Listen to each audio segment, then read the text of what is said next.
ทดสอบเร่งเต็มที่เทส1 2 3 4 5 6 7 1 2 3 1 2 1 1 2 3 4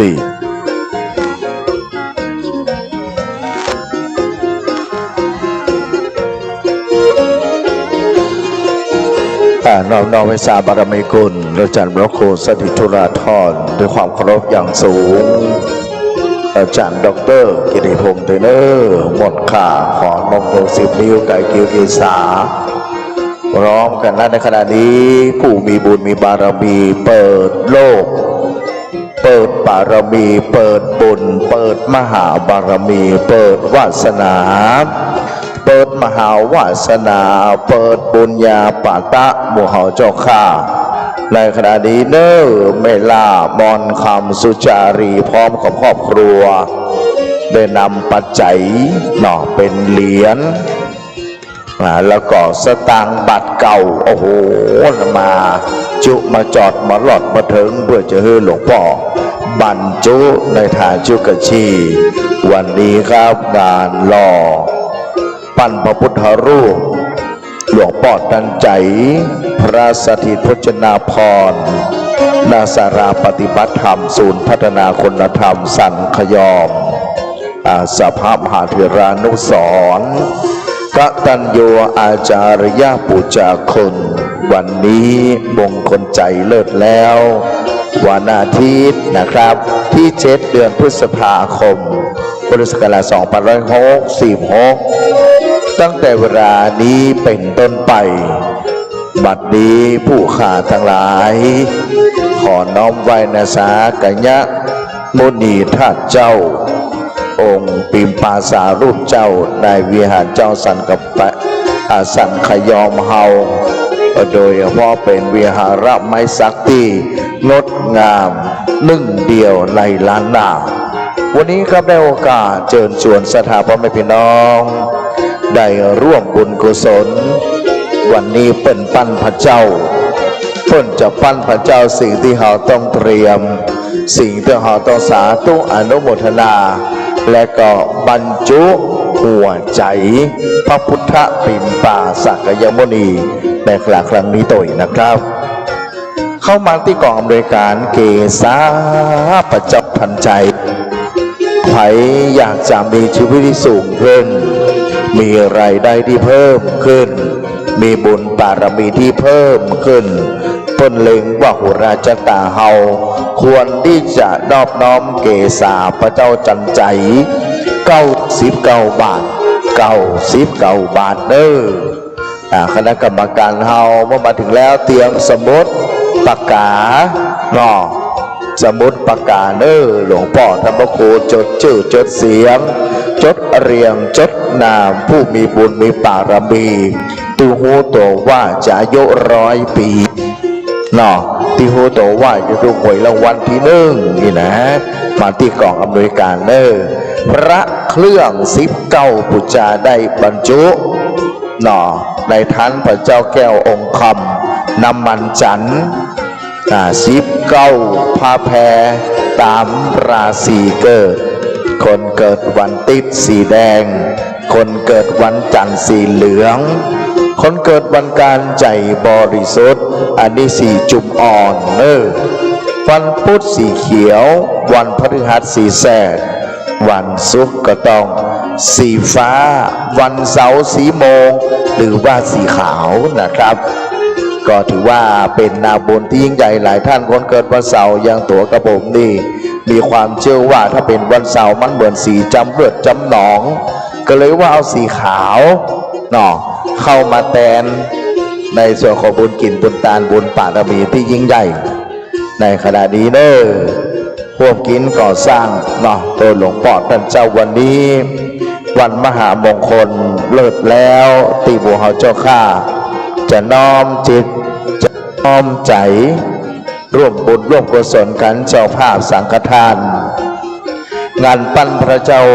ตั้งใจชุดละ 2,000 บาทต่างดัชนีฟาเทรินิโคนะครับ1 ชุด 2,000 บาท นายบุญเลิศนางคำมลแสนคำ1 ชุด 2,000 บาทนายวิสุทธ์พร้อมครอบครัวจันใจวงศ์อุทิตานุนายนวลนางแก้วจันใจวงศ์นายถนอมบุตรเกิดมงคล1 ชุด 2,000 บาทแม่บัวแก้วกันมาใจ1 ชุด 2,000 บาทบุญพัชราพรเรืองวิริยานันท์เจ๊บึ้มนะครับ1 ชุด 2,100 บาทอาจารย์จรานางสุนีสุภาษี1 ชุด 2,000 บาทนายจำเริญนางพองศรีขันธรส1 ชุด 2,000 บาท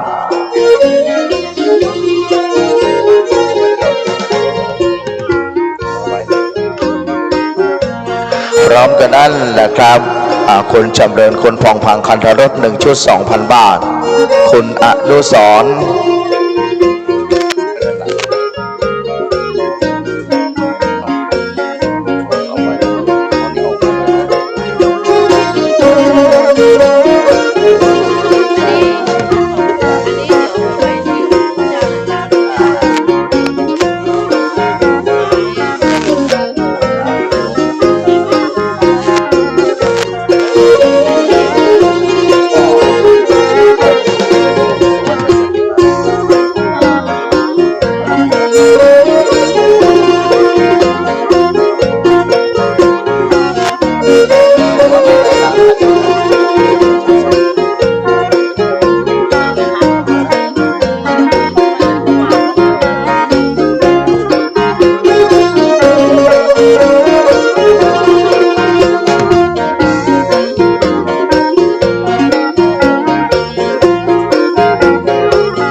ในขณะนี้เนอผู้มีบุญมีบารมีจะมาร่วมในขณะนี้ก็น้อมเชิญได้นะครับจะเป็นการบูชาโดยเฉพาะผู้มีบุญมีบารมีทั้งหลวงพ่อได้นำกระดาษ A4 มาหลายๆเล่ม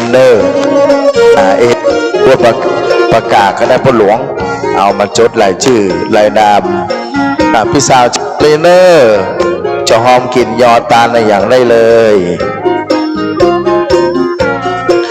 ผ้าแพร19 บาทนะครับผ้า70 บันี7 แสงนอบน้อมยอถวายในขณะนี้นะครับบุญกินบุญตานแห่งข้าบุญศีล5ศีล8กุศล10อาจจะบูชาอย่างมาเนอร์ตามหลัก19นะแต่ว่าถ้าเป็นในส่วนของเกศาพระเจ้าทันใจหรือว่าหัวจุดหัวเนอร์นะครับละ99 บาทมาด้านนี้เนอร์พ่อแม่พี่น้องศรัทธาเฮา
นะครับมีผู้มีบุญมีบารมีครับมาร่วมพี่น้องตังลำปูนเฮาเนอร์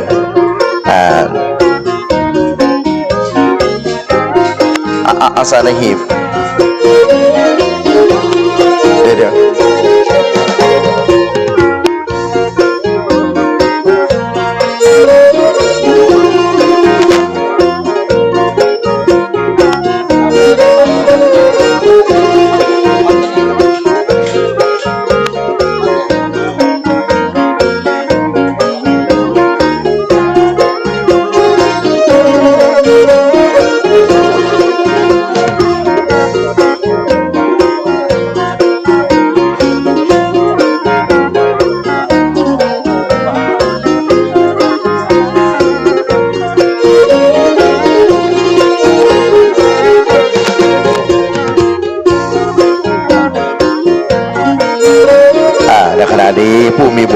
ารมีนะครับ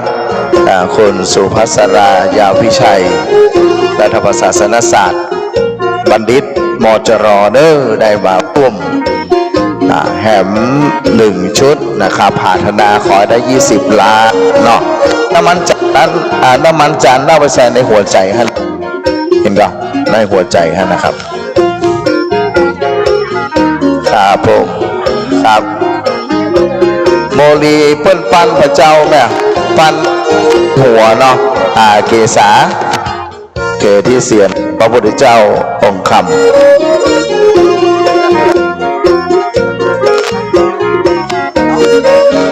ตามจิตศรัทธาเลยมาได้เลยครับตามจิตศรัทธาเลยเนอะศรัทธาเอาปัจจัยใส่คุณป้อครับชุดเลยพ่อปัจจัยใส่หีบนี้เลย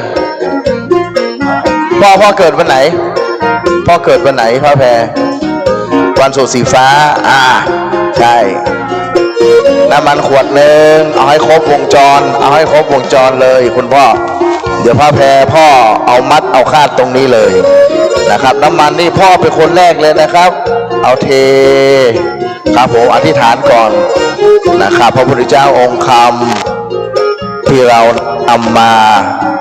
เป็นบุญเป็นบารมีที่ยิ่งใหญ่นะครับ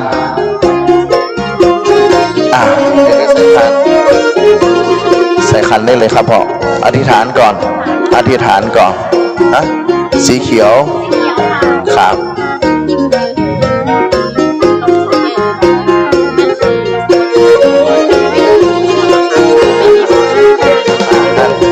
ดูให้ดี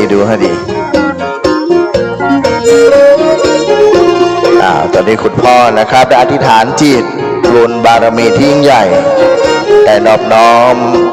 ในส่วนของน้ำมันจันทร์นะครับทำให้พุทธองค์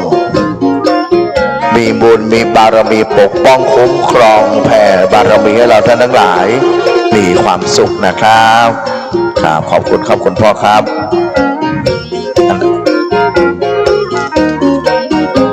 ผม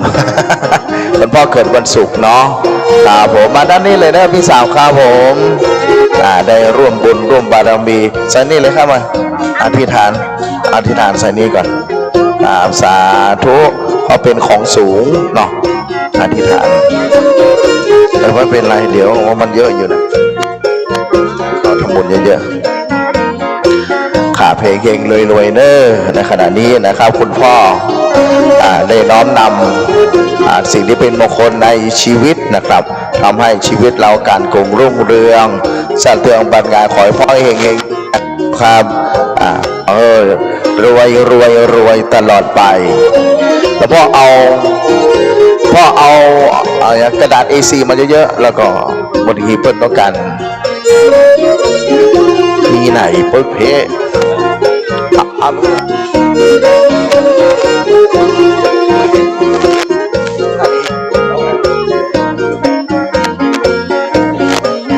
เดินทางมาถึงเตื้อบอกนะครับด้วยบุญด้วยบารมีเนอะบนสมภารที่ยิ่งใหญ่นะครับวันนี้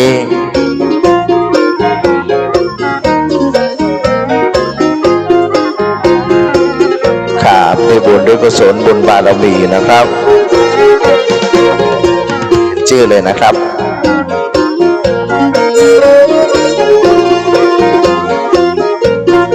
ได้รับเกียรติอย่างยิ่ง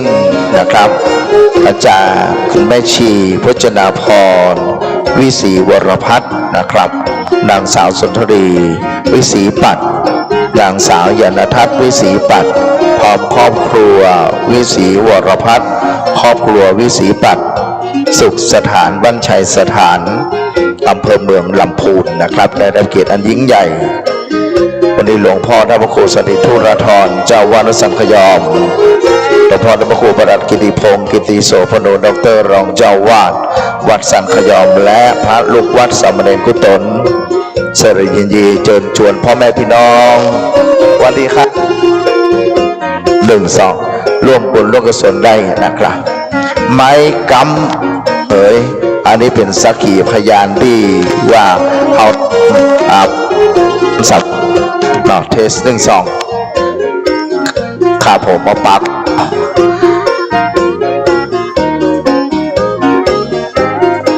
อ๋อฝีมือพอแหละผมครับครับ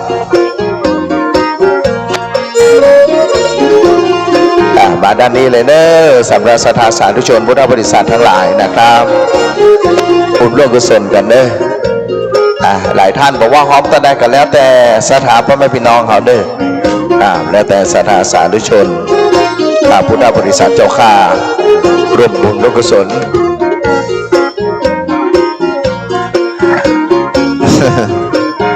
ครับผมมิสเตอร์เพลินพรมแดน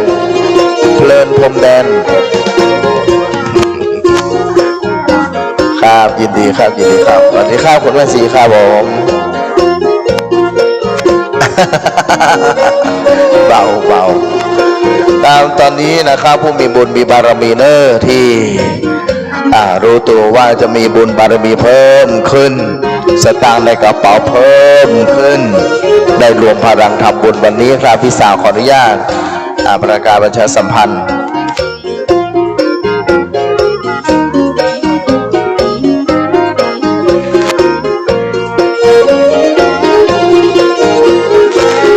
มาด้านนี้เลยเด้อสำหรับผู้มีบุญมีบารมีที่ยิ่งใหญ่นะครับขอบคุณแล้วก็รายนามพุทธศาสนาพระปฏิมาประธานสาราปฏิ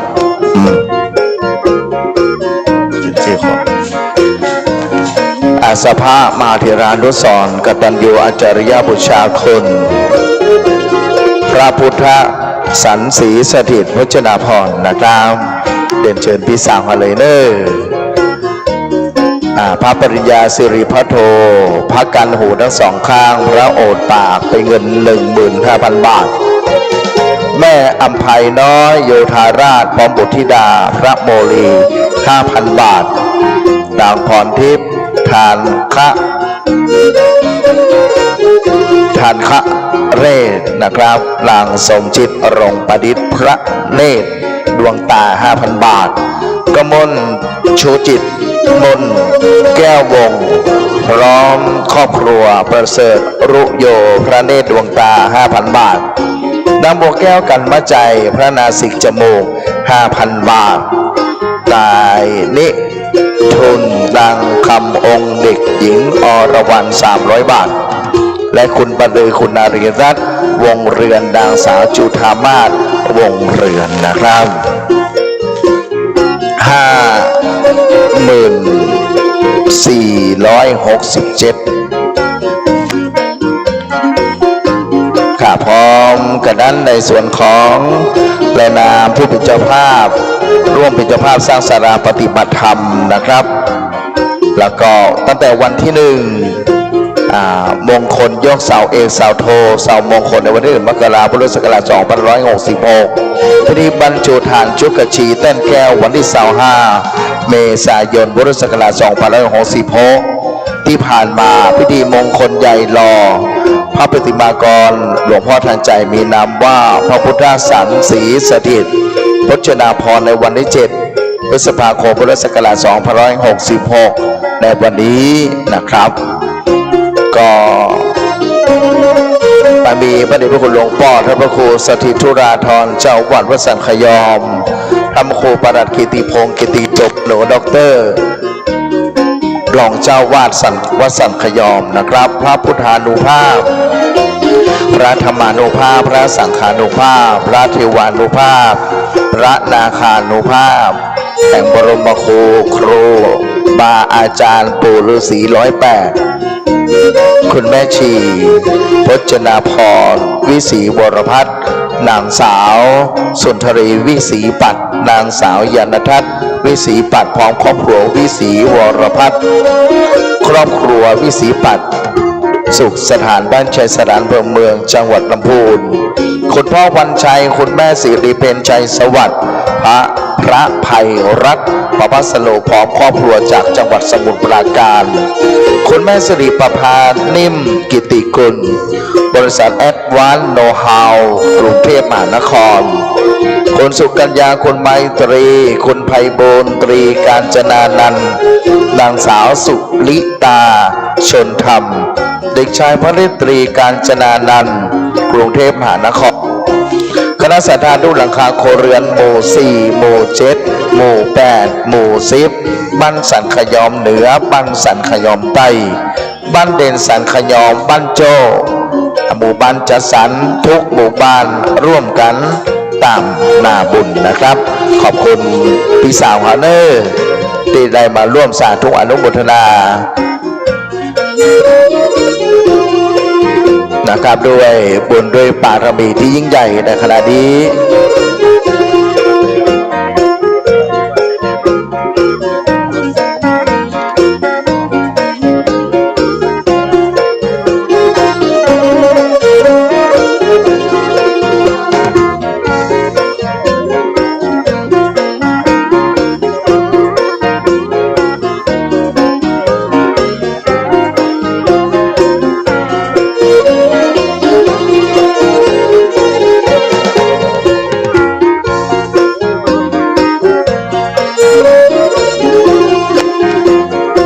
และในการที่ผมได้ปรารภธรรมนะครับจะถ่ายทอดทางสถานีวิทยุ FM 104.50 เมกะเฮิรตซ์นะครับวัดฝางหินเนอร์โดยเฟซจากวัดสันขยอมเฮาในขณะนี้พุทธศาสนิกชนที่กำลังได้ยินเสียงนี้อยากมีส่วนร่วมเขามีบัญชีในส่วนของวัดสังขยอมนะครับหรือถ้าท่านอยู่บ้านใกล้นะครับสะดวกที่จะมาร่วมสาธุหลายท่านคุณพ่อคุณพี่คุณป้าคุณน้าคุณอาได้มารวมพลังยิ่งใหญ่ขอบคุณครับคุณแม่ครับคุณอนันต์นาวันดีอุทราวัดสังขยอมใต้200 บาทค่ะวัดสันขยอมใต้200 บาทขอฮือป้ออนันต์แม่วันดีอุทราเนอเงินหมื่นอย่าขาดแคลนนะคุณแม่เงินแสนอย่าขาดบ้านเงินล้านอย่าได้ขาดในบัญชีเฮงเฮงเฮงปีนี้ปังปังปังเนอป้ออนันต์แม่วันดีอุทราผัวแก้วเมียแสงนะครับพร้อมกันนั้นหลายท่านที่คณะสถาวัดสังขยอมได้เรียนเชิญท่านเข้ามาร่วมพิธีและแจ้งความจำนงก็หลายท่านด้วยกันได้สิว่าธรรมิการนนท์ท่านอำเภอสันทรายผู้หลักผู้ใหญ่ใจดีแห่งท่านหนึ่งนะครับ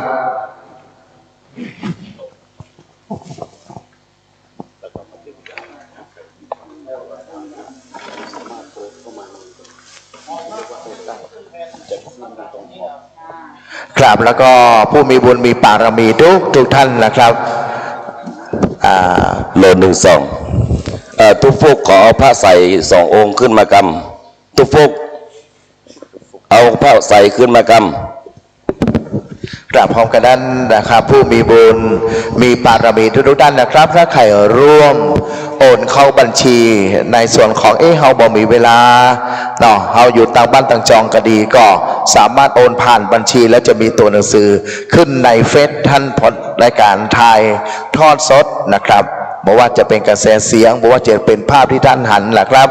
จะเป็นผู้มีบุญมีบารมีเข้ามาร่วมในคลื่น FM 104.50 วัดฝางหินนะครับเฟซจากวัดสันขยอมร่วมอนุโมทนาทางโซเชียลได้เลยนะครับขอบคุณสำหรับบุญที่เราทำความดีที่น้อมนำมาสู่ใจความเลื่อมใสที่เห่ามอบมือกับวัดมาอุดมาหนุนมาจุนมาเจือมาเอื้ออารีมามีเมตตามาพัฒนาวัดวาอารามมาสารวัฒนธรรมมาทำความดีในภาวะชาตินี้เพื่อความสุขสวัสดีในภาวะชาติหน้านะครับท่านศิวะธรรมิกานนท์ท่านอำเภอสันทรายในนาทีดำรงท่านนายกเทศมนตรีเทศบาลตำบลสันทรายหลวงป้องกันดันอิทธิพัฒนะครับทองวรันกรกำนันตำบลสันทรายน้อยพลตำรวจเอก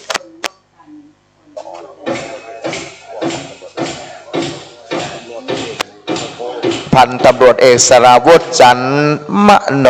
ท่านผู้กำกับสพสันทรายนะครับท่านพันตำรวจโททะเนศวิบุญเกียรติท่านรองผู้กำกับสพสันทรายเช่นเดียวกันอาจารย์ดรนิติยาพงศ์พิกุลท่านผู้อำนวยการโรงเรียนพงศ์พิกุลเชียงใหม่นางสาวพรณีนะครับพินิรำท่านผู้อำนวยการโรงเรียนวัดสันขยอมพ่อกำนันบุญยงดำรงประธาน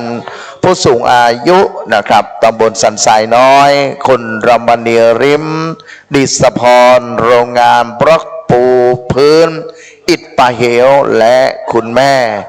สวัสดโกชุมนะครับประธานสภาวัฒนธรรมอำเภอสันทรายนะครับแล้วก็ท่านผู้มีเกียรติท่านผู้มีบุญที่กำลังเดินทางเพื่อจะเข้ามาในส่วนของวัดสันขยอมที่นี้นะครับอย่าลืมติดตามในส่วนของสถานีวิทยุและกับ Facebook โซเชียลเน็ตเวิร์กได้เลยนะครับ FM 104.50 เมกะเฮิรตซ์วัดฝาหินเฟซจากวัดสันขยอมร่วมอนุโมทนาทางโซเชียลได้เลยนะครับท่านบริจาคท่านโอนเข้าบัญชี จะมีรายชื่อท่านขึ้นเนาะด้านบน Facebook หรือสถานีวิทยุที่เฮาถ่ายทอดอยู่ตรงนี้นะครับ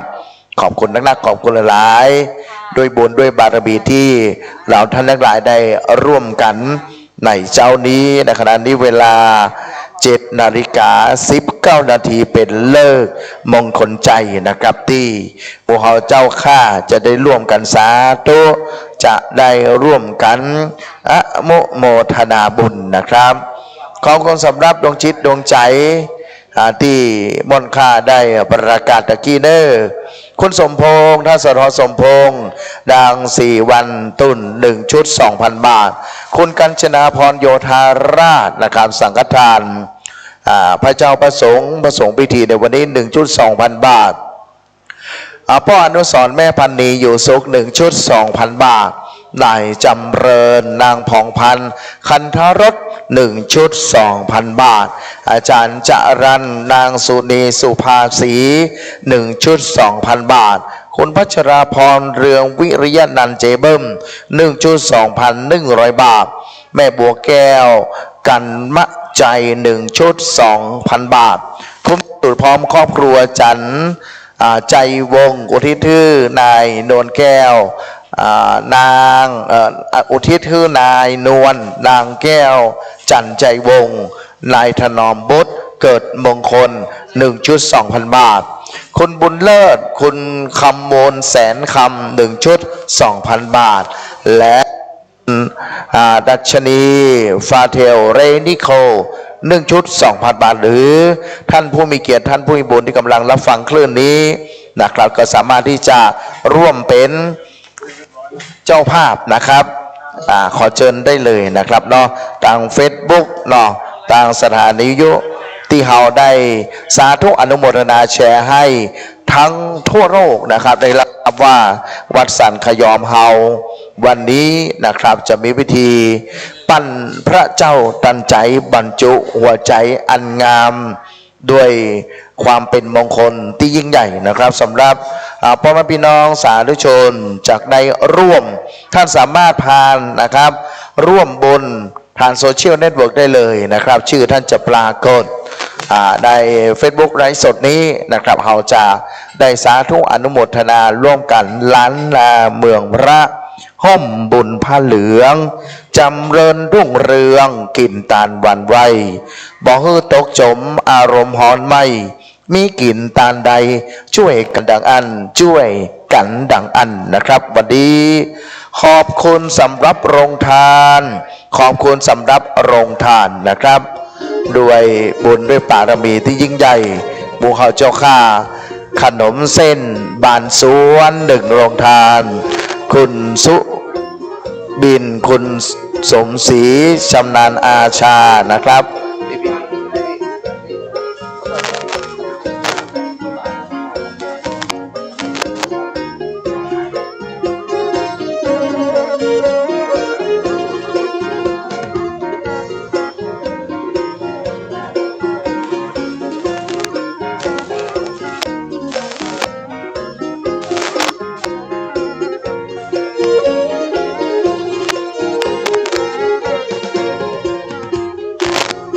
ครับด้วยบุญบารมีคุณสุบิน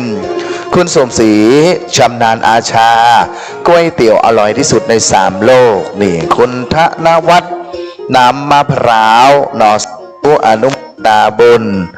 นางสาวอรวรรณโยธาราชด้วยสาธุอนุโมทนาบุญกุศลบุญญาราศี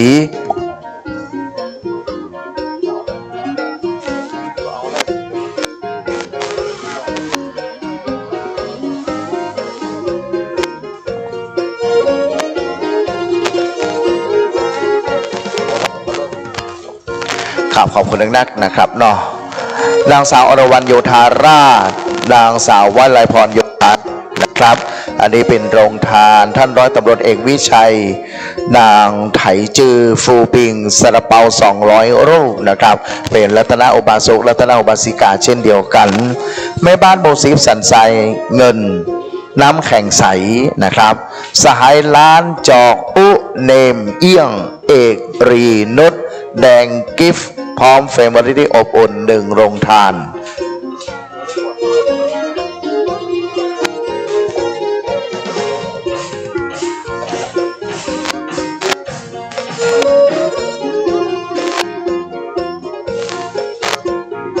ครับด้วยบารมีที่ยิ่งใหญ่นะครับในขณะนี้คุณจำเริญคุณพองพันธ์คันทรสยาโค100 ขวดหอพักดลฤดีมะม่วงสุกผัดกะเพราสาเกทอดคุณสุจินดาคชาอนันต์รวมมิตรนางแสงมณีคำใจโอนางบัวผันมุนินตุนายสนั่นมุนินนันนางวันดีจำปาดีนางจินตนาสิทธิบุญเรืองครับผมคุณอันนารีทิติรักพงเค้ก150 ชิ้นและน้ำดื่มด้วยพี่ออมเตเนอร์พี่ออมโตยคุณดารุณีอุทราลงทานน้ำบริษัทรักษาความปลอดภัย SKM จำกัดวัดพร้อมด้วยครัวไพรินนะครับนี่ก็รายชื่อรายนามได้ท่านใดนะครับจะนำลงทานมาเพิ่มเติมเสริมบารมีในขณะนี้7:25 นาทีนะครับเป็นเลิกมงคลใจท่านที่อยู่นะครับตั้งท่านผู้ฟังเนาะหลายท่านในการติดตามไว้ว่าสันขยองกับใจไก่นะครับอยู่สันสายน้อยบาดายเนาะอาจจะได้เดินทางมาร่วมกับสาธุอนุโมทนาหรือท่านนะครับจะอนุโมทนาพ่ออวยแม่อวยที่กำลังเทส1-2พ่ออวยแม่อวยที่กำลังกินข้าวโยกดีนะครับที่กำลังพอและก็ฟังในส่วนของ FM 104.50 เมกะเฮิรตซ์นะครับเนาะยำเตากระเมาะซ้ำบักแขวงขมหลายแกงออมแต่งลายใส่จิ้นไก่แจ้นะครับเนาะกินข้าวลำเนอโดยพอผู้หลักผู้ใหญ่ใจดีอันเป็นที่ฮักเป็นที่เคารพของลูกเต้าเหล่าหลานที่อยู่ต่างบ้านที่คือเกียรติรับฟัง FM 104.50 เมกะเฮิรตซ์วัดฝาหินครับเฟซจากวัดสันขยอมสามารถร่วมอนุโมทนาทางโซเชียลได้เลยนะครับท่านโอนเข้าบัญชีทางวัดแล้วรายชื่อของท่านจะขึ้นโดยอัตโนมัติเลยนะครับขอบคุณบุญกุศลขอบคุณคุณงามความดีที่เฮาได้ร่วมกันกระทำในวันนี้ถือว่าเป็นพระราผลอันยิ่งใหญ่ที่จะเชิดชูให้หมู่เฮาเจ้าข้าแล้วก็วัตถุมงคลที่เฮาจะมีส่วนร่วมหลายท่านได้นำสตางค์เหรียญมาเฮาก็สามารถที่จะบันทึกจดรายชื่อเสียงเรียงนามว่าท่านนะสามารถที่จักนำบนบารมีที่ยิ่งใหญ่นะครับจะได้งามครับขอบคุณครับนี่คือไม้มงคลกระดูกสันหลังพระพุทธเจ้าตันใจองค์ใหม่องค์คำองค์งามองค์เหล่านะครับขอบคุณนะครับเกศาพระเจ้าตันใจพระเครื่องน้ำมันจันทร์ผ้าแพรราศีเกิดนะครับถ้าสามารถมาบริการได้1-2 กองอำนวยการได้เลย2-4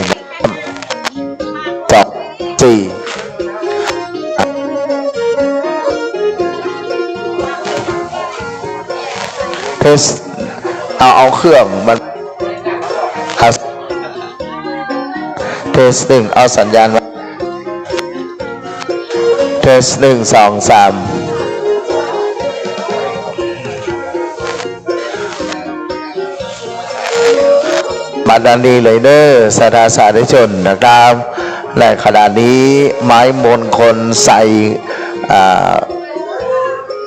สันหลังเนาะที่จะทำเป็นกระดูกสันหลังพระพุทธเจ้าองค์ธรรมผู้ที่มีบุญมีปารมีก็ได้น้อมนำผ้าแผ่เจสีบดีเจแสงมาร่วมสาธุอนุโมทนาบุญร่วมกันมัดจิตจัดพุทธธรรมมัดคะมัดอันเป็นบุญเป็นปารมีในขณะนี้น้อมเจิญได้ท่านจะหอมต่อใดก็ได้เนอ4-5แต่ถ้าตามกำหนดที่คณะกรรมการได้จัดเตรียมไว้นะครับก็มีภาพเกศาพระพุทธเจ้าองค์คำพระเจ้าตันใจ99 บาทพระเครื่อง19 บาทน้ำมันจันทร์19 บาทและผ้าแผ่เจ็ดสีมณีเจ็ดแสง19 บาทเช่นเดียวกันก็ทุกท่านนะครับได้มีบุญมีปารมีในขณะนี้คณะกรรมการเฮาก็กำลังนำเนาะนั่นคือไม้มงคลที่จะทำเป็นกระดูกสันหลังไม้ใบยมนะครับทำเป็นกระดูกสันหลังพระพุทธเจ้าองค์คำนะครับเขาจะได้อัญเชิญนะเขาจะได้อัญเชิญขึ้นไปเนาะเพื่อจะให้ท่านพุทธศาสนิกชนผู้มีบุญเจ้าข้าได้ผูกได้มัดจิตมัดใจด้วยบุญสมปานปารมีที่หมู่เฮาเจ้าข้าได้ร่วมกันวันนี้ก็ไม่มีเจ้าปีในน้องพ่ออนันต์แม่วันดีอุทราบันสันขยอมไตวัดหอมมา200 บาทบอกว่าจะเป็นปั้นพระเจ้าบอกว่าจะเป็นเกศาบอกว่าจะเป็นน้ำมันเนาะน้ำมันจันทร์ก็ดีก็เลยว่าสาธุอนุโมทนาเนาะบอกอีแม่ขอร่วมบุญ200 บาทเด้อของเฮงตลอดปีมั่งมีตลอดไปนะครับมาด้านนี้เลยพุทธศาสนิกชนผู้ใจนะครับด้วยใจบุญทุกท่านเลยวันนี้มาร่วมกันวันนี้มาร่วมงานวันนี้มาร่วมปารมี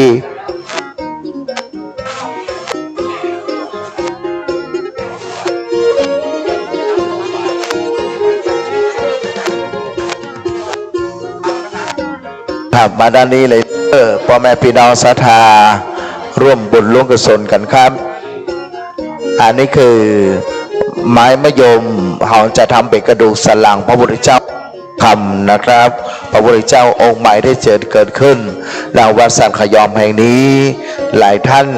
ได้นำอาทิโดยพ่อปัจจัยสาธุอนุโมทนาร่วมกันในวันนี้นะครับเลิก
อธิษฐานแล้วเอา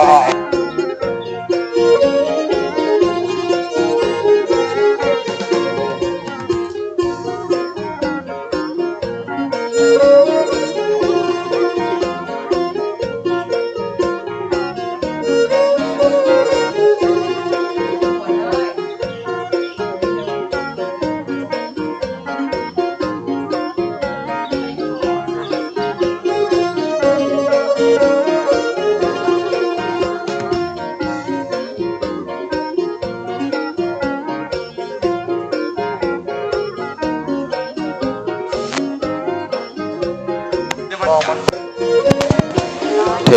ส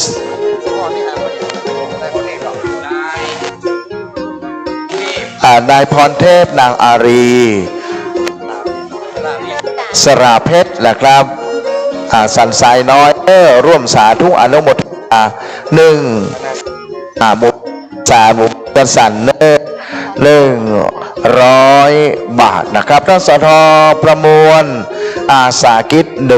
120 บาทนะครับพ่อมาปุจจาคู่สิ่งอันปัญญังนอกกำลังเอาผ้าแพร74บันี7แสงอีพ่อเกิดวันการกันนะสีจุ่มอ่อนเนาะวันการปีนี้โชคดีอาจจะถูกหวยรางวัลที่1 2 ใบเนอท่านสทตานปกตื่นล้านนา จะได้100 สาว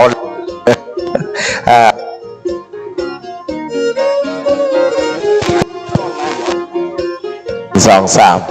4 5เอาคลื่นมันมาใกล้ๆได้ก่อนดีเจจ๋ามันก็ว่าทานหมดขอบคุณนักหน้าขอบคุณหลายๆเนอะเอาแง่มาเพ่เอามาตากแดดมันให้อย่าหนาวขอบคุณครับสำหรับ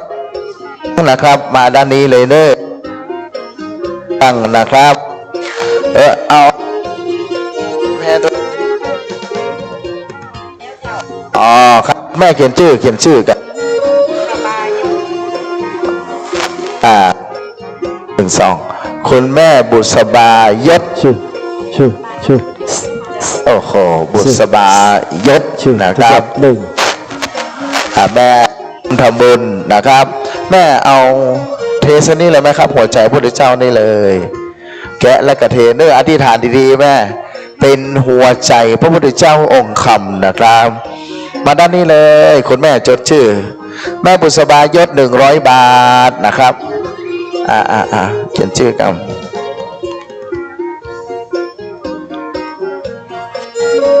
ตอนนี้น้องน้อยนะครับเนอสถานได้ยินนะขอความเมตตาว่ารถเข้ามือเข้ามาด้านในเนอกรรมการรพปรช่วยพอกันแล้วว่ารถเฮาบ่ฮือเข้ามาด้านในเนอเฮามาเฮาทำบุญมาทานแล้วก็ทำบุญก่อนนะครับขอบคุณครับครับคุณแม่ชื่อแม่ชื่ออย่างมาบอกขึ้นกรรมการ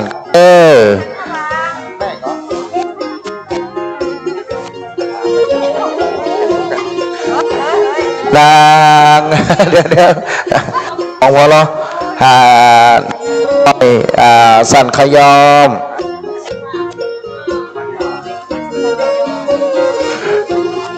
สันขยอมนะครับ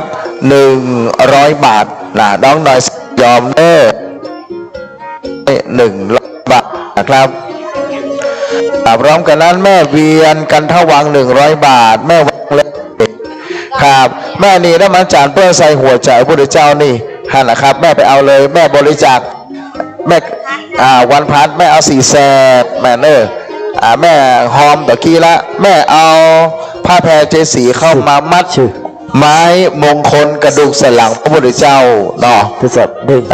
เอามามัดเลยเหมือนน้องน้อยเนาะสังขยอมนี่กำลังผูกมัดสีขาว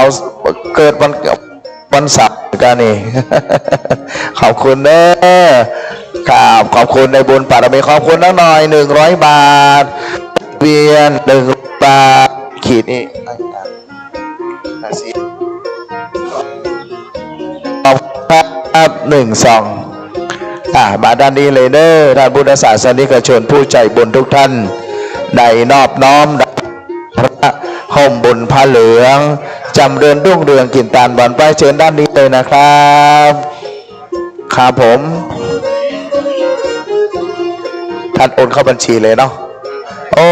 ตอนนี้ผู้มีบุญเดี๋ยวบอกชื่อนะครับพี่ชายพี่สาวนิดนึงเนาะตอนนี้นะครับผู้มีบุญนะครับกำลัง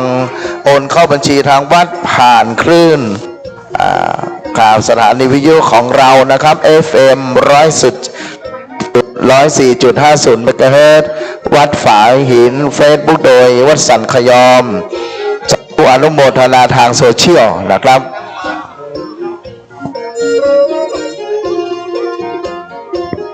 1 2 3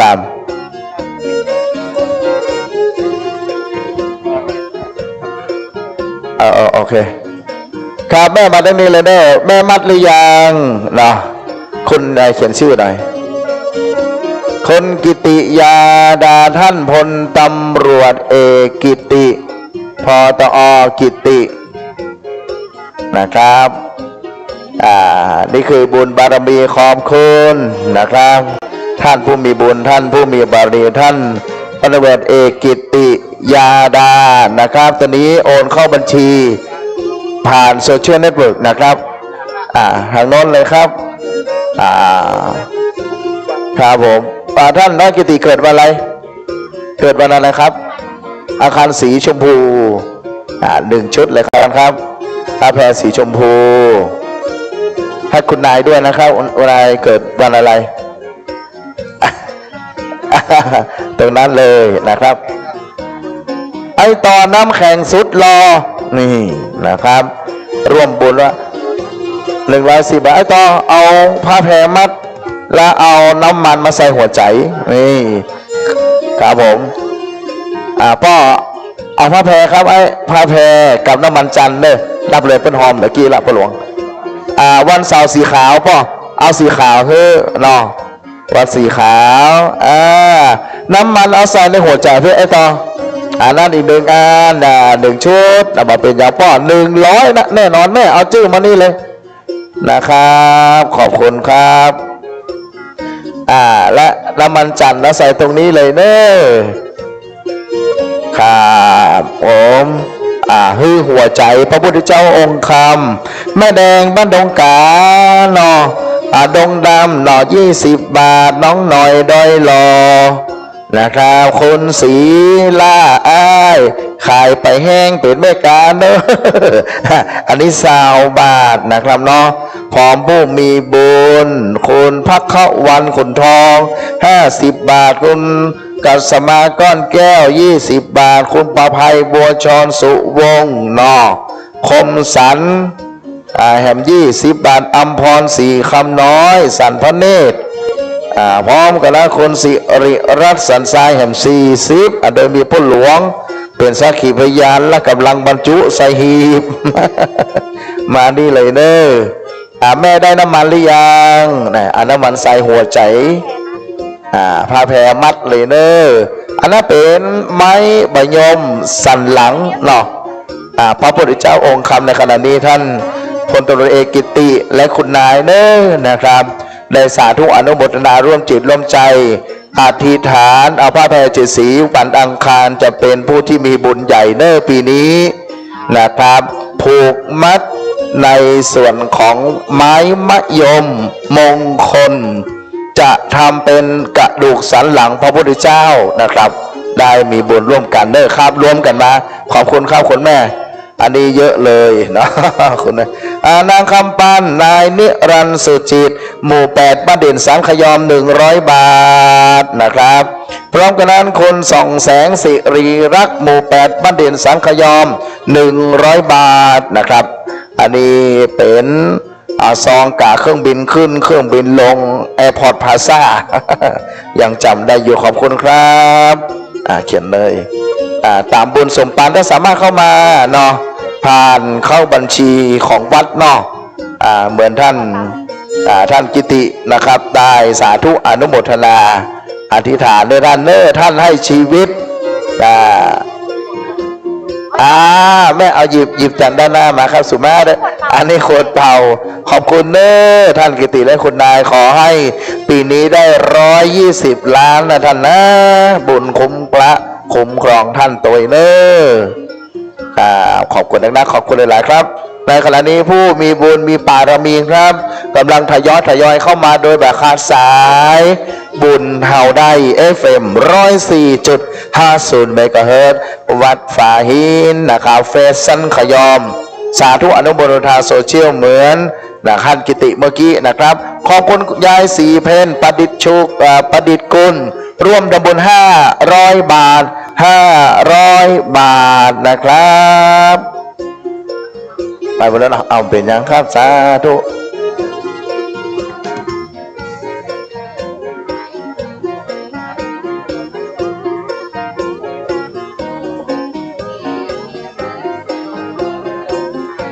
ค นะครับวันนี้เราได้รับเกียรติจากอาจารย์นเรศจิตลักษณ์อนุศาสนาจารย์อดีตอนุศาสนาจารย์ค่ายเก่าวิระจะมาเป็นศาสนพิธีกรนะครับเนาะให้พอเราได้ชื่นชมกรรมอุวาทศิลป์ที่ท่านอาจารย์มีมากนะครับอาจารย์มีคารมคมบุญที่จะเกื้อหนุนบุญบารมีของหลวงพ่อท่านสาธุเจ้าเจ้าวาดและหลวงพ่อท่านรองเจ้าวาดเอาตัวนะครับขอบคุณครับวันนี้เราได้รับเกียรติอันยิ่งใหญ่นะครับจากคุณแม่ชีพจนาพรวิศีวรพัฒน์นางสาวสุนทรีวิศีปัตนางสาวยานทัศน์วิศีปัตครอบครัววิศีวรพัฒน์ครอบครัววิศีปัตสุขสถานบ้านชัยสถานอำเภอเมืองจังหวัดลำพูนนะครับขอบคุณค่ะลูกขอบคุณครับลูกเดียวคุณแม่มาผูกผ้าแพรกันได้เนอะน่าเสร็จแล้วที่กำลังมาทำบุญตรงนี้นะครับคุณทิยานันท์ภูลสวัสดิ์นางสาวณรีพัฒน์ภูลสวัสดิ์นางสาวธารวันภูลสวัสดิ์นายทะนินโชติภูลสวัสดิ์ร่วมในการก่อสร้างนะครับสร้างพระปฏิมาประธานพรสาราปฏิบัติธรรมแห่งนี้พระเจ้าทันใจนั่นเองนะครับ200 บาท200 บาทมีบุญบารมีเพิ่มขึ้น200 เท่าขอเฮงตลอดปีบ้างมีตลอดไปเนอะขอบคุณครับคุณแม่มานี่เลยครับแม่เกิดวันหยังวันอาทิตย์แม่ไปเอาผ้าแพรก่อนเนาะแม่เอาผ้าแพรคือแม่วันอาทิตย์ไม้จันตัวพ่อหลวงน้ำมันจันตัวยายเอื้อมพานนางสาววัฒนารัชนีพรพิง2ท่านในนี่มีตัวไหนสาวโหหนาแต่หนาว่า200 บาทโอ้โหงามไม่เซ็งเลยเขียนไว้ก่อนหน่อยใจบดีเอา200 บาทเนาะผ้าแพรนี่ผูกหมดเลยแม่แล้วก็น้ำมันใส่ในนี้เนอะวันรบจันผาโม7ได้เอาเงินเก่าเงินเบื้องเงินศาสตร์มาหอมแหม1 ชุดใหญ่ซองนี้ครับใส่เลยขอบคุณครับยายเอื้อนพันแม่เอาผูกกันเลย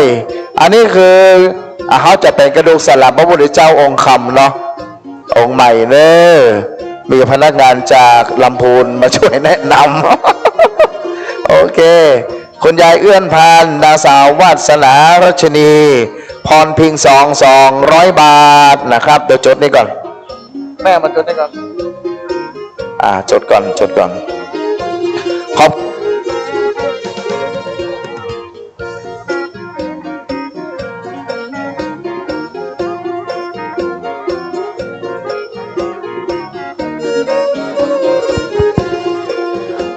นางแดงนายแดงนางสมศรีนะครับป๊อกอ้ายร่วมทำบุญแห่งเนอสาธุโนโมทนา100 บาทเช่นนี้ตัวตำรวจเขาโคนยายเอื้อมพันนักนางสาววัฒนา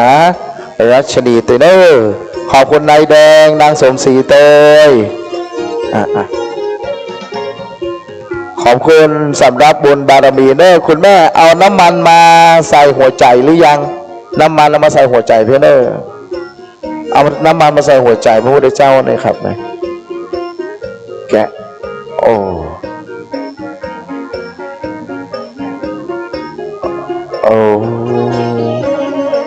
อันนี้มันแล้วไปแล้วกะ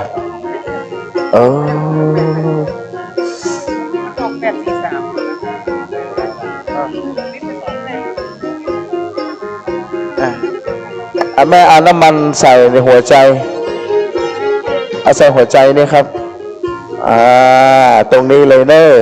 เป็นน้ำมันท่านจะร่วมทำบุญเท่าไหร่ได้หมดท่านเอาน้ำมันใส่หัวใจพระพุทธเจ้าตรงนี้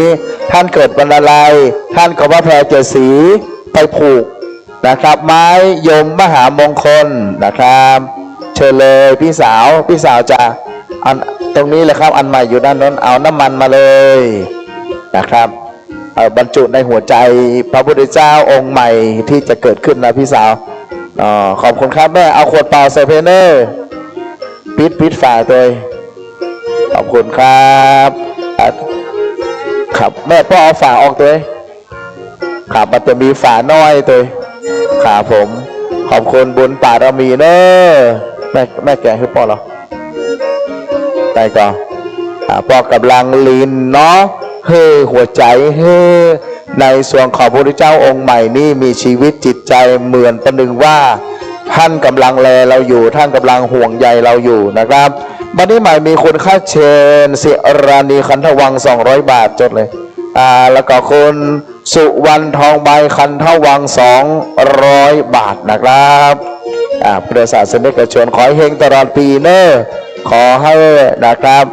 มีความดีรักษาตัวรักษากายตลอดเวลาบุญรักษาเทวดาปั่นโชคเนอะครับขอบคุณครับต้องประหลวงอยู่นี่เนอะ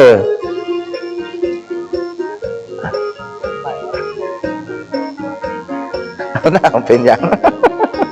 ครับขอบคุณครับพ่อกระดานคุณสุวรรณทองใบขันธวัง200 บาทนะครับเนาะขอบคุณนักๆเนอะพี่สาวขอบคุณหลายๆผ้าแพรเลยพี่เกิดวันหยังวันเสาร์สีขาวเนอะพี่สีโมมันมีสีขาวบริสุทธิ์นะครับนั่นคือไม้เนาะไม้ยมมงคลนะครับจะทำเป็นกระดูกสันหลังพระเจ้าทันใจองค์ใหม่นี้เนอะในขณะนี้พี่สาวเขากำลังประคับประคองผ้าแพรบ้านนี้เลยชื่อว่าอย่างเด็กชายธีรสิทธิ์สุขลมรักลมรักอารุณรัตน์เอกสุขอรุณรัตน์น้องเกิดวันหยังวันเสาร์สีขาวเนอะ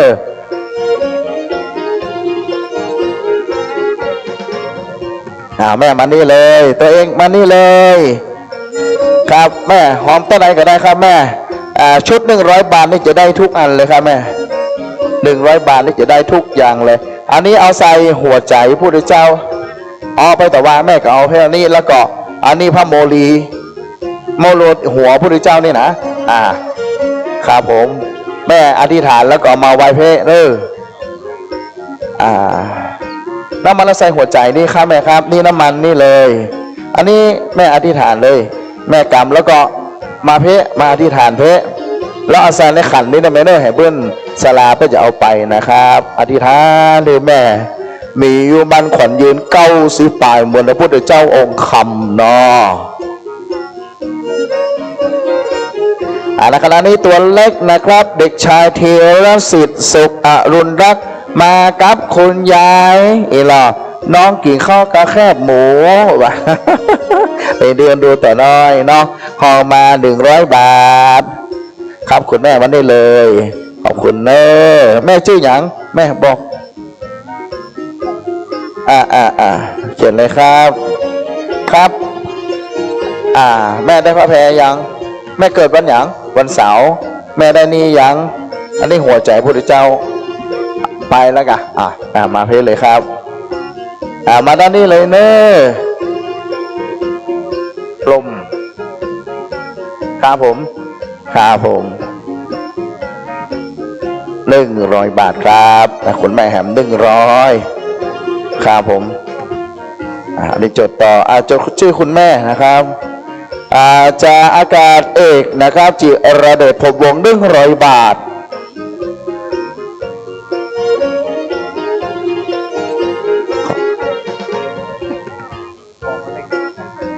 ขอบคุณครับในขณะนี้บุญกิจบุญตานขอบคุณแม่พระนิดาทงยู100 บาทแม่กำลังอธิษฐานเนาะมีอายุ100ขอเพื่อแม่สุขภาพร่างกายดีตลอดไปขอบคุณท่านจากอากาศเอกจิรเดชพรหมวง100 บาทนะครับเนาะขอบคุณเนอะมาด้านนี้นะครับผ่านคลื่นวิทยุเนาะ104.5 เมกะเฮิรตซ์นะครับ วัดของวัดฝ่ายหินเนาะแล้วก็เฟซบุ๊กจากวัดสันขยอมร่วมอนุโมทนาทางโซเชียลเน็ตเวิร์กได้เลยนะครับลงคำกล้วยหอมอร่อยที่สุดใน3 โลกได้แม่พ่อเอาพ่อใส่นี้ไอ้บุญสลา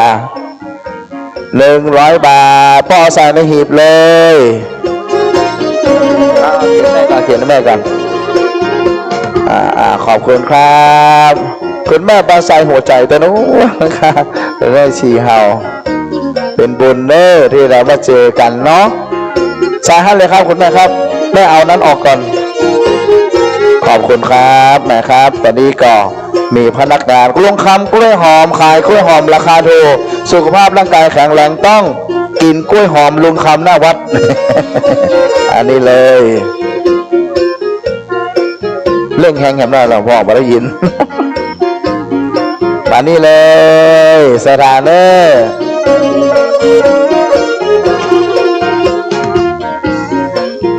ครับในขณะนี้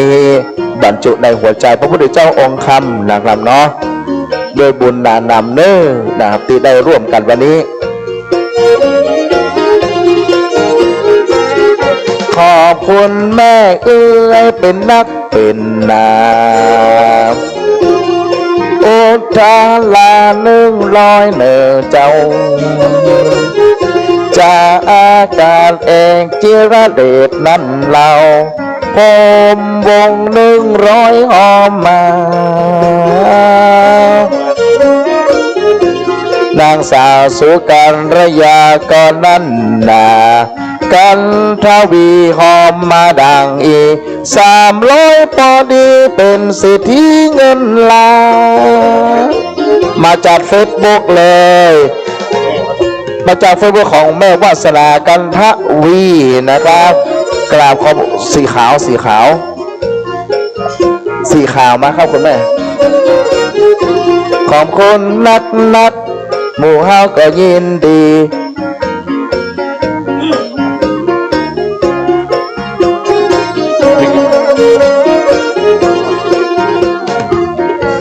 19 อันละ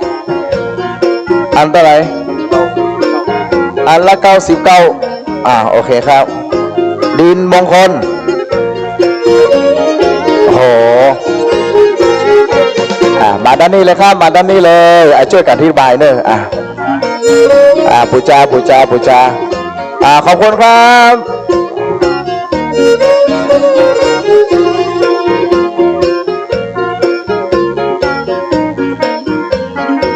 มาด้านนี้เลยเนอะขอบคุณบุญบารมีที่เราทั้งหลายร่วมกันทำนะครับอธิษฐานนะครับมาด้านนี้เลยเนอะรายชื่อรายนามเพิ่มเติมเสริมบารมีมาอธิษฐานก่อนเรามาเขียนชื่อ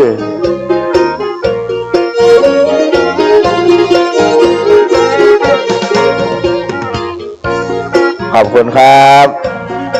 ครับผมประกาศผิดได้กันได้รอกรรมอันเดี๋ยวจดชื่อให้น้อง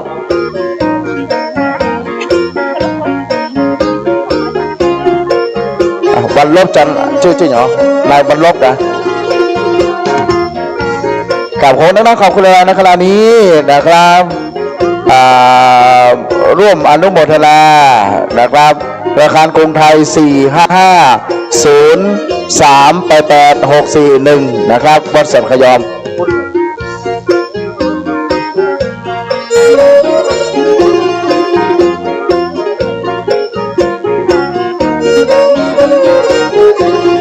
โอเคครับขอบคุณเอารอบ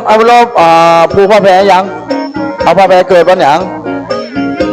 เอาสีขาวไปผูกมันเป็นไม้สันหลังพระพุทธเจ้าเนาะเอาไปผูกขั้นเลยมันอันนี้เลยครับอีนางมานี่จะเอาอย่างนางเกิดวันอะไรวันพระศรีแสดวันพระศรีแสดเด้อพระหลวงพ่อพระกำสีแสดสีส้มสีแสดนางคำนายคำนางโสพร้อมครอบครัวน้องจอม100 บาทนะครับน้องจอม100 บาทเด้อ เต้นร่วมทำบุญแล้วเนอะเต้นร่วมทำบุญละโอเคเอาไปมัดกระดูกสันหลังพระพุทธเจ้าองค์ใหม่ที่จะเกิดขึ้นนะครับผูกเลยผูกเลยอันนี้ดินมหามงคลน้ำทะเลจืดนะครับหลวงพ่อมาเฮาเจ้าข้าให้มีความสนใจร่วมบุญร่วมกุศลด้วยกันนะครับอธิษฐานขอบคุณเน้อสำหรับบุญกินบุญทานพ่อแม่พี่น้องเฮานะครับทุกท่านร่วมบุญกันได้เลย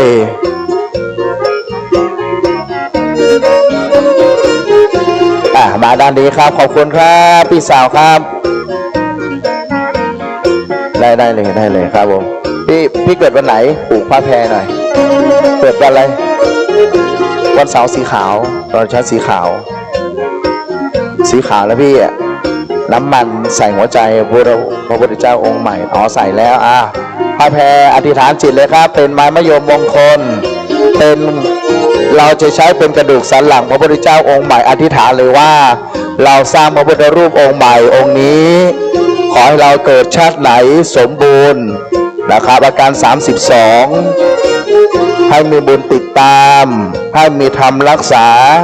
ให้มีสังฆาน้อมสาธุอนุโมทนานะครับ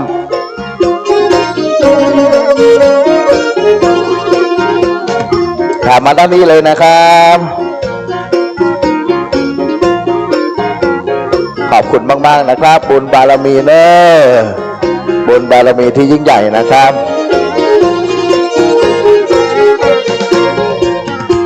ในขณะนี้นะครับคุณแม่ชีพจนาพรวิศรีวรพัฒน์นางสาวสุนทรีวิศรีปัตย์นางสาวยานทัศน์วิศรีปัตย์และครอบครัววิศรีวรพัฒน์ครอบครัววิศรีปัตย์สุขสถานเมืองลำพูนนะครับข้าได้ด้วยฐานจิตนะครับพร้อมกับหลวงพ่อท่านพระครูสถิตธุราธรเจ้าวัดพระสังฆยอมท่านพระครูประหลัดกิติพงศ์กิติโสมโนดร.รองเจ้าวาดวัดสังฆยอม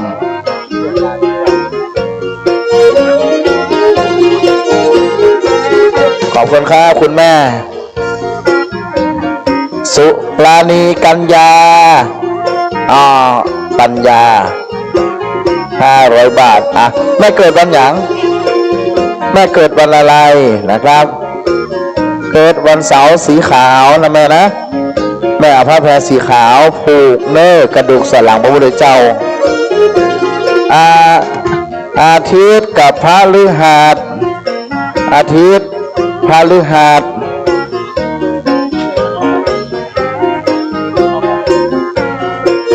เลยสิขอบคุณผู้มีบุญนะครับแม่มาด้านนี้เลยนะครับคุณแม่ผู้มีบุญในบารมีนะครับพาดบรรยากาศขอบคุณคนสุปรณีปัญญา500 บาทเด้อคนแม่4 วันอินทยศ100 บาทอันนี้เป็นใครจะทำเป็นกระดูกสันหลังพระพุทธเจ้าองค์ใหม่เด้อรวมกันผูกผ้าแพร7 สีมณี7 แสงเฮงสำเร็จไม่เกิดวันอะไร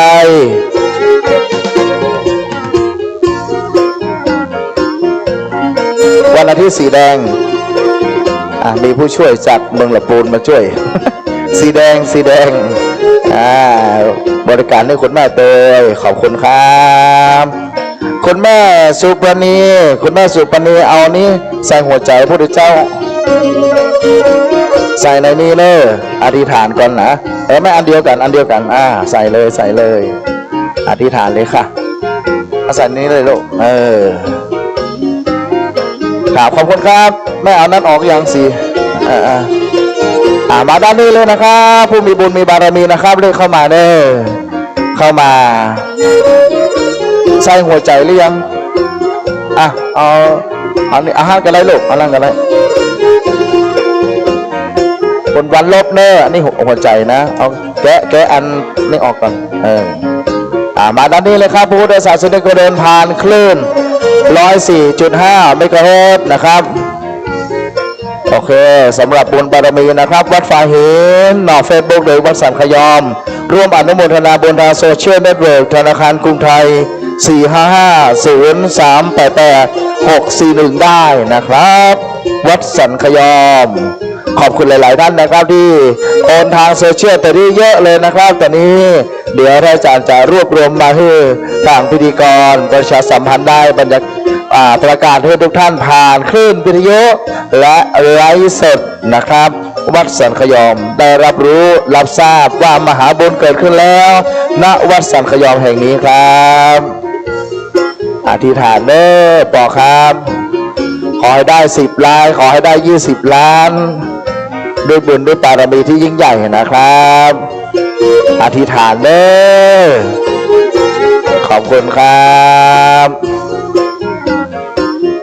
ขอให้พระพุทธเจ้าองค์ใหม่ที่จะเกิดขึ้นนะครับเป็นภาระผลบุญบารมีของเราขอให้บุญบารมีเราเพิ่มขึ้น1 ล้านบารมีวาสนาบำเพ็ญเยอะๆจะกลายเป็นมหาบารมีนะครับบุญกุศลที่เราทำและดีและชาติบุญกุศลที่เราทำในขณะนี้ใส่ให้หมดเลยค่ะใส่หมดเลยขอบคุณครับมาด้านนี้เลยเนอะบุญกุศลครับเป็นความดีที่ยิ่งใหญ่ขอบคุณน้องเบาครับผมจดชื่อยังแล้วบอกชื่อหน่อยจดชื่อหน่อยบอกเป็นอย่างขอบคุณมาทุกด้านนะครับมารวมพลังสามัคคีสามัคคีที่ยิ่งใหญ่ครับผ่านขึ้น 104.50 เปอร์เซ็นต์ตอนนี้ในส่วนของวัดสันขยอมเปิดโอกาสให้รัตนอุบาสกรัตนอุบาสิกาสุภาพบุรุษใจดีสุภาพสตรีใจบุญทุกท่านร่วมในการปั้นพระเจ้านี่พุทธลักษณะพระปฏิมาปฏิมากรประธานสาราปฏิบัติธรรมได้เลยครับต้นอะไรครับพี่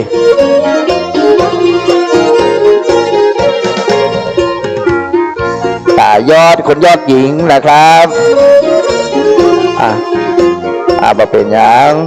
พระพุทธสันตินะครับพระพุทธสันสีสถิตพจนาพรเอามานี่เลยครับต้นอะไรก็ไหม145 บาทวันพุธครับวันพุธครับเอาน้ำมันใส่หัวใจวันพุธเอามัดกระดูกสันหลังพระพุทธเจ้าองค์ใหม่นะครับขอบคุณครับพี่ยอดหญิง145 บาทนะครับพี่สาวเฮาซาจอมออมสินวันละบาทจนครบรอบวันนี้145 วันหน่อเพิ่มบุญบารมี145แม่กาหวยนวัดถวยรางวัลที่1ของแม่กาอยู่ที่แม่กามาด้านนี้เลยนะครับขอบคุณนะครับท่านผู้ฟังที่มีบุญมีบารมีที่กำลังรับฟังคลื่นนี้104.50 เมกะเฮิรตซ์นะครับวัดฝายเห็นเฟซของสันขยอมร่วมทำบุญทางโซเชียลเน็ตเวิร์กได้เลยธนาคารกรุงไทย 455-0388-641 วัดสันขยอมนะครับ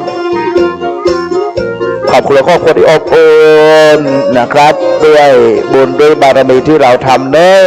ขอให้คุณงามความดีปกป้องรักษาเฮาขออนุญาตตั้งทางภาษากำเมืองภาษาย่องเพราะหลายท่านก็เป็นย่องนะครับเนาะและภาษากลางเป็นเตื้อปะปนกันไปเพื่อความดีงามของวัฒนธรรมนะครับขอบคุณสำหรับผู้มีบุญมีบารมีทุกท่านนะครับคุณแม่สิริประภานิ่มกิติกุลบริษัทS1 โนฮาวกรุงเทพมหานครจำกัดนะครับผู้มีเกียรติร่วมงานปั้นพระเจ้าทันใจพระพุทธสันติศรีสถิตพจนาพรด้านนี้เลยนะครับพี่สาวต้องการอย่างเอิ้นมาเลยร่วมทำบุญกันได้นะครับมาด้านนี้เลยเนอะครับผมหยอดน้ำมันแล้วก็ทำบุญนะครับพี่เกิดวันอะไรนะครับบอกได้เลยนะครับทางคณะกรรมการเราจำโดยความสะดวกให้พี่เกิดวันหยางมันจะมี12 ราศี7 วันมงคลของเฮานะครับเกิดวันหยางบอกคือกรรมการเนอะพี่เกิดวันหยางสีชุมออนวันอังคารเนาะเกิดวันอะไรอังคารโอเคสีชมพูวัน วันเสาร์สีขาววันเสาร์สีขาวเพราะสีม่วงเขาบนิยมเนาะมันเป็นจำเลือดจำหนอง สีส้มวันพัดสีชมพูโหอังคารเยอะเลย โอ้สีเหลืองวันจันทร์นะครับมาด้านนี้เลยนะครับร่วมบุญร่วมกุศลในกันนะครับ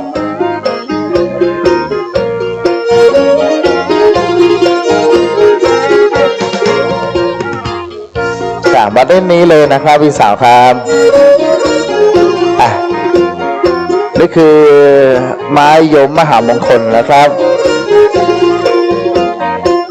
นี่หยอดที่หัวใจพระพุทธเจ้าเลยครับแกะครับผมแกะด้านในมันออกตัวนะพี่ฝาจุกด้านในนะครับอธิษฐานด้วยเนอะเราให้เลือดให้เนื้อเหมือนพระพุทธเจ้าที่เกิดขึ้นองค์ใหม่ในวัดสังขยอมมีชีวิตจิตใจในความรู้สึกของเรานะครับจะแผ่ผาใบบุญบารมีที่ยิ่งใหญ่นะครับเอาใส่ให้หมดเลยนะครับใจเย็นๆเอาใส่ให้หมดเลยนะครับสามารถแก้ไขปัญหาผ่านอุปสรรคต่างๆได้อย่างราบรื่นนะครับ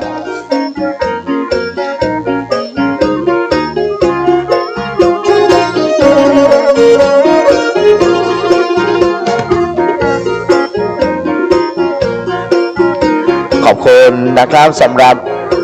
ครอบครัวที่อบอุ่นนะครับแม่ชีพจนาพรวศรีวรพัฒน์นางสาวสุนทรีวิศีปัตย์นะครับนางสาวยานทัศน์วิศีปัตย์ครอบครัววิศีวรพัฒน์ครอบครัววิศีปัตย์สุขสถานบ้านชัยสถานตำบลอุโมงค์อำเภอเมืองจังหวัดลำพูนคนศิวะธรรมิการนนท์ท่านนายอำเภอสันทรายคุณนาทีดำรงท่านนายกเทศมนตรีเทศบาลตำบลสันทรายหลวงพ่อกำนันอิทธิพันธ์ทองวรัญกรกำนันตำบลสันทรายน้อยท่านพลตำรวจเอกสราวุฒิจันทร์มโนท่านผู้กำกับสภ.สันทรายท่านพันตำรวจโทธเนศวิปุลเกียรติท่านรองผู้กำกับสภ.สันทรายอาจารย์ดร.นิตยาพงษ์พิกุลท่านผู้อำนวยการโรงเรียนพงษ์พิกุลเชียงใหม่นางสาวพระณีพระนิรัมย์รันผู้อำนวยการโรงเรียนวัดสันขยอมพร้อมกำนันบุญยงดำรงประธานผู้สูงอายุตำบลสันทรายน้อยคุณรมณีลิ้มดิษพรโรงงานบล็อกปูพื้นอิฐป่าเหวและแม่สวัสดิ์โกชุมประธานสภาวัฒนธรรมสันทรายนะครับ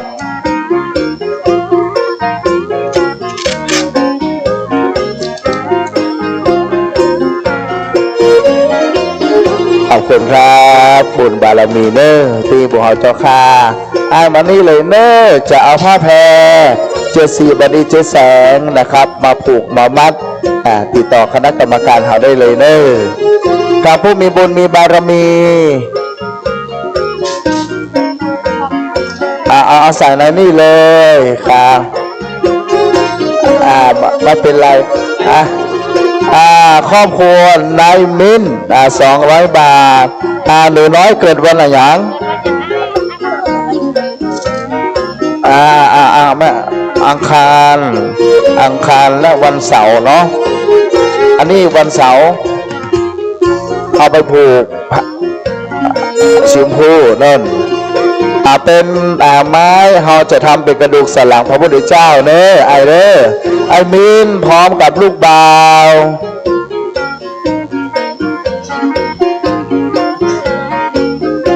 กับรวมบุญบารมีที่ยิ่งใหญ่นะครับมาด้านนี้เลยเนอะพุทธศาสนิกชนผู้ใจบุญทุกท่านนะครับตอรีเสื่อมราชาสัมพันธ์นี้ถือว่าเป็นมหามงคลบุญใหญ่บุญกว้างบุญหลวงผู้ท่าปิ่นปลาที่เกิดขึ้นนะครับผ่านขึ้น 104.50 เมกะเฮิรตซ์วัดฝายหินนะครับครับแม่มานี่เลยขอบคุณคุณแม่ขอบคุณครับ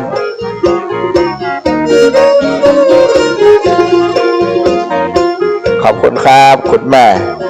กลับมาด้านนี้เลยนะครับพุทธศาสนิกชนทุกท่านเลยนะครับ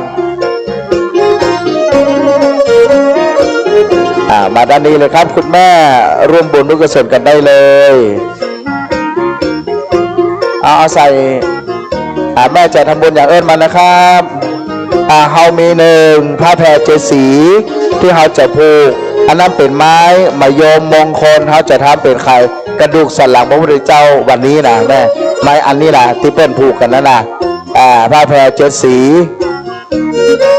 ครับอันนี้เป็นจีก้นหอยพระพุทธเจ้าจะเกิดขึ้นแล้วก็สลาหลวงจะไปใส่เป็นหอยยีนะครับครับจดชื่อแม่จดชื่อแม่ทำบุญแม่หยาง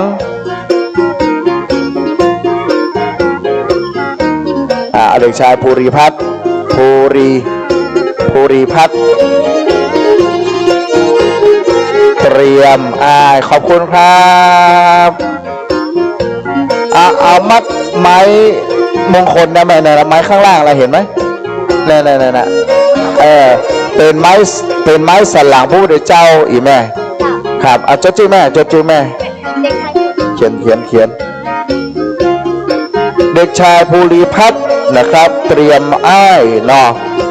100 บาทคุณแม่เอาผ้าแพรเจดสีแม่เกิดวันหยางแม่เกิดวันอะไรวันจันทร์สีเหลืองวันจันทร์ให้เกิดวันจันทร์แม่เกิดวันหยางวันพุธสีเขียวแม่ไปผูกเลยแม่เกิดวันหยางวันพฤหัสสีเสด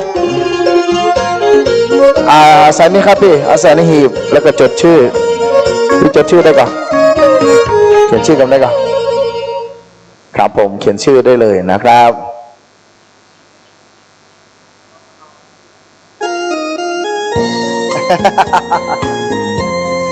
ขอบคุณครับพี่สาวเกิดวันไหนนะครับ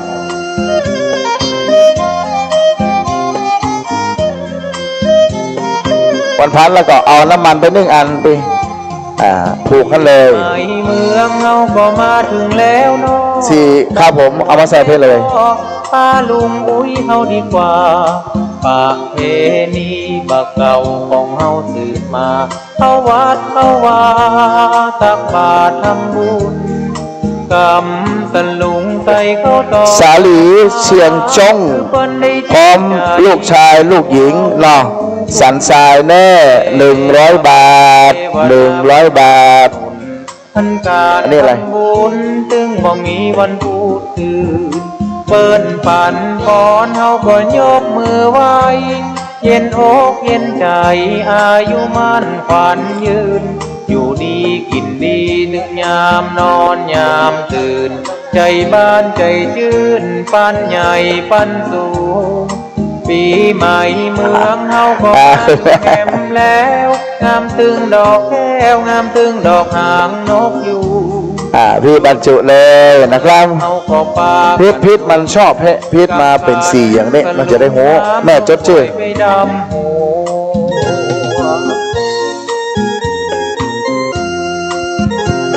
รถนั้นนะครับที่มารถขอรับส่งพระพุทธเจ้าพระสงฆ์ก็ดีนะครับสามารถที่จะเอาไปจอดในวัดหรือบริเวณโรงเรียนนะครับหรือในบริเวณโรงเรียนได้เลยนะครับเย็นอกเย็นใจอายุมั่นขวัญยืนอยู่ดีกินดีถึงยามไม่ใส่นี่เลยยามตื่นใจบ้านใจชื่นปันใหญ่ปันสูงปีใหม่เมืองเฮาก็แม่สุรินทร์มุกดาขอบคุณครับพิษนั่งแก้วงามตึงดอกหางนกอยู่ชุดผ้าเมืองเฮาก็ปากันนุ่งกำขันสลุงน้ำส้มปล่อยไปดำหู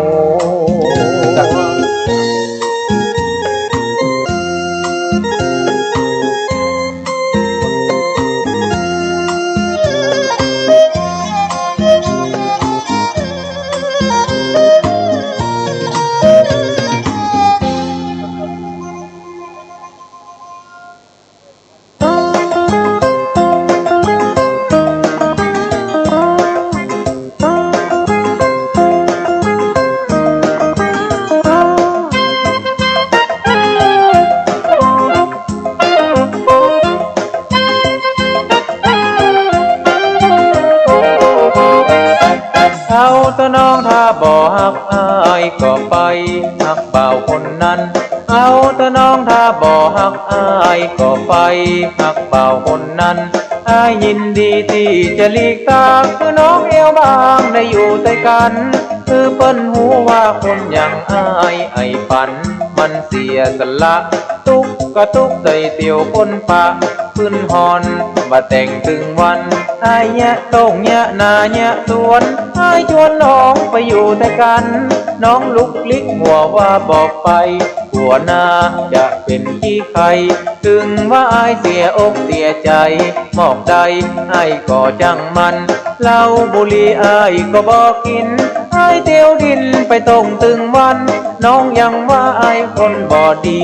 บ่มีเหมือนเปิ้นคนนั้นแม่น้องจังว่าอายบ่รวยบ่มีเงินหมื่นเงินพันเอาแต่น้องถ้าบ่เนี่ยให้ก็ไปกับบ่าวคนนั้นลืมไม่เถอะลืมคน ข่าวในขณะนี้พุทธศาสนิกชน ชื่อไอ้ ผู้ใจบุญบารมีคุณสุรินทร์มุกดาครับ100 บาทนะครับขอบคุณครับแม่อาศัยเลยแม่เอาดอกไม้มาได้เลยเนาะอธิษฐานแม่เอาไว้ฮะเอาไว้บนสตังค์ครับครับผมแม่เกิดวันหยังเกิดวันหยังเอาบริการให้แม่หน่อยน้ำมัน1 ขวดเหล้าสีขาวเป็นสีเหลือง หักเบาคนนั้นเอาแต่น้อง และสีขาว หักอายก็ไปหักเบาคนนั้นอายยินดีที่จะหลีกทางคือน้องเอวบางได้ แม่มานี่เลย คือเปิ้นหูว่าคนอย่างอายไอ้ฝันมันเสียสละตุกกระตุกใจเตียวคนปะขึ้นหอนมาแต่งถึงวันอายแยะโต้งแยะนาแยะสวนอายชวนน้องไปอยู่ด้วยกันน้องลุกลิกหัวว่าบอกไปหัวหน้าจะเป็นที่ใครถึงว่าอายเสียอกเสียใจหมอกใดอาย มาด้านนี้เลยเด้อในส่วนของผู้มีบุญมีบารมีนะครับ ขอบคุณนะครับเด็กชายธีรพัฒน์เตรียมอ้าย100 บาท บ่มีเหมือน แม่มานี่เลยเอาซองมานี่เลยพิษหยิบซองมา ว่าอายบ่ ว่าไม่เป็นไรไม่เป็นไร บ่มีเงินหมื่นเงินพันเอาแต่น้องถ้าบ่เนี่ยให้ก็ไป ครับ คนนั้น แม่บอกออกแม่บอก คน เนี่ย อย่างอายลืมอาย เปิดให้แม่เปิดให้แม่ ไม่ฝัน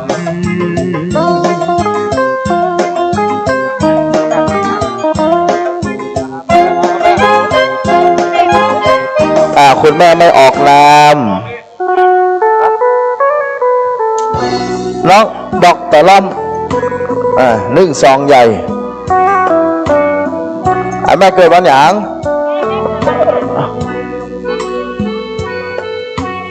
วันเสาร์สีขาวมาพร้อมน้ำมัน1 ขวด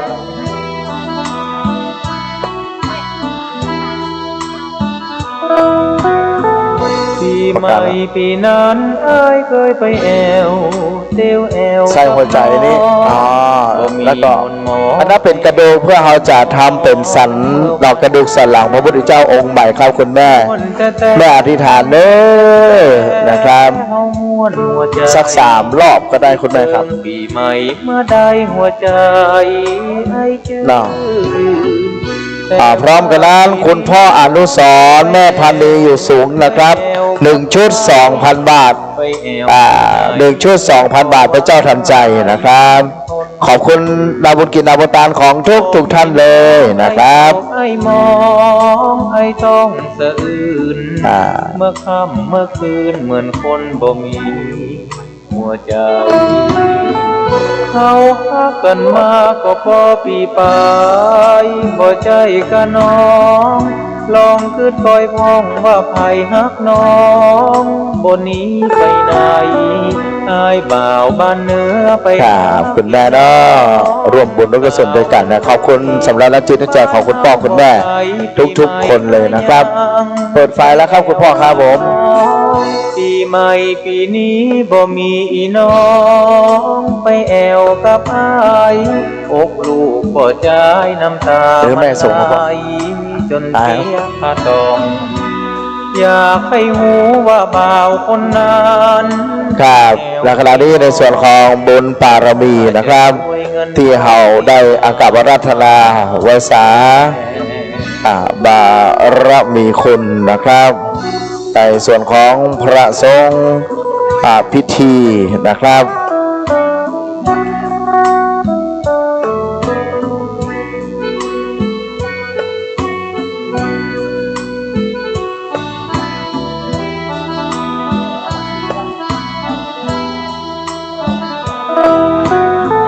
เขาฮักกันมาก็พอปีปลายบ่ใจกันน้องลองคืดคอยพ้องว่าไผฮักน้อ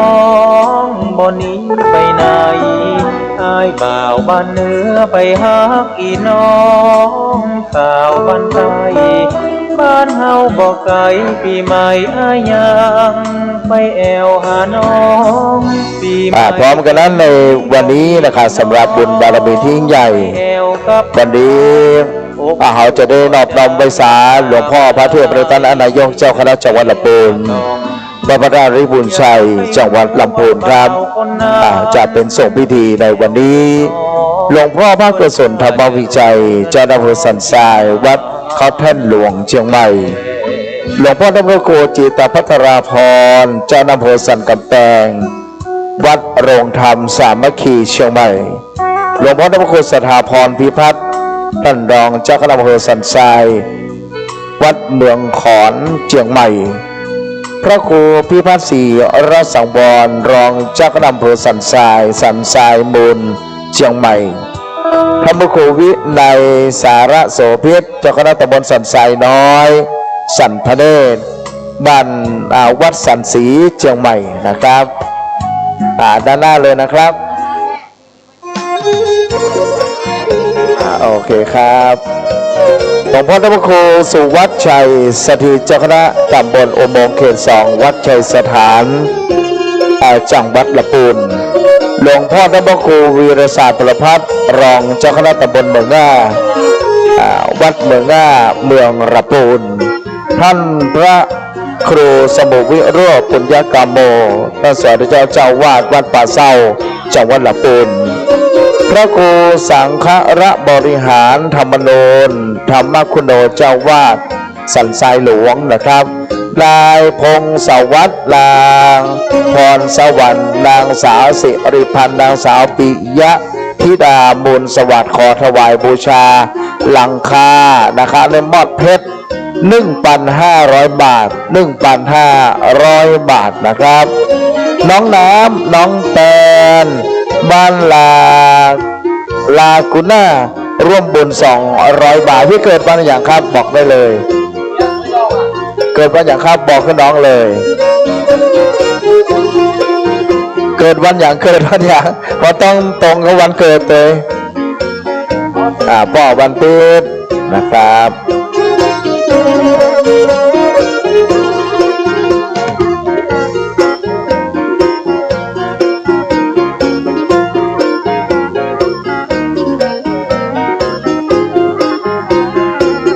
ผ้าแพรนั้นเป็นปูไม้มะยมมงคลวันนี้เขาจะเอาไปแต่งกระดูกสันหลังพระพุทธเจ้าองค์ใหม่เนอะเอาผ้าแพรผูกจิตผูกใจตอนนี้เพื่อหัวใจพระพุทธเจ้ากันเนอะนะครับเพื่อหัวใจพระพุทธเจ้าก่อนขอบคุณครับครอบครัวที่อบอุ่น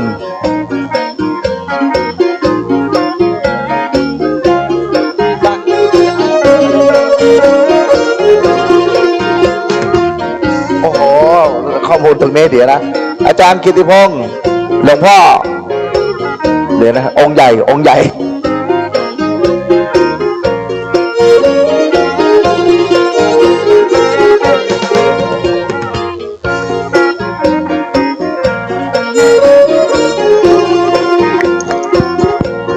ลวงพ่อมีโยมถามว่าสร้างพุทธรูปนี่กี่นิ้วขนาดเดี๋ยวข้อมูลจากรองเจ้าวาดเดี๋ยวมาคุยกับพี่ชายเอาใส่หัวใจพุทธเจ้าองค์ใหม่ครับผมขอบคุณครับพ่อชื่อหยังแม่เขียนครับแม่วิมลจันตะคำวิทย์เอาใส่ให้ตา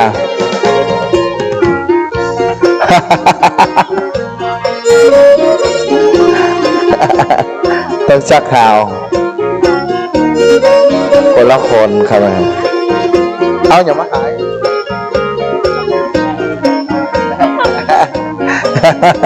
เหมือนประกาศดอกกระหล่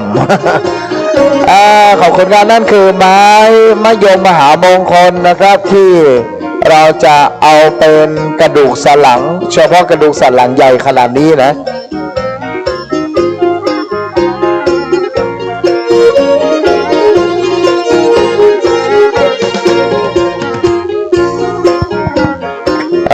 ไม้จะมดถึงสอง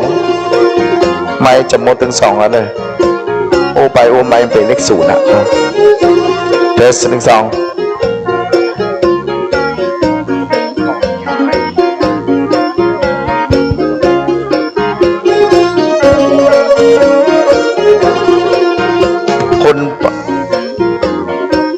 คุณแม่วิมลจันทคำเนอร์พร้อมกับญาติกาพี่น้องแฮม100 บาทนะครับแล้วยังเป็น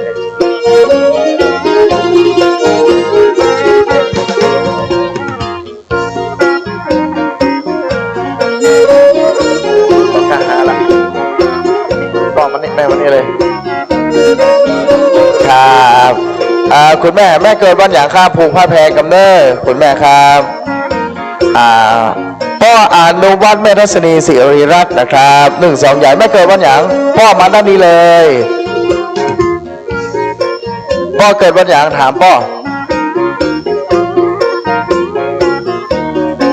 ทราบประจำราศีเลย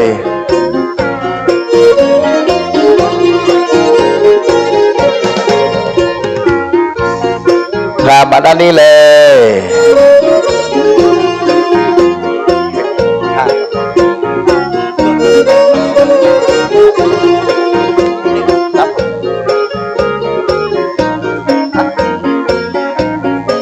แล้วแต่ศรัทธาครับพี่แล้วแต่ศรัทธานะครับแล้วแต่ศรัทธาเด้อนำเอาน้ำมันมาใส่หัวใจพระพุทธเจ้าแล้วก็ผ้าแพรเจสีเอามัดกับใบมะยมที่เปิ้นจะไปแปลงสันหลังพระพุทธเจ้ากระดูกสันหลังอะมาตั้งนี้เลยครับแม่มาด้านนี้เลยทำบุญไปกันเด้อครับก็ได้ก็ได้ครับเนาะ100นะก็ได้ก็ได้ก็ได้ใส่เลยนะครับใส่เลยขอบคุณครับขอบคุณครับคุณแม่ชื่อหยัง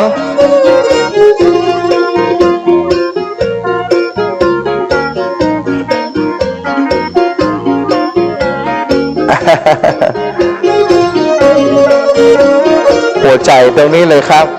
นี่นะอันนี้แกซ้อน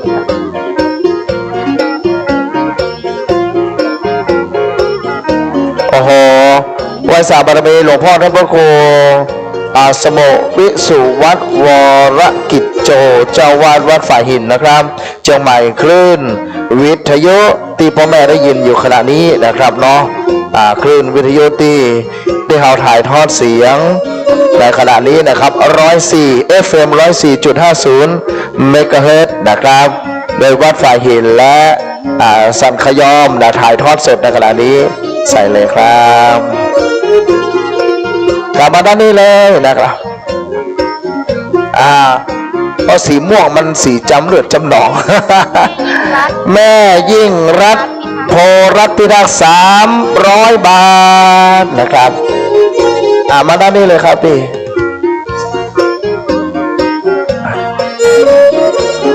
มานี่เลยครับเหรียญที่ฝากมานี่เลยนะปอนอมานี่นะครับเดี๋ยวอันนี้ย่อใส่หัวก่อนอธิษฐานย่อใส่หัวใส่หัวน้องอธิษฐานเอาสตังค์ใส่หัวเขาหันหน้าให้พ้นไปจะเกิดขึ้นพระพุทธเจ้าจะเกิดขึ้นเนาะไปสร้างพระพุทธเจ้าบุญเอามาเพลเหรียญอธิษฐานยืนอธิษฐานข้างล่างนี่เลยก็ได้ครับน้องครับอันนี้เหรียญสตังค์ปีพ่อแม่พี่น้องเฮาหอมกันมาขอบคุณครับพี่สาวคุณวิไรนาปัญญา1-2ใหญ่พี่สาวเกิดวันอย่างมารับ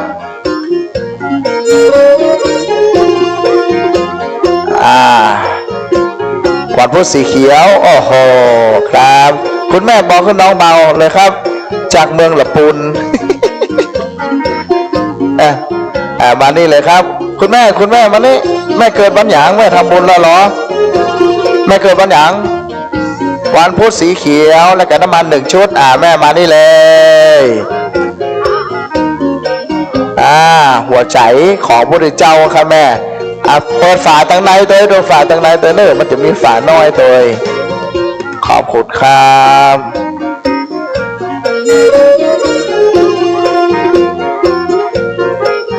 เดี๋ยวสลาจะมาเอาที่นี่แม่เต็มเลยดู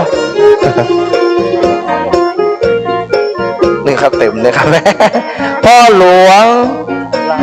ลาวินบุญสกุลโกศลพ่อหลวงโมซิฟสันทรายน้อยนะครับครับคุณแม่ใส่นี่แล้วเนาะโอเคครับไปมัดเนอไม้เพื่อเอาแป้งกระดูกสันหลังพระพุทธเจ้านะครับไม้นี่เป็นไม้ยมมหามงคลจะเอาแป้งกระดูกใส่กระดูกสันหลังพระพุทธเจ้าพี่หัวใจเอามาใส่ที่นี่เลยวันศุกร์สีฟ้า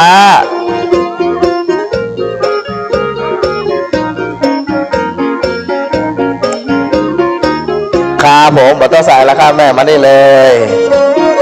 ขอบคุณพ่อครับพ่อเกิดวันหยางวันพฤหัสอยู่ให้ครับลูกเอาวันพฤหัสแล้วก็น้ำมัน1 ชุดวันพฤหัสคุณพ่อเด้อน้ำมันเอาใส่หัวใจเพื่อนนะแม่แล้วก็ผ้าแพรมัดปุนเนอร์ขอบคุณพ่อปัญญานะครับคุณสุขศรีร่วมทำบุญ100 บาท100 บาทนะจ๊ะครับผมอธิษฐานดีๆนะครับพระโมรีเจพระพุทธเจ้าครับผมเจพระพุทธเจ้าแม่เปิดได้ก่อนครับขอบคุณครับอธิษฐานได้ไอ้เนอร์ต้นใดก็ได้ครับอธิษฐานนะครับเนาะต้นใดก็ได้ละเอามา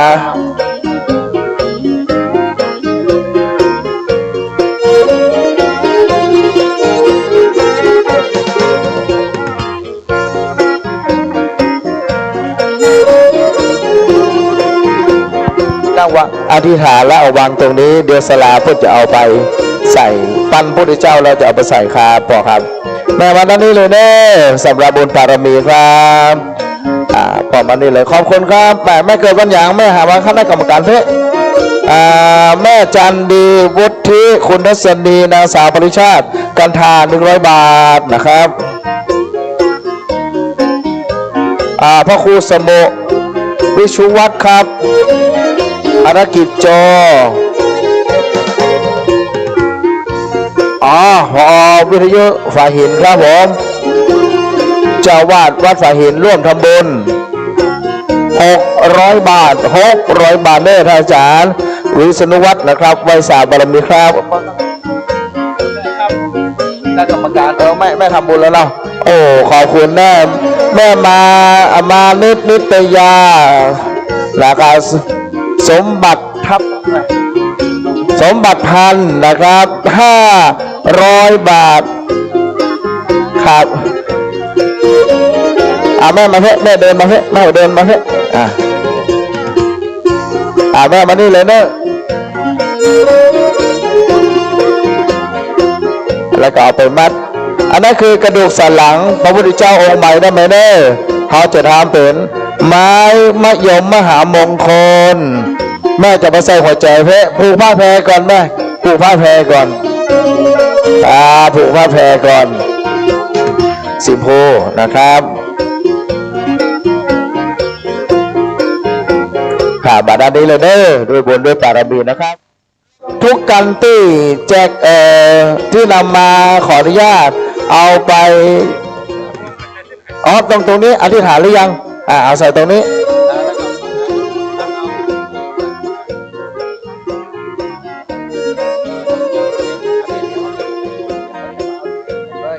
อธิษฐานแล้วเนาะใส่ตรงนี้เลยเกิดวันอะไรวันจันทร์เอาสีเหลืองมาผูกผ้าแพรเอาแล้วโอเคขอบคุณครับขอบคุณครับรถทุกกันนะครับขอเอาไปจอดในวัดเลยบริเวณโรงเรียนบริษัทสถานที่นี่เขาบอกให้จอดนะครับเขาบอกให้จอดเด้อขอความเมตตารถทุกกันนะครับโชเฟอร์ทุกคันนะครับขอบคุณคุณแม่นะครับ เพลงมานี่เลยครับโมลีของพระพุทธเจ้าอ๋อครับผมจะเอาอธิษฐานและใส่ตรงนี้ครับแม่ร่วมบุญเนาะเท่าไหร่ก็ได้ครับคุณแม่ครับผมแต่หลายท่านมารู้มาได้จีนี่แต่เฮ้ยอย่านี่คือจิ๊กพระพุทธเจ้าตีปุริสร้างแล้วไปเอาไปใส่ตีหัวพระพุทธเจ้านะครับนี่ของสูงสุดอันนี้นะแม่อธิษฐานแล้วใส่ตรงนี้อธิษฐานแล้วใส่ตรงนี้อันใดก็ได้ครับแม่มันก่องามนะพระเกศาพระเกศาขดหอย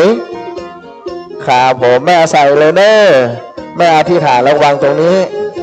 หันหน้าไปพุทธติบิสังเดี๋ยวสลาเขาจะมาเอาเนาะโอ้วันนี้ตาลของสูงสุดเลยนะครับจะอยู่ชั่วลูกชั่วหลานพ่อเฮาวันนี้ปีฮ้องเฮาได้ถวายพระโมลีพระพุทธเจ้าแล้วเนอะจะได้มั่งมีสีสุขนะกำหวยอันใดก็เป็นรางวัลที่1สตาร์ในกระเป๋าเพิ่มขึ้น100,000 เต้าครับผมอันนี้ยังไม่ได้ทำครับแม่เอาตรงนั้นมาใส่ตรงนี้ครับช่างฟ้อนถ้าเตรียมฟ้อนได้ก็ฟ้อนเลยเนอะซอฟ้อนตีห้อมปุ่นเนอะแม่เกิดวันอย่างบอกให้น้องเนอะแม่มานี่ก่อนมานี่เลยแม่ทำบุญก่อนแม่ชื่อหยางมานี่เลยแม่มาลี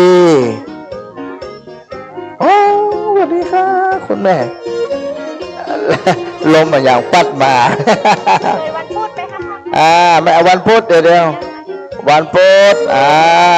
วันพุธคุณแม่วันพุธใครเกิดวันพุธแม่ครับไว้แม่เหรอสาธุแม่มานี่เลยแม่เอามาเพ่โอ้โหขอบคุณครับแม่เอาผ้าแพรมาตรงนี้เลยครับพ่อเกิดวันหยางวันเสาร์สีขาวมาพิษสีขาวแม่แปงวังสาร100 บาทแม่มาริอุปนะ100 บาทป้อเริ่มป้าคำทรงใช่ไหมพ่ออุทรา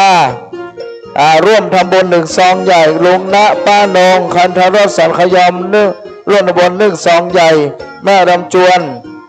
โมนินทรพร้อมครอบครัวพร้อมลูกหลานสันขยม1 ซองใหญ่ป้อนตื้นแม่ตาคันธรสอนุโมทนาร่วมทำบุญ300 บาทคนทวัดดงรักแสวงบุญทวัดชัยดงรักแสวงบุญอรพินธรรมชัยของครัว300 บาทแม่เกิดวันหยางมาเพ่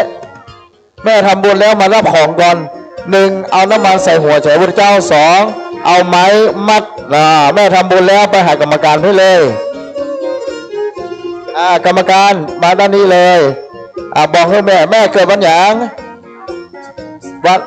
วันพัดสีส้มถูกต้องน้ำมัน1 ขวดมาด้านนี้เลยแม่มาด้านนี้เลยบอกให้น้องครับแม่ใส่เลยครับแม่น้ำมันใส่หัวใจพระพุทธเจ้าเพผ้าแพรไปมัดไม้ตื้อเป็นจะแต่งกระดูกสันหลังพระพุทธเจ้าวันเนี้ยเนาะยก2 อย่างนี้มาก่อนเอา2 อย่างนี้มาก่อนมัดแล้วพ่อใส่หีบเลยคนข้าคนแม่ได้สาธุแม่ครับก็ผมพระโมรีพระพุทธเจ้าครับแม่ไปใส่ผ้าแพรแล้วหมดแล้วค่อยมาทำสุดท้ายเนาะเอาไปเลยครับแม่อธิษฐานตรงนี้อธิษฐาน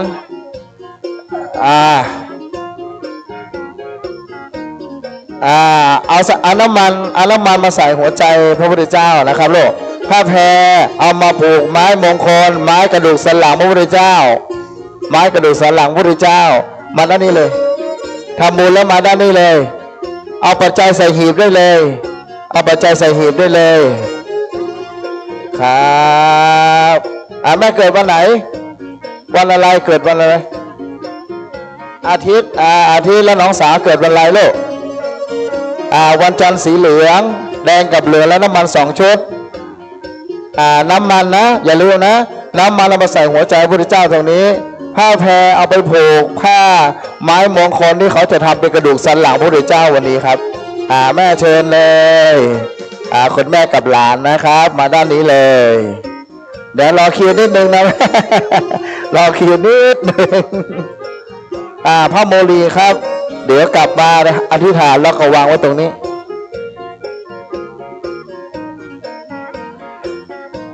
แม่เกิดวันอะไรเดี๋ยวแม่เกิดวันอะไร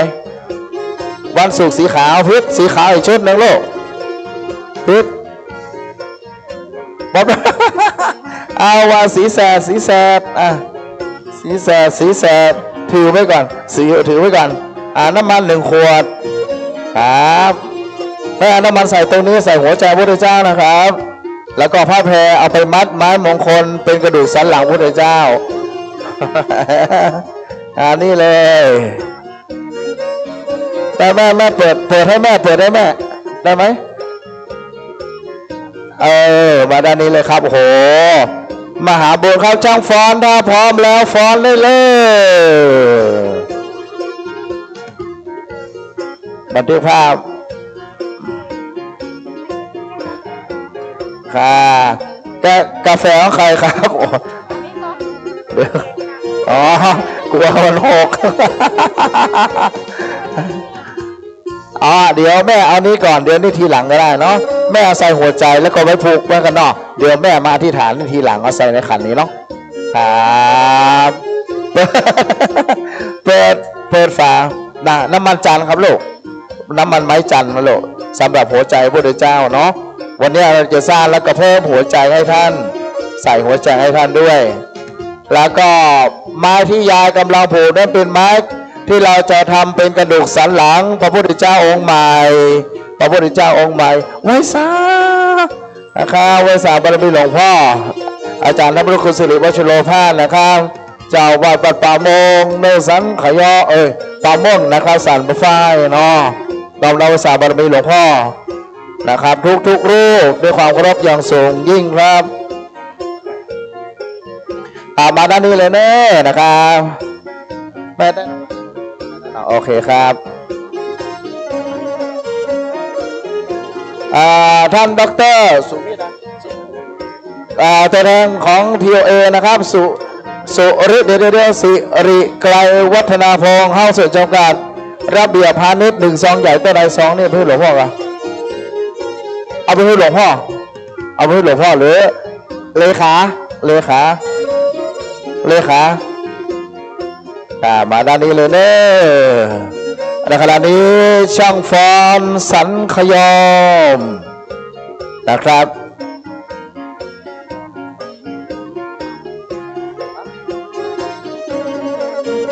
ตอนเช้านี่เลยครับ10 โมง 2,900 บาทนะครับร้านระเบียบนะครับ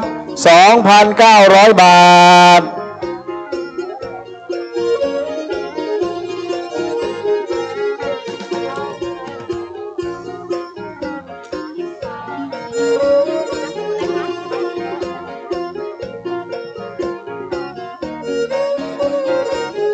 ขอต้อนรับท่านหน้าที่ดำรงท่านนายกเทศมนตรีเทศบาลตำบลสันทรายหลวงพร้อมกับทีมงานผู้บริหารด้วยความเคารพอย่างสูงยิ่งครับท่านครับท่านเดินทางมาถึงแล้วเนอะนะครับคุณพ่อเชิดเกียรติคุณแม่จันฉายชัยมันร่วมตำบล 1,000 บาทสาธุอย่างครับแม่เกิดวันอังคารพุธอย่างละชุดเร็วคุณพ่อคุณแม่มาพฤหัสแล้ววันอังคารมาแม่ไม้มงคลจะทำเป็นกระดูกสันหลังครับพ่อเกิดวันพฤหัสใช่ไหมใส่หัวใจพระพุทธเจ้าก่อนนะครับคุณแม่พี่พิมพ์ทองไข่โต๊ะ500 บาทคุณพ่อเชิดเกียรติคุณแม่จันฉายชัยมั่นร่วมเงิน 1,000 บาทนะครับสีขาวตรงนี้ครับเราผ้าแพรเอาไปมัดเนาะ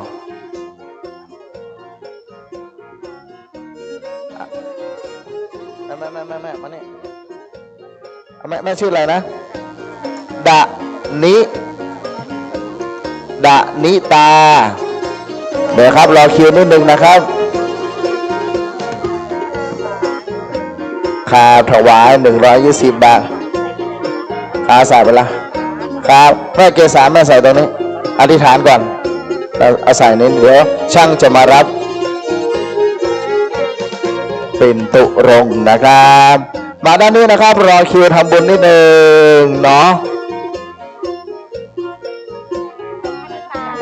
ดานิตาอนันทนาธร120 บาทคุณพ่อวัลพัฒน์ปิ่นตุรงค์100 บาทนะครับเทในหัวใจเลยนะเห็นไหมครับเทเลยแม่แกะแล้วก็จะมีตรงนี้มันจะมีอีกชั้นหนึ่งแกะอีกชั้นหนึ่งแกะให้นะ อาจจะแน่นนิดนึงเชิญด้านบนเลยนะครับนี่คือหัวใจพระพุทธเจ้าที่จะเกิดขึ้นแม่เรียงคิวเลยนะครับเพราะเรียงคิวเลยนะครับเรียงคิวเลยบอกให้น้องๆนะครับว่าเกิดวันไหนน้องๆจะบริการน้อง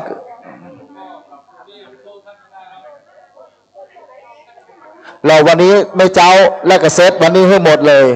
เสร็จแล้วนะครับแม่ไปที่ผ้าแพรเลยอันนั้นเป็นผ้าแพรกระดูกสันหลังนะครับกระดูกสันหลังเลยมาด้านนี้เลยนะครับสาธุ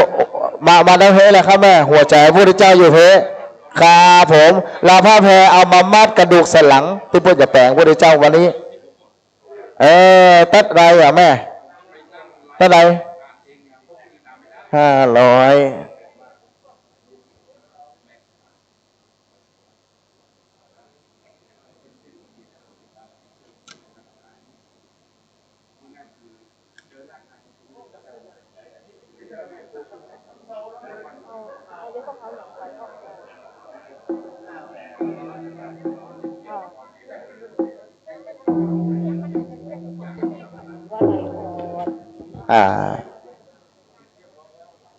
ครับมีมันจะอยู่เพลหมดเลยแม่100 บาท200 บาทแม่นั่นแหละครับรวมหมดเลยแม่วันไหนพรวันผัดครับพิษวันพฤหัสศรีเสดพฤหัสศรีเสดวันพฤหัสศรีเสดให้สีไอ้กี้วันพฤหัสแม่เกิดวันพฤหัสนะแม่ครับแม่ทำบุญตั้งแต่แม่มานี่เลยครับแม่วะไรพรจันทรศิริ500 บาทนะครับคนสิริประภานิ่มกิติกุล5,000 บาทจากกรุงเทพมหานคร 5,000 บาทครับสาธุแม่มานี่เลยแม่บุญศรีนายบุญศรีนางสุทัศนีนางสาวนิชารีนางสาววรนันท์จักรแก้ว400 บาทสันสายน้อยเนาะครับแม่เกิดวันหยังวันศุกร์พิษวันศุกร์อีก1 ชุดวันศุกร์1 ชุดครับวันศุกร์เนอะแม่นี่ใส่หัวใจอันนี้ผูกผ้าแพรครับผมแม่ชื่อหยังแม่นัตตพัฒน์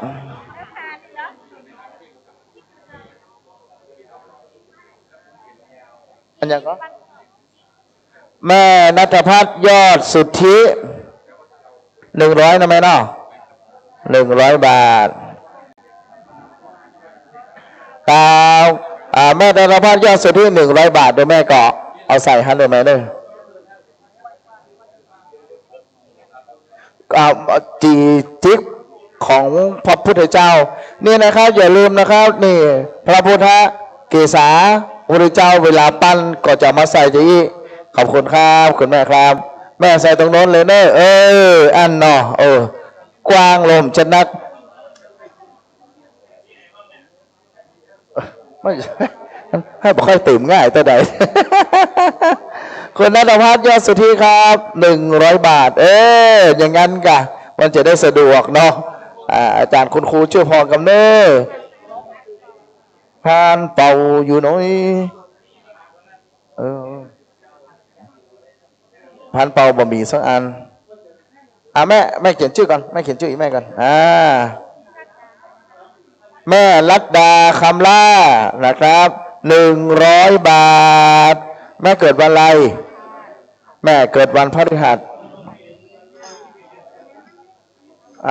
วันพฤหัสครับแม่น้ำมันแล้วใส่หัวใจพระเจ้าปุ่นเนอร์ครับไม้ที่ท่านกำลังผูกอยู่นี้คือไม้ที่เราจะไปทำเป็นกระดูกสันหลังพระพุทธเจ้าตันใจวันนี้นะครับเพื่อเลือดเพื่อเนื้อพระพุทธเจ้าตันใจเนอร์ที่เฮามัดอยู่ขนาดนี้อธิษฐานเกิดชาติใดอย่าให้มีโรคขอบคุณเนอร์แม่เนอร์ครอบครัวตาสมแม่แดง100 บาทแม่รัตดาคำล่า100 บาทตัวเลขทำบุญปฏิภาณไม่เป็นไรไม่เป็นไรถวายน้ำสงฆ์พิธีเนาะเอาถวายสงฆ์พิธีครับขอบคุณนะปฏิภาณถวายสงฆ์พิธีน้องๆมาเอาไผ่ที่จัดน้ำมาเอาน้ำที่น้องปฏิภาณจะถวายเด้อเป็นงานที่เขามาเอาที่เขามาคนเดียว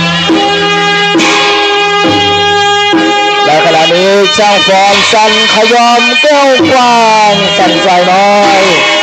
ดุริยะดนตรีปาดกองถวายเป็นพุทธบูชางดงามตามที่ถอยไม่ยิงรันดาจังโดงศิลปะรันนากู้สันขยอมเบียงแก้ว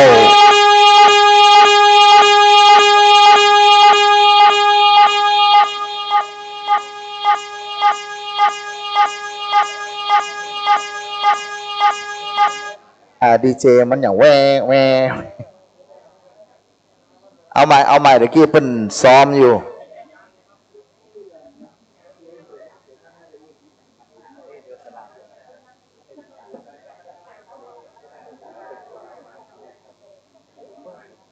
คณะกรรมการนำพานมามาพูดละพี่พูด1-2 อันครูกว่าติวมาพูดละมาแล้วเนาะขอบคุณคุณแม่เนอะ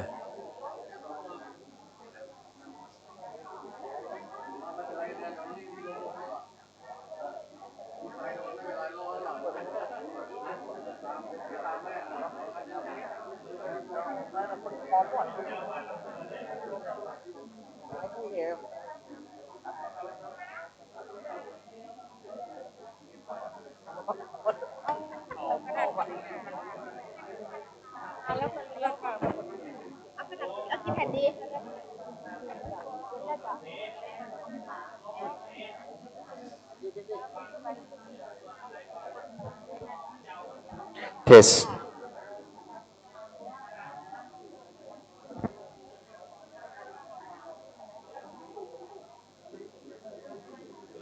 ครับผมอธิษฐานครับยินดีต้อนรับในส่วนของท่านศิวะธรรมิกานนท์ท่านอำเภอสันทรายพร้อมกับครอบครัวนะครับเขาจะจัดที่สร้างอยู่ข้างบนตอนนี้เป็นโค้งเป็นห้างอยู่แม่แต่ไม้ตัวนี้ที่เขาจะทำเป็นกระดูกสันหลังนะแม่นี่นะที่เขามัดกันตอนนี้ครับดีเจว่าใดช่างฟอนพร้อมเห็นกำมอง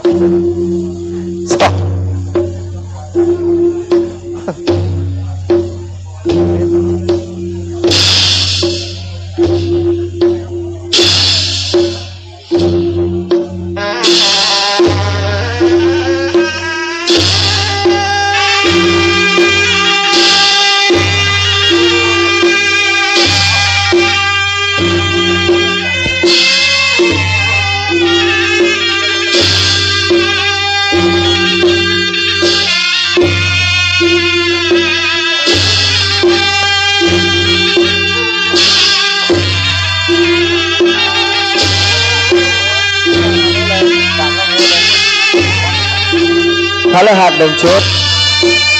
แม่อันนี้นะเอาใส่หัวใจพระพุทธเจ้าท่านนะที่ตั้งท่านนะแม่ที่ชั้นนะผ้าแพรเอาไปมัดไม้เนี่ยไม้กระดูกสันหลังพระพุทธเจ้าเนาะแม่มานี่เลยมาด้านนี้เลยพิษบอกให้ใส่แม่มานี่เลยมานี่เลย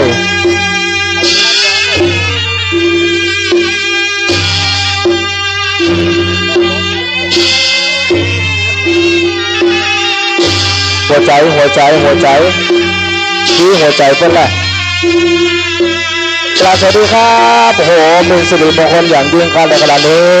ท่านศิวะธรรมิกาเนินพระนามเภอสันทรายคนดี4สันทรายได้เดินทางมาถึงแล้วนะครับในนามของอนุสราศาสตร์ขยอมยินดีต้อนรับท่านนายอำเภอคนดีผู้ใหญ่ใจดีของอาด้วยของเคารพอย่างสูงยิ่งครับท่านครับท่านเป็นผู้มีบุญบารมีอันยิ่งใหญ่มีวิสัยทัศน์อันกว้างไกลเหตุผลที่งานเบอร์สันทรายจะเริ่มรุ่งเรืองอดีตจนถึงปัจจุบันนี้นะครับกราบสวัสดีท่านนายอำเภอด้วยความเคารพอย่างสูงยิ่ง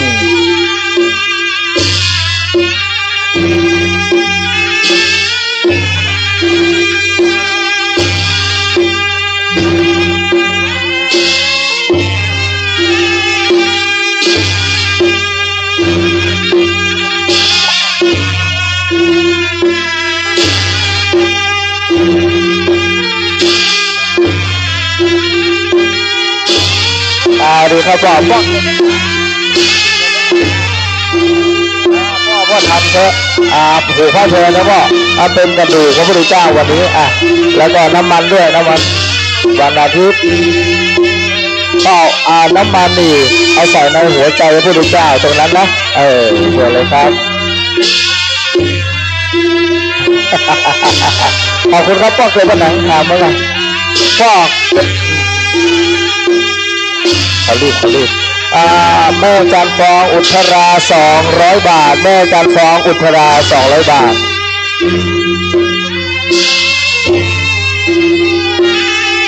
ครับคุณพ่อเกิดวันหยัง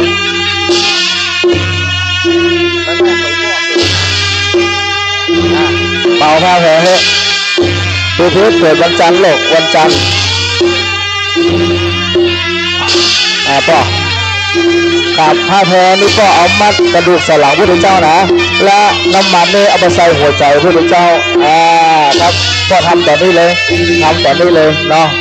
ขอบคุณคุณสุภาพแก้วมาคุณรุ่นนภากิติรัมคนกรวราแก้วมาคุณระมิตาแก้วมาคุณชัยวุฒิแก้วมาคุณพงศกรแก้วมาครับ1 ซองใหญ่แม่เกิดวันอยากจะหาแม่เลยแม่เกิดวันหยังแม่มาเอามาแพรตัวสีแม่มาเอาเพชรแม่เกิดวันหยังบอกน้องแม่เกิดวันหยังวันเสาร์สีขาวเด้อแม่มาเพชรเลยแม่บอกข้างบนเอาผ้าแพรมัดแล้วแม่ใส่หัวใจพระพุทธเจ้าเลยนะครับใส่น้ำมันหัวใจพระพุทธเจ้าเนาะอย่าลืมด้วยยายวันนี้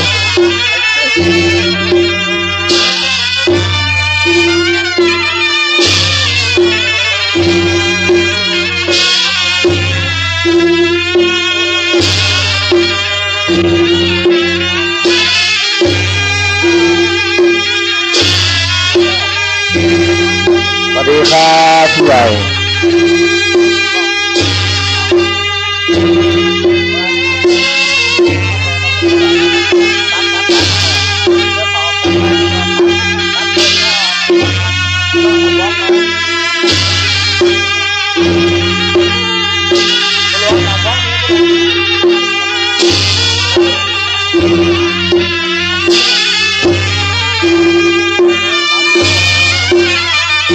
จำรถคุณสุนีคุณสุวิชาดาคุณสำรวมสุพนิพรระอมรราชราวิทย์ของครอบครัวแทนกลาง อูอีสานร่วมทำบุญสร้างพระพุทธเจ้าองค์ใหม่บนศาลา500 บาทครับแม่สมจิตดอกไม้กระพิง300 บาทแม่มาด้านนี้เลยแม่เกิดวันหยางบอกคุณน้องแม่เกิดวันหยางบอกน้อง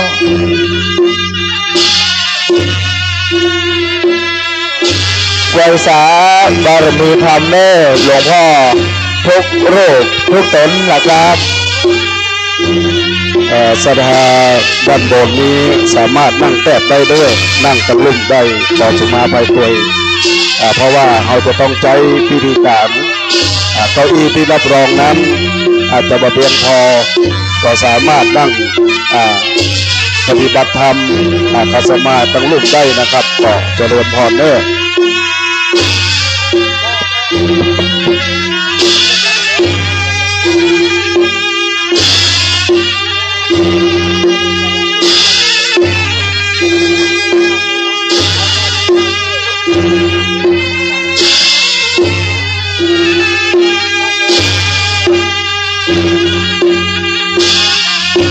ในขณะนี้คุณแม่เน่ขอบคุณนางสาวสุวรรณีแสงเพชรสิริพันธ์100 บาทคนวิไรวันปานดิษฐ์50 บาท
แม่จะทำบุญได้มาทางนี้เลยเนอะขอบคุณคุณแม่ครับ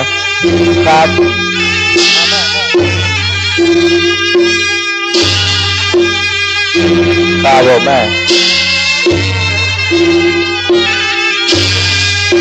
แม่วันดีครับแม่วันดีจำปา100 บาทแม่เกิดวันหยัง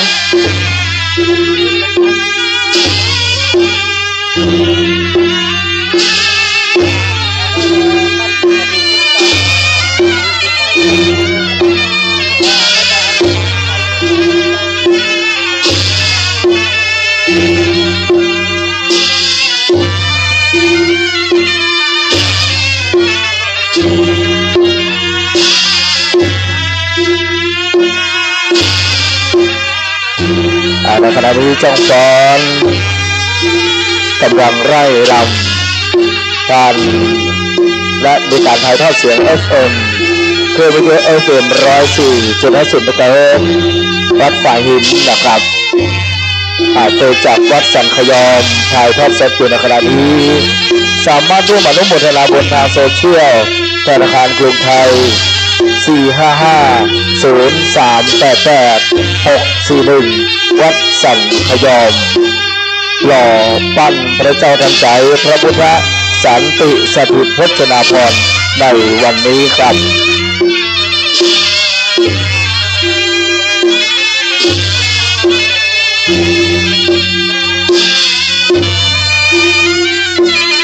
ขอบคุณคุณแม่นะ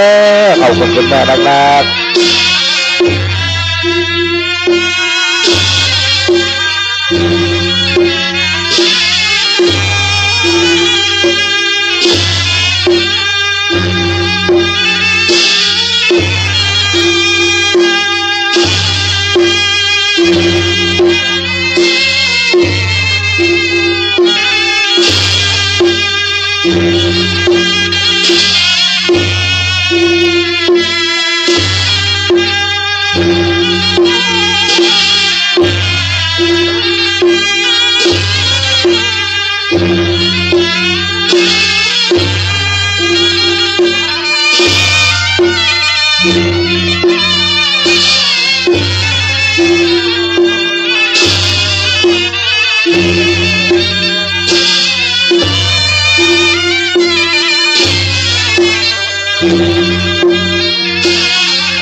ขอเสียงปรบมือจังฟ้อนคนงานสันขยอมแก้วกว้างเงานะครับ ขอบคุณคุณพี่คุณป้าคุณน้าคุณอานะครับ ขอบคุณครับปอครับปอเกิดวันหยังเกิดวันหยังวันติดเนาะคุณปอร่วมบุญร่วมกุศลกับหมู่เฮาเจ้าข้านะครับวันติดอันนี้ป่อเอาผูกผ้าแพรกระดูกสันหลังพระพุทธเจ้าน้ำมันดิป่อเอาไปใส่หัวใจพระพุทธเจ้าเอาผูกนี่เลยครับป่อมาได้แต่งตัวแล้วใส่ซองมาขอบคุณครับป่อครับคุณรังสรรค์คุณคำปันแสงตะการบ้านเด่นสันขยอมคุณบรรณดาบุตรหลางนะครับสันขยอมบนเดียวกันแหมดึงสองใหญ่คนนิตาปะนัตตาบ้านจัดสรรชุมพลสันชุมชนสังขยอมนะครับขอบคุณสำหรับบุญกินบุญตาลที่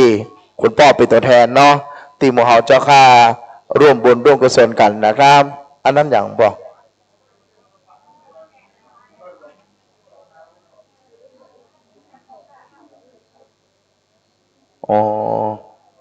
โอเคครับ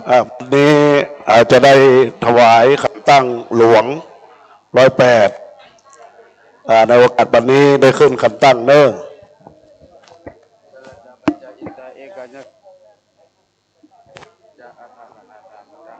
มามีหัง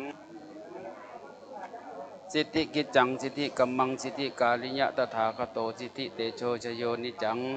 สิทธิอิติปิโสภควาสีโลเมพุทธเวปัญจทละกันเตพระเทวตาปิสนูนันเจปสิทธิเมสิทธิกิจจังสิทธิกัมมังสิทธิลาโภชโยนิจังพุทโธพุทธังรักษาธัมโมธัมมังรักษาสังโฆสังฆังรักษาพุทโธพุทธังกันหะธัมโมธัมมังกันหะสังโฆกังขังกันหะอายุวันโนสุขังปรังสิทธิกิจจังสิทธิกัมมังสิทธิการิยะตถาคโตสิทธิราโภชโยนิจังสิเรนิรันตลังสารพัสิทธิภวันตุเมอิเมยันตามหาเดชามหานุภาตชาติกามหามังกละสัมพุทธาอันตรเยวินาสกาสัพพทะสุขะสัมพุทธาอเนกาคุณันตานาปปโกพุทธพุทธาพุทเทพุทโธพุทธังอรหังพุทโธอิติปิโสนโมพุทธายะพุทธพุทธาพุทเทพุทโธพุทธังอรหังพุทโธอิติปิโสนะโมพุทธายะพุทธพุทธาพุทเทพุทโธพุทธังอรหังพุทโธอิติปิโสภควาสีโลเมพุทธบัญญัตินรกเตพระเทวตาปิสนูนันเจปสิติเมพุทธพุทธาพุทเทพุทโธพุทธังอรหังพุทโธอิติปิโสภควานะโมพุทธายะบัดนี้ผู้ข้าทั้งหลายยกยืนยังพุทธกุณังธรรมกุณังสังฆกุณังพระบิดากุณังพระมาตากุณังพระจริยังกุณังพุทธรัตนังธรรมรัตนังสังฆรัตนังตินนังรัตนานังนะเอนะเดนอุตตมะอะอุตอิติปิโสภควานะอุตนะอัตนะปัตนะปิดพระเจ้านิมิตอิติปิโสภควาพระเจ้าจำภูมาสร้างพระเจ้าวันนี้ยามนี้ขอมีความสำเร็จเป็นที่สักการะบูชาแก่คนและเทวดาทั้งหลายการกำจูโกตมะศาสนาคือถึง5,000 ภาษาขอให้ท่านทั้งหลายอยู่ดีมีสุขญาติธรรมทั้งหลายที่มาทุกสารทิศวันนี้ก็ขอให้มีความสุข3 ประการสุขในเมืองคนและสุขในเมืองฟ้าและสุขบำนาคือมหาเนรปานอยู่ดีมีสุขอายุมั่นยืนยาวหิมากาคืนกาขายไล่ล่องต้องบ้านตัวเมืองผู้ใดคนใดมาตะกราบสักการะพระพุทธเจ้าวันนี้ยามนี้อันก็ดีพุทธสันสลีสถิตพจนาภรณ์ในวันนี้จะได้สร้างกัมจูโจตกะศาสนา ตราบใดที่พระอาทิตย์พระอาจารย์บตกลงปืนโลกฉันใดขอให้พระพุทธศาสนายืนยาวฉันนั้นแลวันนี้ผู้ค้าสมณะศรัทธาและมูลศรัทธามามีสวัสดิ์เจ้าพระครูวินัยสารสุพิษวัดสันสลีพร้อมด้วยเจ้าอาวาสพระครูสถิตทุนาธรพร้อมด้วยรองเจ้าอาวาสบารากาพระเนนเถรน้อยจุองค์พร้อมด้วยอุปาสกอุปาสิกาตลอดถึงพระสงฆ์ทั้งหลายอันมาทั่วสารทิศเป็นนิมันตนะมาเจริญพุทธมนต์ก่อสร้างห้างแปงยังสารูปพิมพ์ปาพระพุทธเจ้าวันนี้ยามนี้ขอให้มีความสำเร็จพุทธสำเร็จธรรมะสำเร็จสังฆะสำเร็จในวันนี้ยามนี้อายังอัตตภโวอานิจจังทุกขังอนัตตาอจิสุอสุปังอิมังกมัฏฐานังภเวมิอิมังสัจจวาจังทิฏฐามิอิมังสัจจวาจังทิฏฐามิอิมังสัจจวาจังอธิษฐา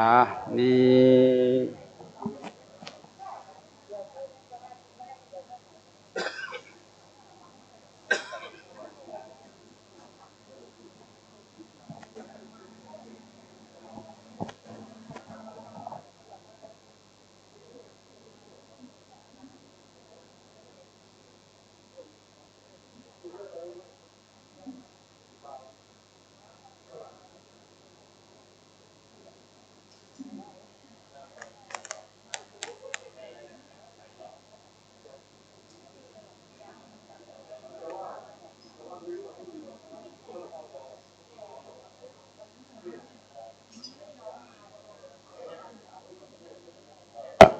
ในโอกาสบัดนี้เจ้าศาลาคือหลวงพ่อพระครูวินัยสารโสภิตหลวงพ่อเจ้าคณะตำบลสันทรายน้อยสันพระเนตรเจ้าวาดวัดสันสลีเป็นต้นเป็นประธานในโอกาสบัดนี้จะได้นัดแนะพิธีการของการปฏิบัติให้เกิดความเป็นระเบียบเรียบร้อยในส่วนของการรอปั้นพระเจ้าตันใจอันมีนามว่าพระพุทธสันสีสถิตพจนาภรณ์ได้ไว้สาหลวงพ่อได้กล่าวพิธีการจะได้ร่วมกับท่านอาจารย์พลตรีนเรศจิตลักษณ์ในโอกาสที่จะได้ดำเนินการต่อไป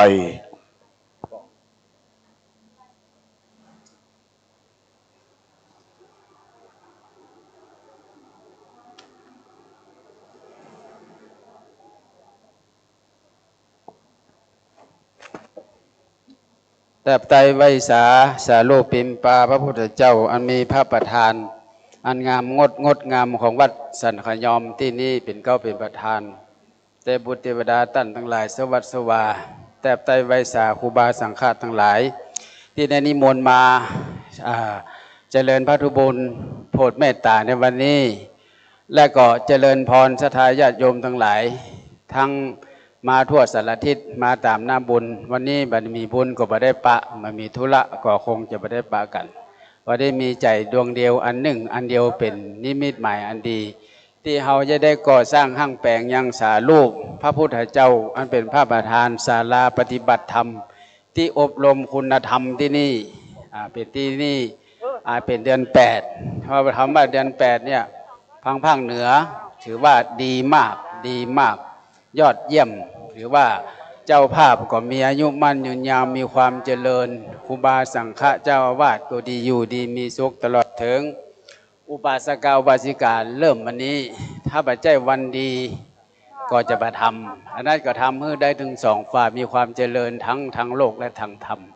และการสร้างในวันนี้ก็สืบสารวัฒนธรรมประเพณีแบบเก่าแบบโบราณว่าก่อนที่จะสร้างพระพุทธรูปเนี่ยเพื่อมีความอย่างไรเพิ่งจะต้องมีการถามตอบของพระสงฆ์ข้าสังฆเจ้าทั้งหลาย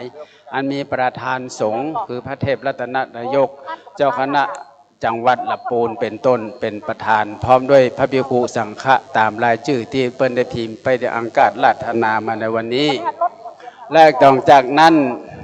ได้กล่าวคำอนุญาตจากพระสงฆ์ทั้งหลายเป็นที่อายุตะเปิ้นอนุญาตปงปั่นเรียบร้อยหลังจากนั้น นี่สั่งหลังจากไหว้พระรับศีลเรียบร้อยก็จะสวดเจริญพุทธมนต์เพื่อความขลังความศักดิ์สิทธิ์วัตถุมวลสารที่อยู่ในเนี่ยอยู่ในขันธ์ราชวัตรฉัตรธงเนี่ยก่อนที่จะทำนี่คนเมืองถือว่าถ้าทำบัตรโกบัตรสึกคืดมันคืดนี่ก็เฮานี่จะเอาคุณงามความดีพระพุทธเจ้าเป็นที่กั้งกาเก่งกั้งกาเป็นสรณะสรณาเป็นพุทโธเป็นที่กั้งกาเฮาละตันทั้งหลายดีมีโชคมีความเจริญวัฒนาถาวรตราบทั่วกระบวสานพุทธะแล้ววันนี้ก็จะได้ก่อนที่ซับเสร็จเรียบร้อยก็จะได้ขยายความโยกยอปรมีพระพุทธคิตะโยกยอแล้วก็ธรรมลักขิตะ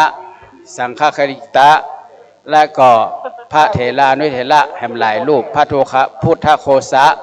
โสภิตาอุปถัมภะต่างๆตามลำดับและก็ศรัทธาญาติโยมทั้งหลายเดียวก็ดินนี่ดินที่น้ำไม่แห้งไปเอาที่น้ำไม่แห้งเป็นดินดาบดินดำในน้ำแต่ว่ามีมติมีคติว่าน้ำไม่แห้งเหมือนกับศรัทธาญาติโยมมีน้ำเหือดแห้งน้ำใจมารักษาพุทธศาสนาตลอดนี่ไปเอาขี้ดินหลายที่หลายประการและน้ำนี่เอาจากปิงวังยมน่านหลายที่หลายตางด้วยกันเอามาเพื่อที่ว่าศรัทธาทั้งหลายจะได้ลั่งไหลทั้งเข้าวัดคนทั้งหลายยังมาวันเนี้ยทำน้อยมันจะมานี่เป็นหมื่นเต่านะวันนี้ก็มาตามหน้าบุญแต่แตะวันนี้มันร้อนอากาศมันจะอบอ้าวแต่เฮาเพื่อว่าบารมีในการสร้างพระประธานซึ่งยากนักที่จะหาได้ที่เฮาตกลงปวงใจว่าเอาแห่หินดินทรายเนี่ยเพราะเป็นดินน้ำลมไฟโยมมีทั้งน้ำทั้งดินทั้งไฟทั้งลมวันเนี้ยก็คือเป็นโบราณและมีขี้ดินดิบอันนี้คือขี้ดินดิบนะโยมเนอะอันนี้ขี้ดินดิบอันนี้เปิ้นเอามาจากฐานที่แม่ชีเปิ้นเอามาจากอินเดียน้ำจากยะมุนาอาเจวราดีสลับภูแม่คงคาประดอถึงประเทศอินเดียตลอดถึงน้ำที่สูงที่สุดคือน้ำดอยอินทนนท์และก็น้ำดอยขมม้อเป็นน้ำที่ศักดิ์สิทธิ์เมืองตะปูนและทั่วเมืองเชียงใหม่มีมงคลนามดีมดเช่นว่าดวงดีใช้มงคลเป็นต้นแล้วก็น้ำจากศรัทธาญาติโยมเอามาจากบ่อน้ำเนอะศรัทธาน้ำจะปัจจัยน้ำประปาจะปัจจัยเขาจะใจจากที่เปิ้นขุดมือเพราะว่าก่อนเปิ้นจะสร้างวัดเนี่ยเปิ้นจะขุดน้ำบ่อก่อศาลาเปิ้นจะขุดบ่อเป็นอันดับต้นหนึ่งเปิ้นจะตั้งวัดเป็นที่มาว่าขุดน้ำบ่อก่อศาลาเขาก็เอาน้ำมาผสมกันน้ำนี่มันมีวิญญาณของเปิ้นอยู่น้ำนี่มีคุณต่อคนกว่าถ้าขาดน้ำนี่มันก็มามีชีวิตอยู่เหมือนน้ำนักๆพอนี้มันจะลมมันจะฮ้อนมันมั่นหายใจไว้นักๆแล้วก็กินน้ำนักๆวันนี้ศรัทธาญาติโยมก็เก็บไว้ในความทรงจำเสร็จเรียบร้อยหายกบารมีครูบาอาจารย์เนาะ4-5 รูปถึง 9 รูปแล้วก็ตัวด้วยศรัทธาญาติโยมเนาะองค์ที่1เปิ้ลก็จะไปวางที่หัวเข่าซ้ายองค์ที่2ธรรมคิตะหัวเข่าขวาแล้วก็สังฆคิตะตะก้ามคือก้นตะก้ามเมืองห้องตะก้ามซ้ายและตะก้ามขวาหลังจากนั้นก็จะวางเสร็จเรียบร้อยจะวางยันโดยโยมก็จะมีต้นจะมีภูมิปัญญาเป็นปราบตักสิทธิ์ความขังจะมีแล้วก็จะวางตามจุดต่างๆแล้วก็พระอัสดางหรือพระปิสดางหรือกระดูกสันหลังถ้าเป็นภาษาสันสกฤตก็เป็นอัสดางจะได้โยกใส่ซึ่งเป็นไม้มะยมซึ่งแม่ชีเพิ่นนำมาก็ได้เต้าคือใสคือมันเป็น8 เหลี่ยมกิ้งก่งคนเฮาเนี่ย8 เหลี่ยมกิ้งกลม8 ทิศก็ว่า8 เหลี่ยมกิ้งกลมนั้นแสดงว่ามีความฉลาดเฉลียวเขาจะว่ามาก8ก็ได้8ถ้าเป็นจีนว่า infinity มันมีที่สิ้นสุด มันจะมีมันจะมีที่สิ้นสุดคือดีอย่ามันมีที่สิ้นสุดรวยแบบมันมีที่สิ้นสุดอยู่ดีแล้วก็เฮงแบบมันมีที่สิ้นสุดหลังจากนั้นจะปกพระแล้วก็จะมีสลิงนะโยมเนอะอันนี้จะมีพระกระดูกสันหลังหรือว่าพระอัสดางลอยจากพุ่นมานะโยมเนอะจากที่ช่วงมันลอยมาโยมอธิษฐานจิตนะโยมเอาจิตไปเกาะขอให้เกิดเมื่อเฮาดับจากนี้ไปหรือว่าอยู่ยังไปในเตื้อก็อยู่ดีมีสุขจาว่าคนเฮาไปคือเกิดในพุทธศาสนาเอาจิตเกาะในสิ่งคุณงามความดีจิตดีคิดดีกายดีจิตเป็นนายกายเป็นจิตเฮาดีใจเฮาดีต้องตัวตามตอนนี้กำลังรอพระประธานก็คือหลวงพ่อเจ้าคณะจังหวัดลำพูนหลังจากนั้นเอาพระอัสดางหรือพระกระดูกสันหลังขึ้นประดับเรียบร้อยแล้วแล้วก็พระสงฆ์ถ้าเขาเริ่มเทเนี่ยพระสงฆ์ก็จะสวดมนต์ก่อพระเจ้าเทพระเจ้าเท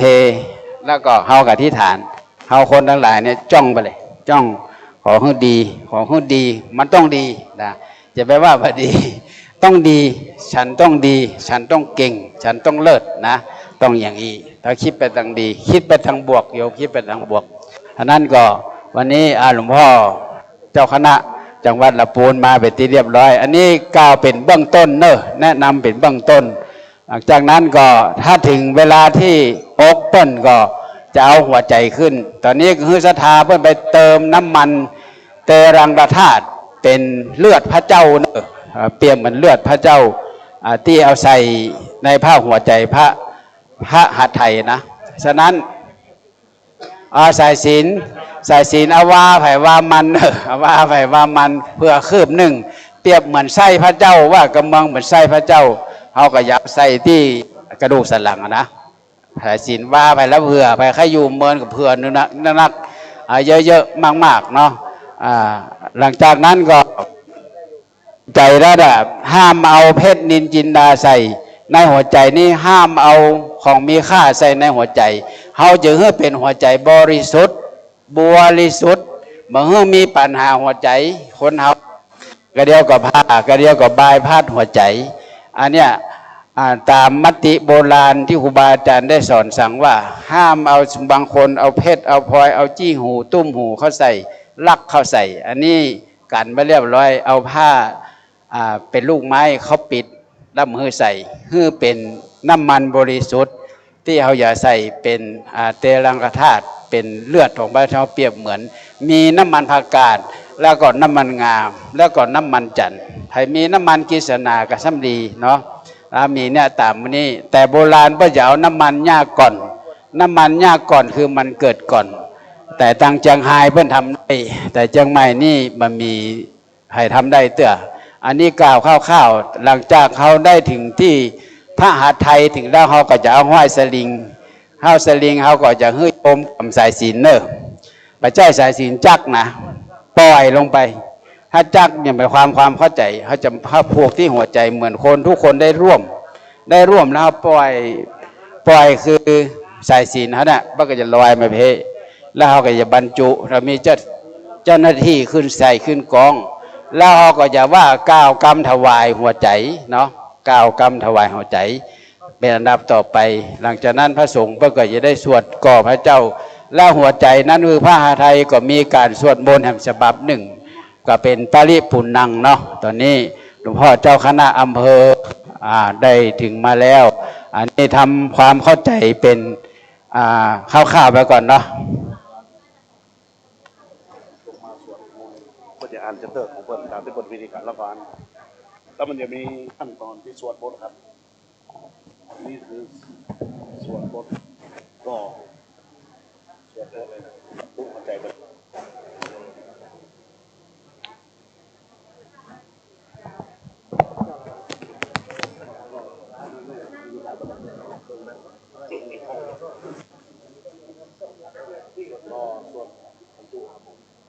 ผมก็อธิษฐานที่นี่เลยนอกไปนี่คนนี้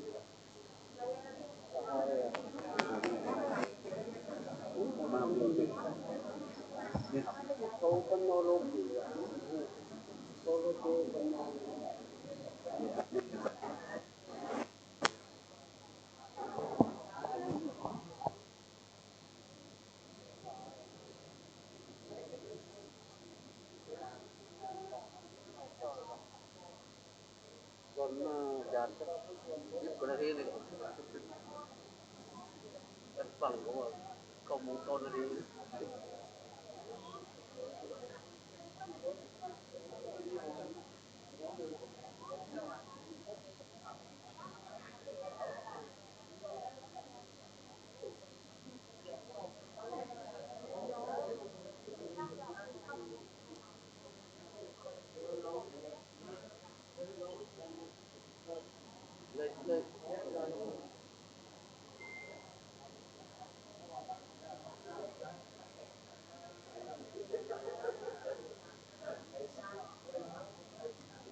ขออนุญาตใช้เสียงนะครับกรถกจ6548 กทมนะครับกจ6548 กทมไปย้ายรถของท่านด้วยนะครับด่วนเลยนะครับ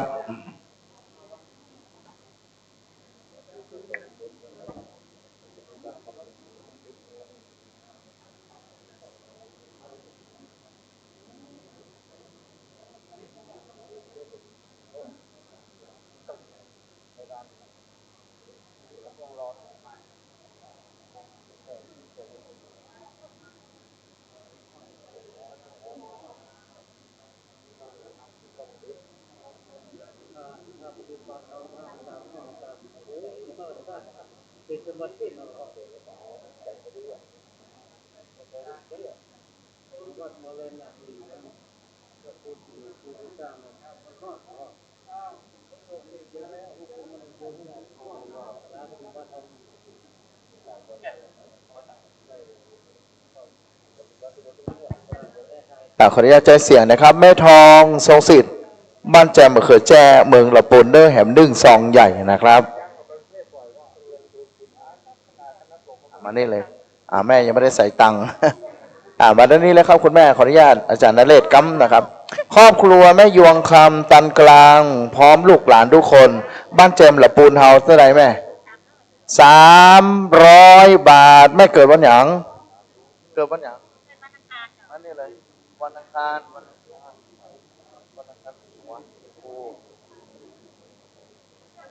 คารอันนี้หัวใจพระเจ้าเนอะเดี๋ยวแม่มาเพ่มาเนี่ยแม่เสร็จแล้วแม่มันดีเลยเนอะ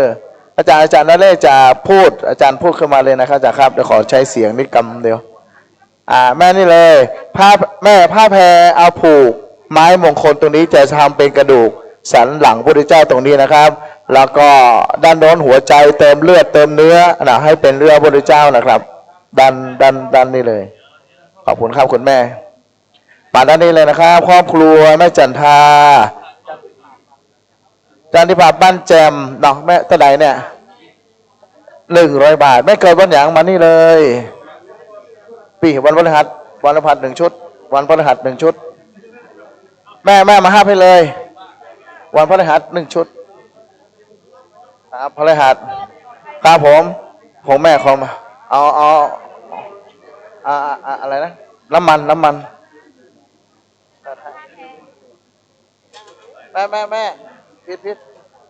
ให้แม่สีส้มแม่มานี่เลยครับเขียนชื่อเลยแม่อุไรพัทโถมะเนาะกล่าวขอบคุณครับคุณแม่อันนี้ก่อนแม่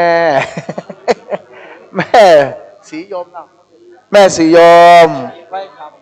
ไปคำสันขยอมเนอะแม่เกิดวันอย่างแม่มานี่ก่อนมาด้านนี้ก่อนพร้อมกับพระแพรคนพินิจตรงขมาศนะครับหล่อพระอันนี้ไม่หอมเท่าไหร่ผมด่าตามเจตนาคุณแม่ได้ครับแม่ได้สีธรรมดำรง1 2 3 100 บาทมานี่เลยครับแม่เกิดวันหยางแม่เกิดวันพัดเนาะขอบคุณครับ แถมนึ่งซองใหญ่ แม่เอามานี่เลยครับครับแม่วันละที่สีแดงครับ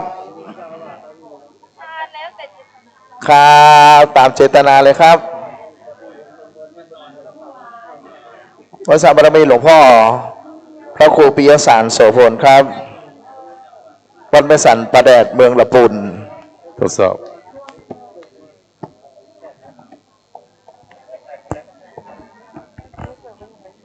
ครับในนามของ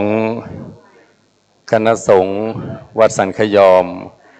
อันมีท่านพระครูสถิตธุราธรเจ้าวาดและคณะศรัทธาสาธุชนชาวอำเภอสันทราย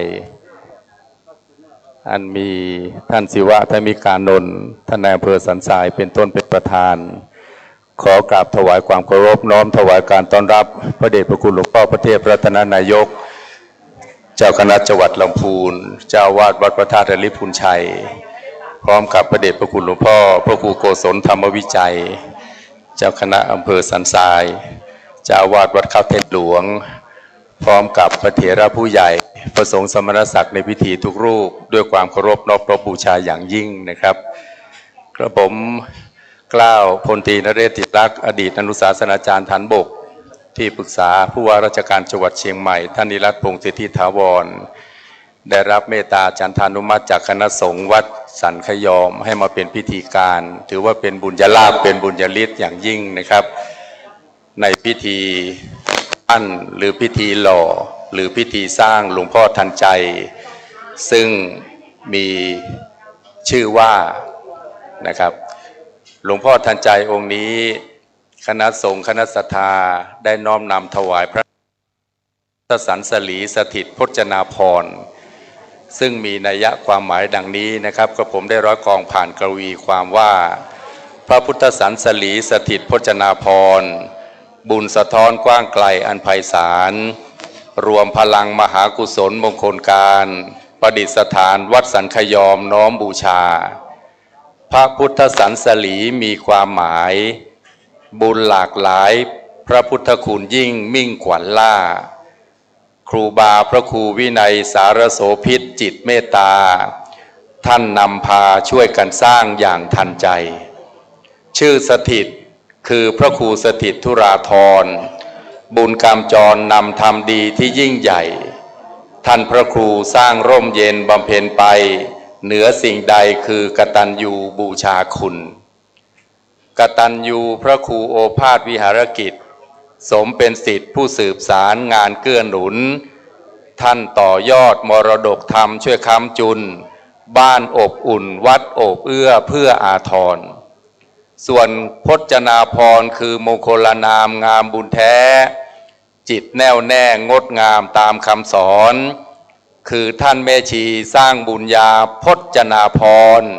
บุญขจรความร่มเย็นอยู่เป็นไปดังนั้นพระนามว่าพระพุทธสันสลีสถิตพจนาภรณ์ทุกขั้นตอนเพิ่มพูนบุญยิ่งใหญ่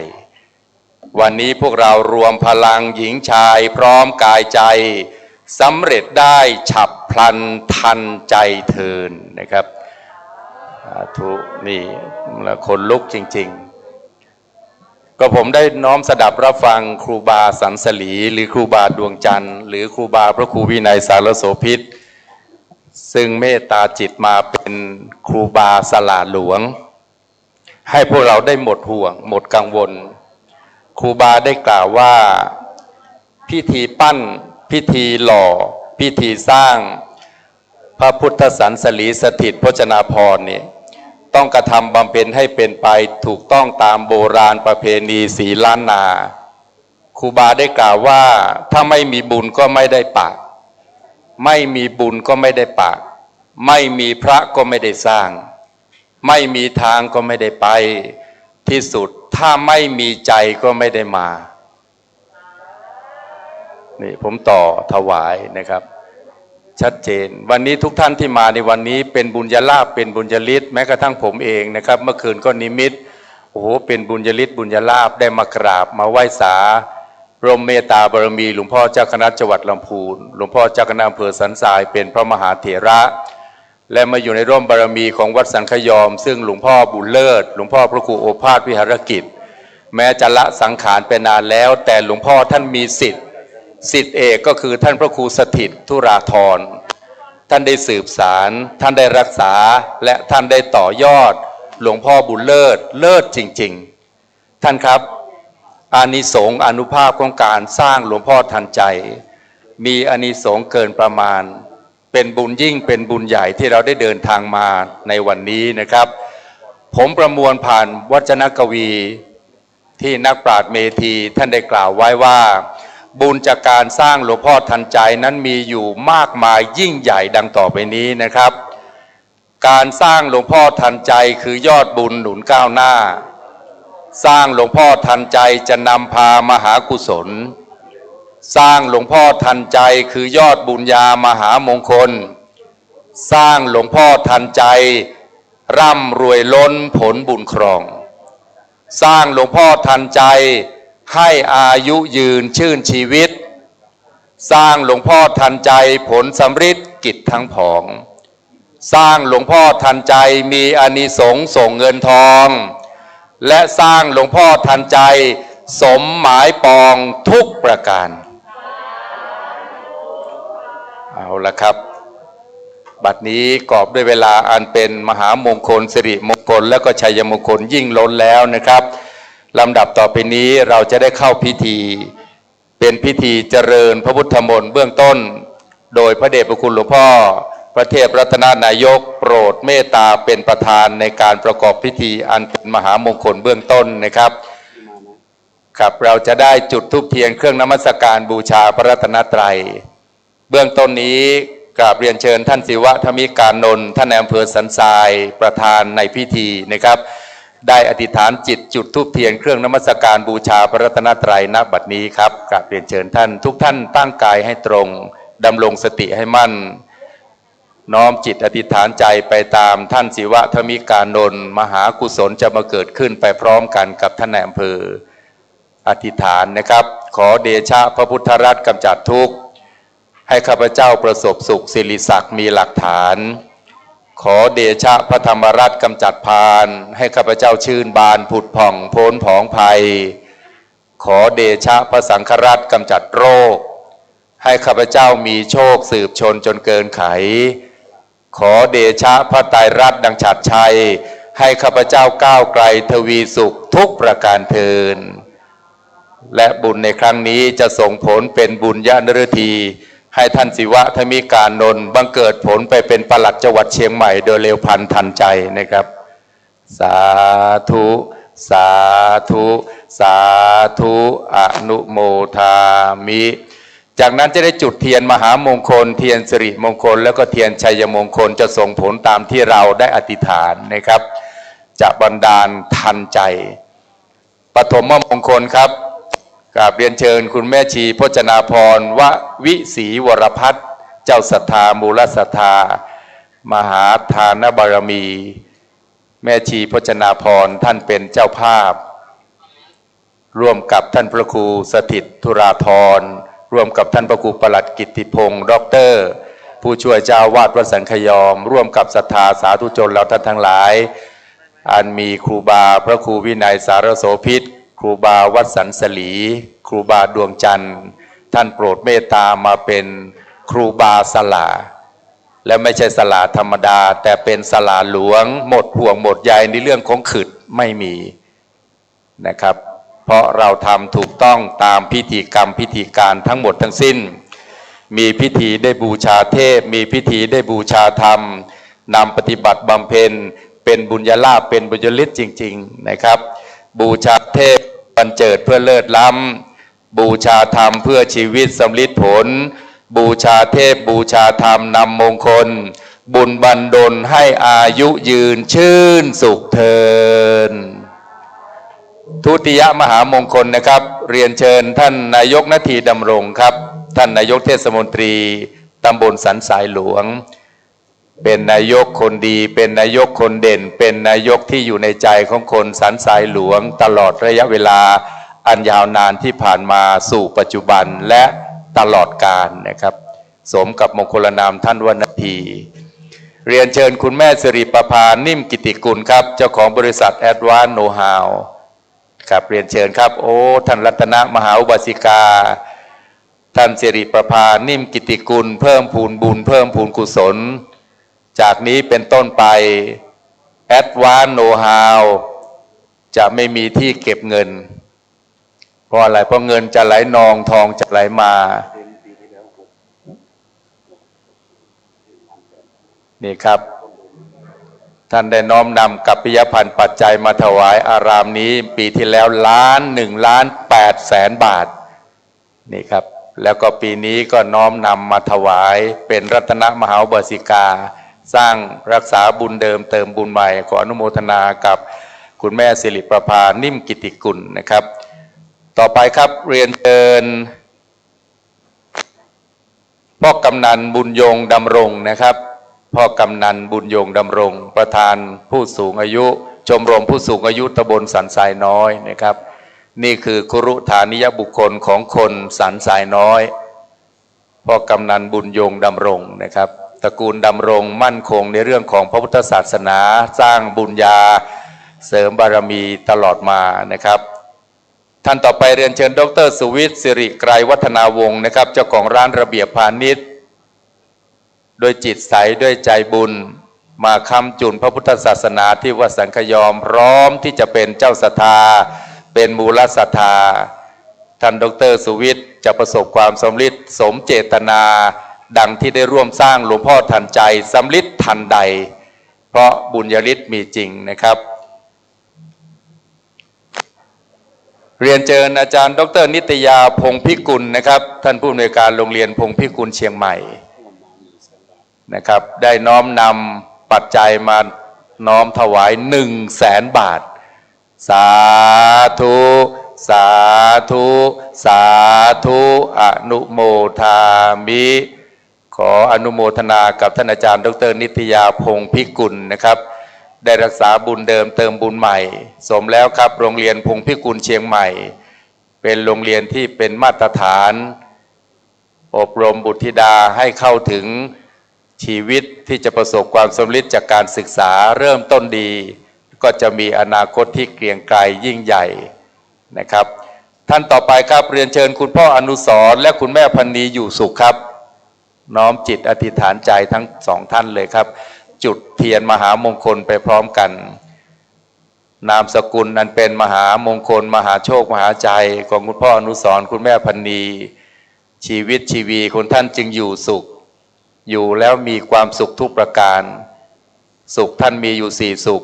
ตั้งแต่สมบูรณ์พูนสุขมั่งมีสีสุขอยู่เย็นเป็นสุขแล้วก็ร่มเย็นเป็นสุขนี่คืออยู่สุขทุกประการขออนุโมทนานะครับ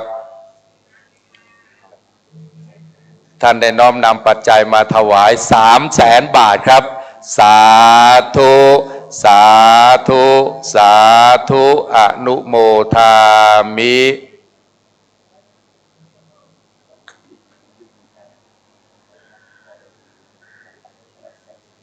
ครับนี่ครับครับท่านสุดท้ายครับเรียนเชิญคุณแม่สวัสดิ์โกชุมนะครับท่านประธานสภาวัฒนธรรมอำเภอสันทรายน้อมจิตน้อมกายน้อมใจน้อมกราบน้อมไหว้จุดธูปเทียนบูชาพระรัตนตรัยนะครับและเรียนเชิญคุณพ่อเชิดเกียรติชัยมั่นนะครับคุณพ่อเชิดเกียรติชัยมั่นอธิษฐานจิต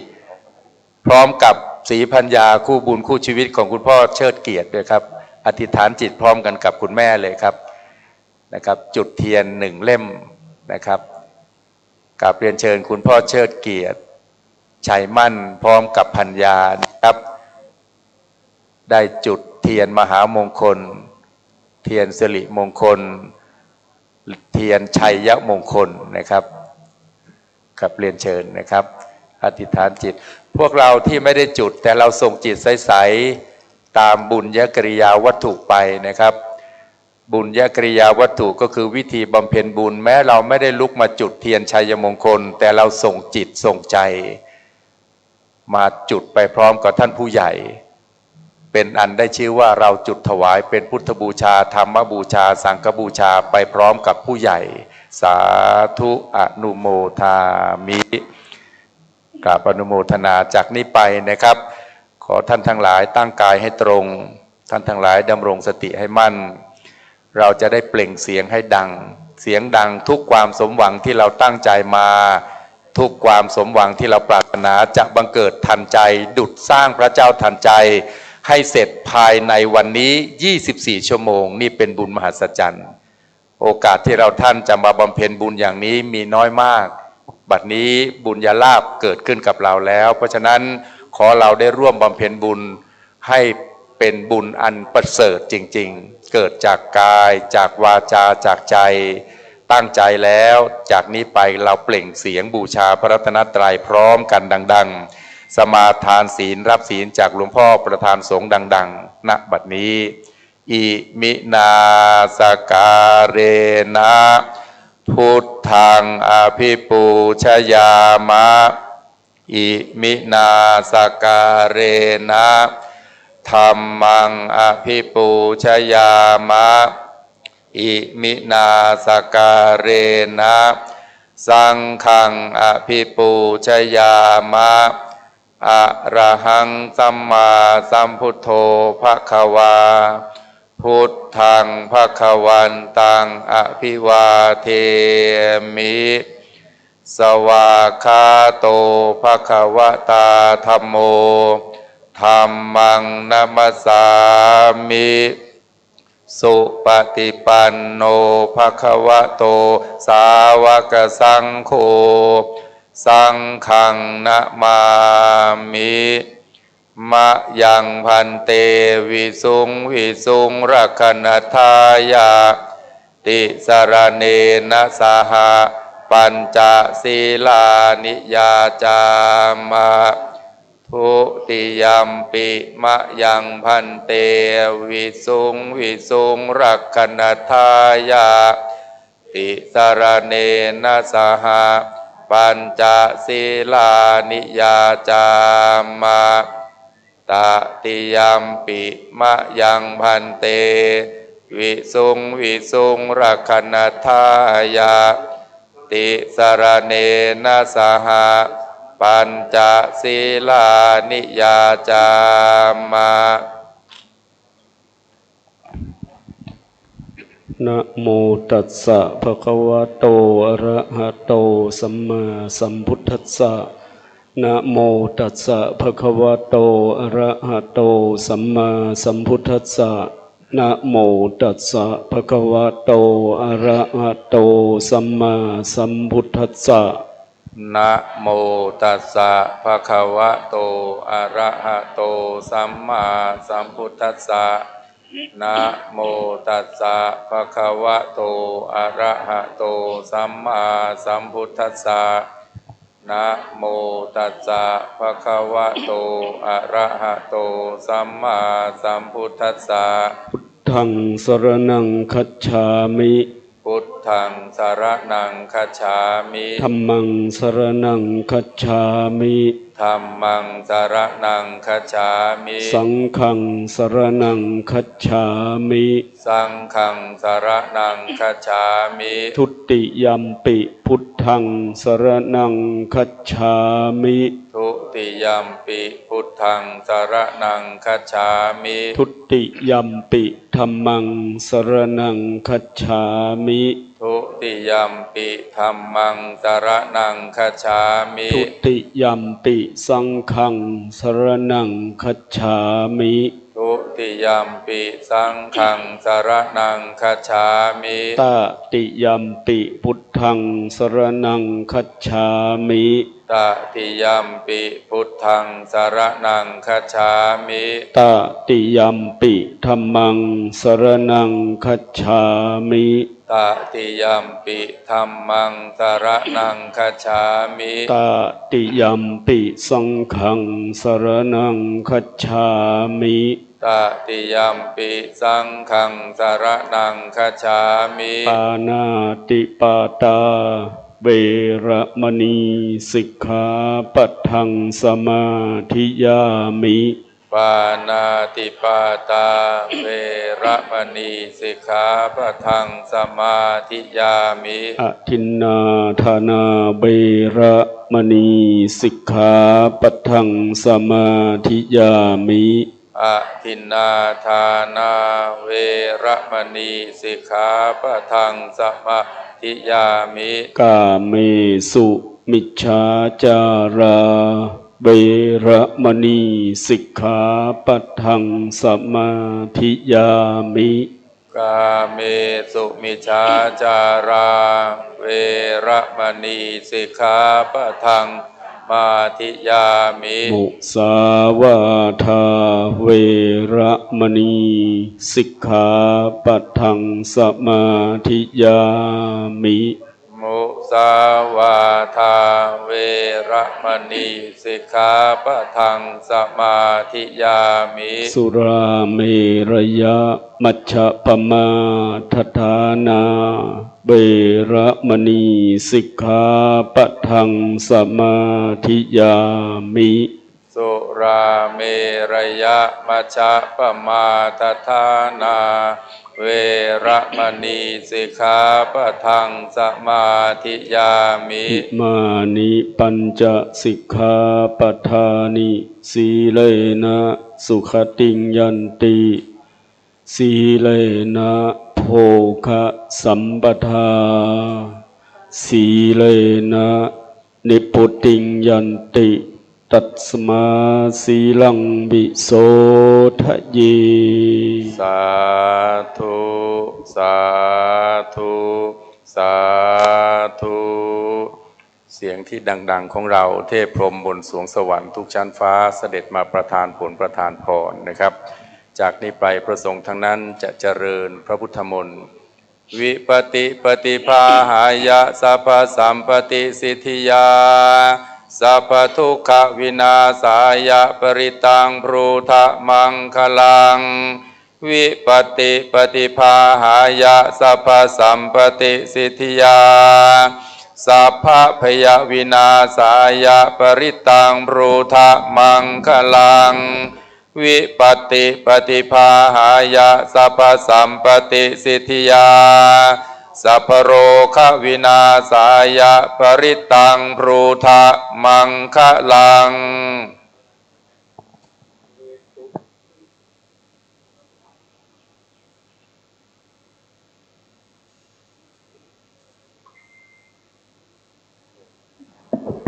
วานเมตังสเมตาปทันตาอวิคิตาจิตาปริตังภนันตุสักเคกาเมจะรูเป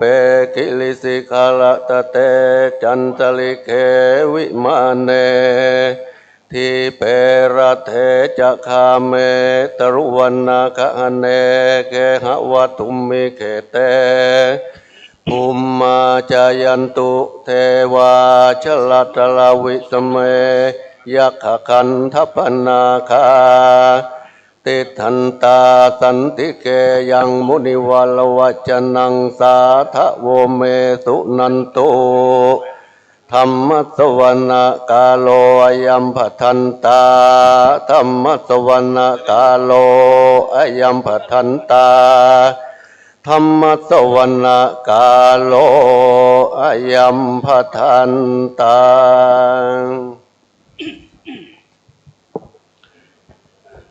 นะโมตัสสะภะคะวะโต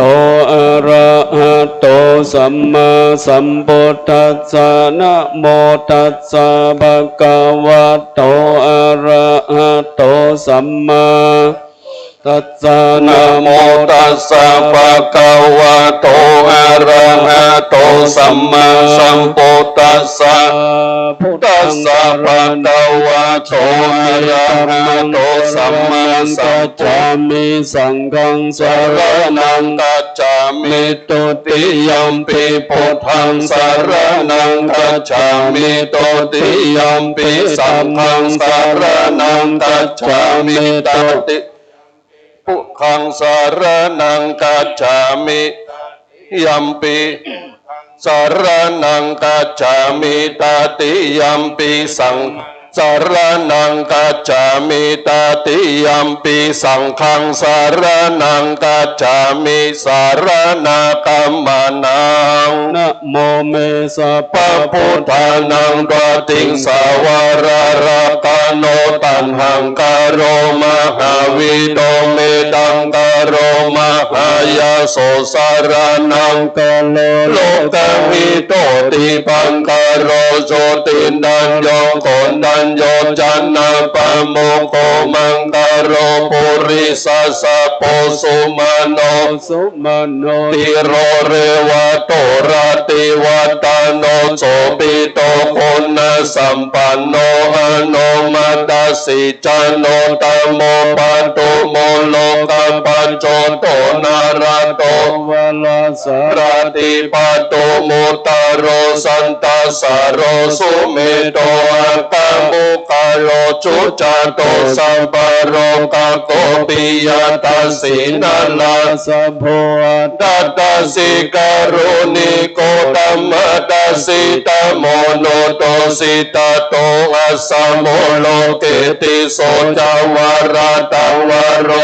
โสจาวาลาโทพุทโตวิปัสสิจามโนปโมสิกิสัพพมิโตสัตเวสัพโพโสกัตายโกกกุสันโตสัพพวะโหโกนาคัมมโนรานันจาโหกัสสะปุญจิริสัมปันโนโกตโมปุงกโวอันดาวิจติสังกตาอิเมพุทธามหิติกะการุณาคุณสัมปันนาสัพพโรกาจิตาเอเตตัสสะปัลลาพุทธาธัมมาคาบุกาลาติปิสังกกุณาสุปิติเยอัมมตังปัตตังเนติพุทธาติจามังกรมุนติสัพพตาอันตวิจติเมพุทเตหังวันตานิสัพพสัตติสัญญาเนนะสิเรนะกันติเมตตาปเรนะจเตปิโนอนุรักขันโตอโรกเยนะสุเกนะจานันตวิจติเมปุเตโยโลสรนังกโตกปฏิสัตตสังสานิตุกติโสนะกัจจตินาตวิจติพุทธปริตาสาสนัสสัจโลกัจจวุติภวันตุสัพพตาสัสนามิจโรกันจเทวารักันตุสัพพตาสติงอนตุสุเกสัพเพปริวาเรหิมัตโนอติกาสุมานาหุนตุสัพเพสัพเพหิยาติเบราชโตวาโจระโตวามนุสโตวาอมนุสโตวาอากิโตวาอุตตะโตวาปิสัจโตวาคานุกโตวากันตะโตวานากตะโตวาจานาปัตตโลกโตวาอาสัตตมะโตวาอาสันติติโตวาอาสัพพุริสัตโตวาจันตังอาติอาสมิขโกนาปุปุระนาหิวิจิกามานิสัพพติปิอาจตารัสสะสุกลามหิงสายกาลกาสติหินานาปยโตวานานาโรกโตวานานาอุปัตตวะโตวาระกังหันโตปฏิทานาโตปัตตยตัสภะกัตตัสสะตัสสะปารมิโยตัสสะอุปปารมิโยตัสสะปรมัตถปารมิโยปัญจมหาปริจจติติโสจาริยามัจจิมาภเวกภาวกันติงจติงกาเปนิกามานังปัตตานาจาริยังโพธิปรังเกมาราวิจยังสัพพัญญตัญญานาปฏิเวตังนาวาโรกุตระตัมเมติสัพเพปิเมปุตตะกุณเนอวัจิตวาเวสายติสุปการันตเรสุติยามรติงปริตังกรณโตอาย ยัสสมานันตเตโลวิยากรุญญาจิตังอุปัตตะเปตะปุติสัตตะสังหัสเสโสจักกวาเรโสเตวตายัสสานัมปติกาหันติยัญจเวสาริยัมปุเรโรตามโนสาโตปิฆาสัมโมตันเตวิยัมปยังกิปะมันตระตาเปสิปาริตันตัมปนามะเอเสวนาจะพาลานังปฏิทานันจะเสวนาปูจาจะปูจานิยานังเอตัมมังกรมุตตมังปฏิรูปะวาโสจะบุเปกัตตายาปุญญาตังอัตตสัมมาปันนิติจะเอตัมมังกรมุตตมังสัจจัญจะสิปัญจวินัยโยจะสุสิกิโตสุภาติตาจยาวาจาเอตัมมังกรมุตตมังมาตาปิโตอุปาทานังปุตตาตารัสสะสังฆาโหนาปุราจะตัมมันตาเอตัมมังกรมุตตมังตัมมาจาริยัญจายาตตานันจะสังฆาโหอนาวาจานิกัมมานิเอตัมมังกรมุตตมัง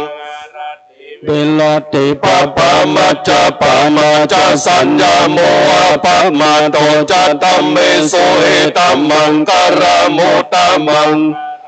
จานิวะโตจะสันตุติจะกตัญญูตตะเลนะธัมมสวนังเอตัมมังกรมุตตมังติจะโสวัจจสัตตะสัมมานันจะตัสสะนังกาเลนะธัมมสกัจจาเอตัมมังกรมุตตมังจะพระมจาริยัญจาอริยสัจจานังทัสสานังนิพพานาจจิกิริยาจาเอตัมมังกลมุตตมังอัสสะโลกานัมเมหิจิจังยัสสานากัปปติอาโศกังวิราจังเขมังเอตัมมังกรมุตตมังอิตานิสานิกัปปนาสัมปตามังปราจิตาบัตโสทิงกัจจันติตันติสังมังกรมุตตมันติมังหามังกรสุตตากินจิวิตังเอตวะอุระวะสัพเพสุวายรัตนังปันนิตังนาโนสัมมังอติตถาคตินาอิตัมปิพุทเทรัตนังปันนิตังเอเตนะสัจเจนะสุวัตติโหนโตขยังวิราคังอมตังปันนิตังยะตัจจคาสักกายมุนีสัมมาโสนะเตนะธัมเมนะสัมมติกินจิตัมปิตัมเมรัตนังปันนิตังเอเตนะสัจเจนะโสวัตติโหนโตยัมพุทธสิโตปริวันนายิสุจิงสัมมาอนันตริกัญญามังโอสมาธินาเตนะสัมโมนะวิจเตธัมปิธัมเมรัตนังปันนิตังเอเตนะสัจเจนะสุวัตติโหนโตภาราสัสสะตังปัสสัตตาจัตตาริเอตานิโยกานิโหนติเตตังกินายาตัสสะสาวกาเอเตสุตินานิมหาปรานิอิตัมปิสังเขรัตนังปันนิตังเอเตนะสัจเจนะสุวัตติโหนโตเยบุปาโยตามนาสัทธัลลาเหนันิกามิโนโกตมัสสะสนัมเมเตปัตตามะตังเบคัยหลัตถาโมทานิโปติงบุญเจมานาอิดัมปิสังเขรัตนังปันนิตังเอเตนะสัจเจนะสุวัตติโหนโตขีนังปุรานังนวังนาติสัมภวังวิรัตจิตายาติเกปวัจจามิเตกินาปิจาวิโรลาหิฉันดานิปันติติรายทายัมปติโป อิตัมปิสังเครัตนังบันนิตังเอเตนะสัจเจนะโสวัตติโหนโต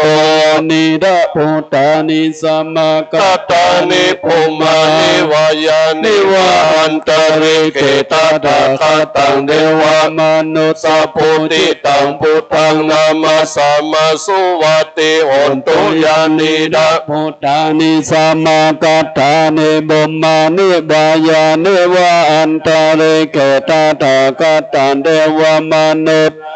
จิตตังธรรมังนามัสสะมาสวัตติอุนโตยานิราบุตานิสัมมากัตตานิภูมานิวายานิวานาริเกตาตากัตตังเดวามนุสสะโพธิตังสังฆังนามัสสะมาสวัตติอุนโตรัตนาสุตตาปัญจสัพพโลกัสสมิงมานะสัมภวะเยปริมาณังโลตังโรจติริยัญจาสัมบัลังเวราสัพพตังเตตัญจารังนิสินโนสยานุวายวัตสาเวกตเมโรตังสันตินาติตายะพระมเมตังวิหารเวตมาติริญจานุปกัมมศีลวะทานเนนะสัมปันโนกาเมสุเวนยเกรังนาวิจตุกาปัสสยังปุณเรติติการณิยมิตาสุตังติโลกุสีลาคุโนสัจจังสุจยานุตยาเตนะสัจเจนะกามิสัจจเกเรยมนุตตาลังอวจิตาธัมมะภรังสริตวาปุปะเกจิเนสัจจามรามวัสสยาสัจจกิริยามกะสังสันติปะกาปัตตานาสันติปัตตาวันจนามาตาปิตาจานิคันตาจตาเวทาปฏิกามาสาสัจเจกเตไมหังมหาปัจจาลิโตสิกิวะเสสิโสรัสสะเกเรสานิโตตาตังปัตตายาตาสิกิสัจเจนะเมสะโมนาติสะเมสัจจปรามิติอุเตตยัญจกุมาเอกลาจาริสาวโนปัตตวิปปะโสตังตังนามัสสามิหาริสาวนาปัตตวิปปะตังตยาจากุตวิหาริโมทิวะสังเดพระมนาเวตาคุสัมปะตัมเมเตเมนะโมเตจามังปะรายันโตนะมาโตโพธานังนะมาโตโพธิญาณโมวิโมตานังนะโมวิโมติยาอิมังโสปาริตังกัตวาโลวัตติเอสนาเอตยัญจักกุมาเอกราชาริสาวโนปัตตวิปปะโสตังตังนามัสสามิหาริสาวนังปัตตวิปปะสังตยาสกุตวิหาริโมระติงเยพระมนาเวทากุสัพพะธัมเมเตเมนะโมเตจามังปะรายันโตนะมาโตพุทธานังนะมาโตโพธิญาณโมวิโมตานังนะโมวิโมติยาอิมังโสปริตังกัตวาโรวรติปัปปะเยติโมลาปะลิตังอัปปะมโนพุทโธอัปปะมโนธัมโมอัปปะมโนสังโฆปะมานาวันตานิสิริงสัพพานิอาหิเวจิกาสัตตปฏิหุนนานาปิสระภูโมสิกากัตตะเมรัตถากัตตะเมภริตาปฏิกามันโตโพธานิโสหังนะโมภะคะวะโตนะโมสัตตานังสัมมาสัมพุทธานังติติปิโสภะคะวะอะระหังสัมมาสัมพุทโธ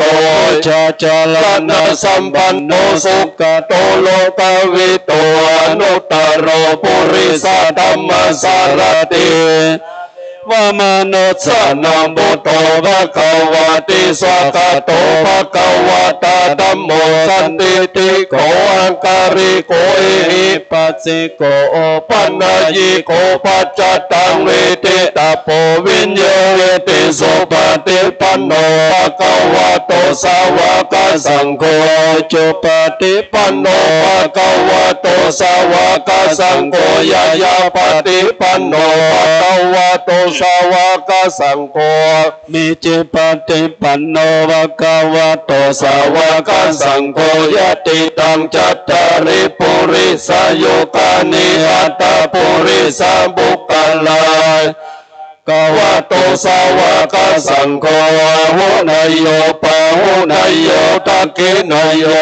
นัตการณิโยอนุตตรังปุญญากิตังโลกัสสะเอ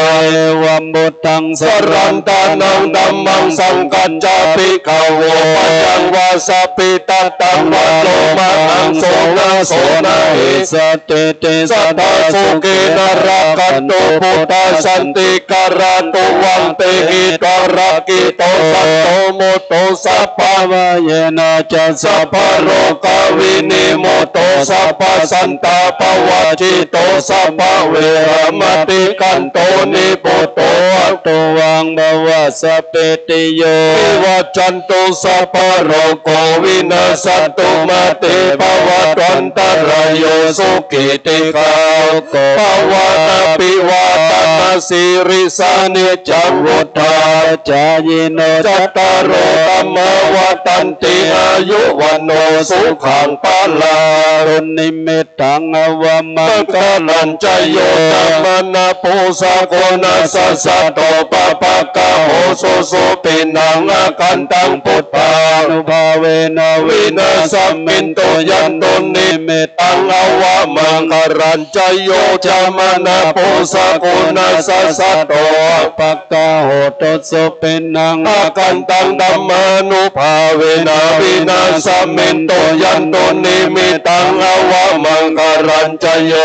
มนาปุสะโกนัสสะโตปะปะกะโหสุสุปินังอาคันตังสังฆานุภาเวนะวินาสัมมินโตมหากาลุนิโกนะโตหิตายาสัพพปานินางปุริตาปารมิจัปปะปะโตสัมโพธิมุตตมังอิตินะสัจจวัจเจนะจยะมังคารังจยันโตโพธิยามุเรสักกายานังนันติโนเอวังตังวิจัยโย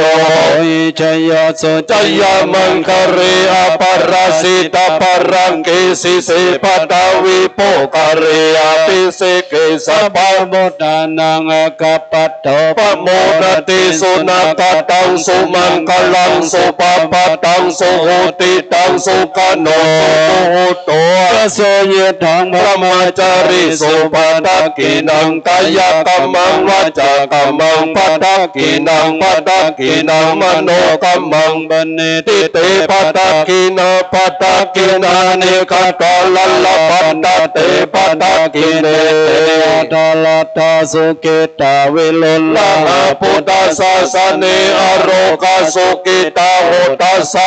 สัพเพหิยติปิสัตตวะธรรมลัตตานังอุสัตตังอุตตมังวรังหิตังเทวมนุสานังพุทธเตเจนะโสตินานาสันโตปัตตวาสัพเพพยาวุปัสสมิโตเตสักตวะธรรมรัตตานังอุสัตตังอุตตมังวรังปริลาหุปัสสมนังธรรมเตเจนะโสตินานาสันโตปัตตวาสัพเพพยาวุปัสสมิโตเตสักตวะสังฆลัตตานังโอสัตตังอุตตมังวรังหุนยังปะหุนยังสังฆเตเจนะโสตินานาสันโตปัตตวาสัพเพโรกาวุปัสสมิโตเต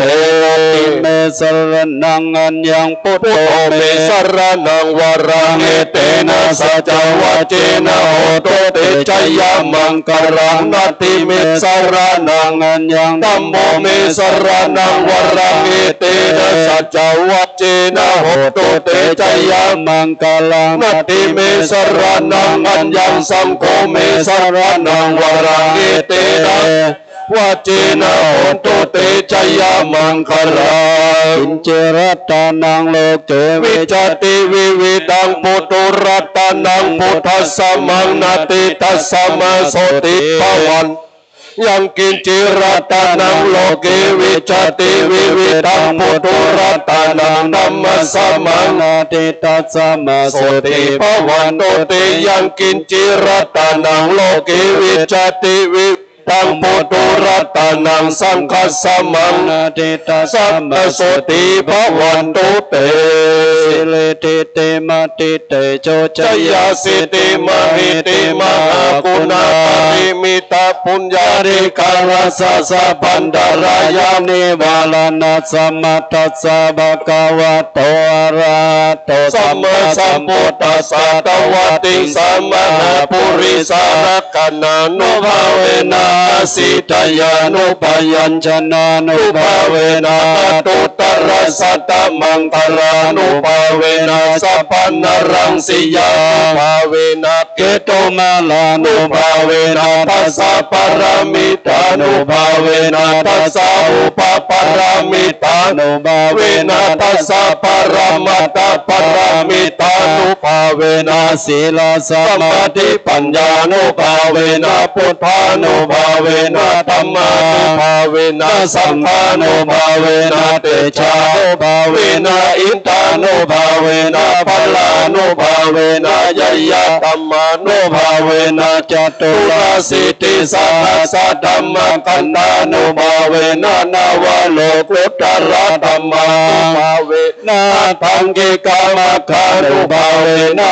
ตัสสะมปฏิญานุภาเวนะจลปิญญานุภาเวนะจตุสัจจญาณานุภาเวนะสัพพัญญตญาณานุภาเวนะเมตตากรุณาโมทิตาอุเบกขานุภาเวนะสัพพปริตานุภาเวนะรัตนัตยสรณานุภาเวนะตุยังสัพพโรกัสโสกุปตวะตุกโตอุปายาสาเวนะจันตุสัพพอันตรายาปิเวนะจันตุสัพพสังฆปราตุยังสัพพิวัตถิเวนะหุตุสัพพตังอากาสปปตะวันนาภูมิขังขามหาสมุทาระกะกะเทวตาสตาตุเมอนุรักขันโตปัตตาจันเนตุขาปยาปตาจันนิปยาโสตปัตตาจันเนโสกาหุนโตสัพเพปิปานิโนอิตาวตาจาเมสัมปัตังปุญญาสัมปตังสัพเพเทวาโมทันโตสัพพสัมปติสิทธิยาทานังสัทธันโตสัทธายาสีรังรักขันโตสัพพตาภาวนาภิราตาหุนโตปัจจันตุเทวตากตาสัพเพพุทธาปราปตาปฏิกานันจยังพลาลาหันตานันจเตเจนาราคังพันธานิสัพพโสพุทโธมังคลาสัพพุทโธสัมพุทโธติปัตโตธัมโมพุทธมังคลามะธัมมัสสะปะตุขาปะโมจาเลธัมโมมังคลาสัมพุทโธกัมปิโตตุตโสอนุธัมมะมังคลามะธัมมัสสะปะปะยาปะโมจาเลสังโฆมังคลาสัมพุทโธวรณยโยอนุตตโรสังฆมังคลามาปโรกาปะมุนจเลโอตปะสัพพนาสุขาธัมมาสัมมาหิตาสันโตสัพพุริสาโลกิเตวาจาริสันติภาคังอปัตตนาสันติปัตตาวันจันนามาตาปิตาจานิขันตาจตาเวทปฏิกัมมาสุโขพุทธานังอุปาโตสุขตตัมมติสนาสุขาสังฆสัสสะมะคิสมะกันังตะโพสุโขกติโยตัสสะมิงเยโคตปฏิจายิโนวิจาจารณะสัมปันโนโสสิโตติวามนุสิติวาตปฏิติโจรติมาปฏิจันติมาสันนโตกติโยตปฏิจาจิตปฏิปรมาโนทัสสะปะมะโหรตังปุตโตตปฏิเตสัสสาโลกยะปรมาลาปัสสันตุติปรมังดานังวิสา สัพพะระมายตินิพพานังปรมังสุขัง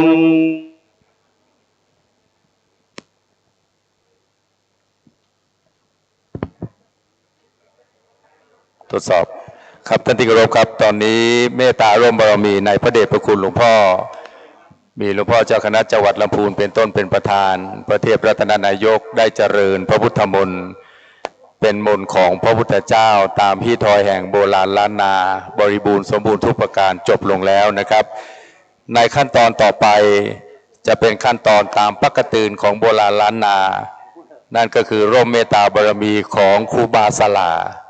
ครูบาศาลาหลวงก็คือครูบาวัดสันสลีครูบาดวงจันทร์หรือครูบาพระครูวินัยสารโสภิตท่านจะได้พระเดียงสงฆ์การพระเดียงสงฆ์ก็คือการประกาศต่อคณะสงฆ์ที่จะกระทำบำเพ็ญบุญใหญ่บุญยิ่งเป็นบุญจริงๆในวันนี้พระสงฆ์ในมณฑลพิธีนี้จะพิจารณาร่วมกันความว่าถ้าคณะสงฆ์ไม่เห็นพ้องไม่ต้องกันการสร้างหลวงพ่อทันใจทำไม่ได้นะครับอันนี้คือสาระสำคัญเพราะฉะนั้นบุญยิ่งบุญใหญ่ที่จะกระทำต่อไปนี้ต้องอยู่ในมติของคณะสงฆ์ก่อนที่พระสงฆ์จะมีเอกาสมานฉันท์ตกลงกันให้กระทำบำเพ็ญนั้นต้องมีการประกาศก็คือการพเดียงบอกกล่าวต่อคณะสงฆ์จึงขอกราบอาราธนาพระเดชพระคุณหลวงพ่อครูบาพระครูวินัยสารโสภิตซึ่งเป็นครูบาศาลาหลวงได้พเดียงสงฆ์ณบัดนี้ครับ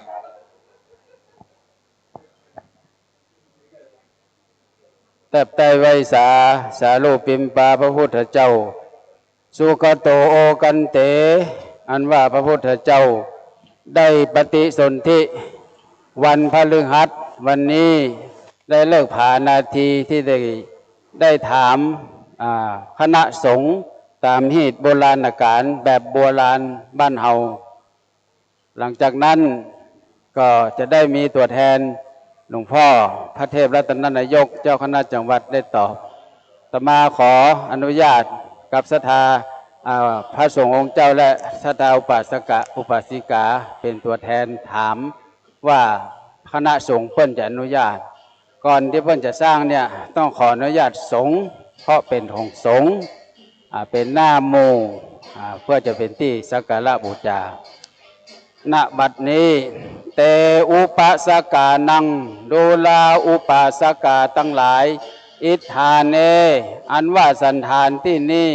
บ่เป็นสันฐานฐานะสมโมตานที่ขัดขวางเขตแดนแห่งเท้าพญาและที่อยู่แห่งสัตว์และพวกนกทั้งหลายมี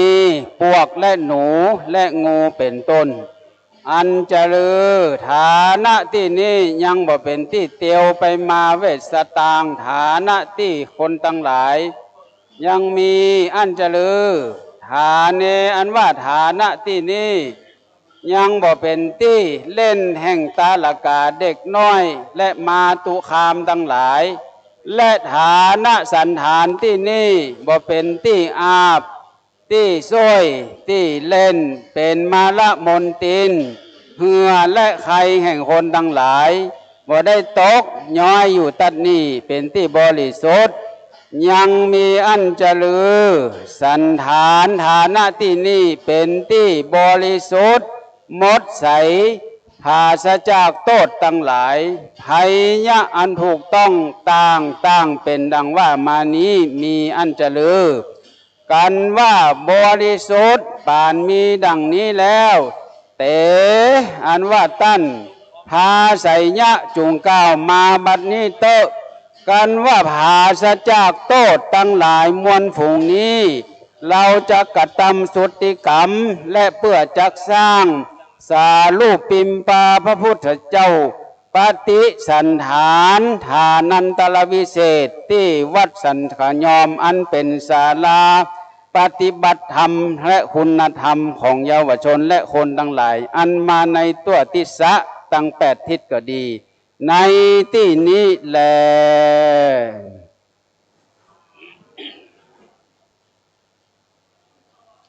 สุนตุเมพันเตสังโฆ ข้าแด่พระสังฆเจ้าทั้งหลาย พุทธฐานะอันว่าฐานะสันธานแห่งนี้ก็ยังบ่เป็นฐานะที่บริสุทธิ์หรือเป็นสมุทฐานที่อันจะมีสิ่งขัดขวางและห่วงแหนหมายถึงเต้าพญาและที่อยู่แห่งสัตว์ทั้งหลายมีมดปวกและหนูงูสัตว์ป่าทั้งหลายอันดนเตียวไปมาล่นเล่นเป็นต้นอันหนึ่งทิศะหนทางเตียวอาจจะเป็นทิศะหนทางเตียวแห่งคนทั้งหลายเป็นจำนวนมากในฐานะที่นี้ก็บ่เป็นที่สโมทานม่วนเล่นแห่งตารกาและมาตุคามพี่น้องเจ้าบ้านทั้งหลายก็บ่เป็นที่อาบที่สวยคัดสีมระมนตินแห่งเหงื่อไขแห่งคนทั้งหลายสันทันที่นี้ก็เป็นที่มดใสจากโตดทั้งหลายพยะต่างๆนานาหากพระสงฆ์ทั้งหลายหันว่าที่อันนี้ภาสจากภัยและโทษและอนาปฏิทั้งหลายทั้งมวลควรแก่ที่จะสร้างพุทธเจติยธาตุหรือพระพุทธเจ้าตันใจซึ่งเป็นสารูปแห่งองค์สมเด็จพระสัมมาสัมพุทธเจ้าคือเกิดขึ้นณที่แห่งนี้ถ้าภิกษุสงฆ์องค์เจ้าทั้งหลายหันสมควรก็ขอคือท่านทั้งหลายนั้นได้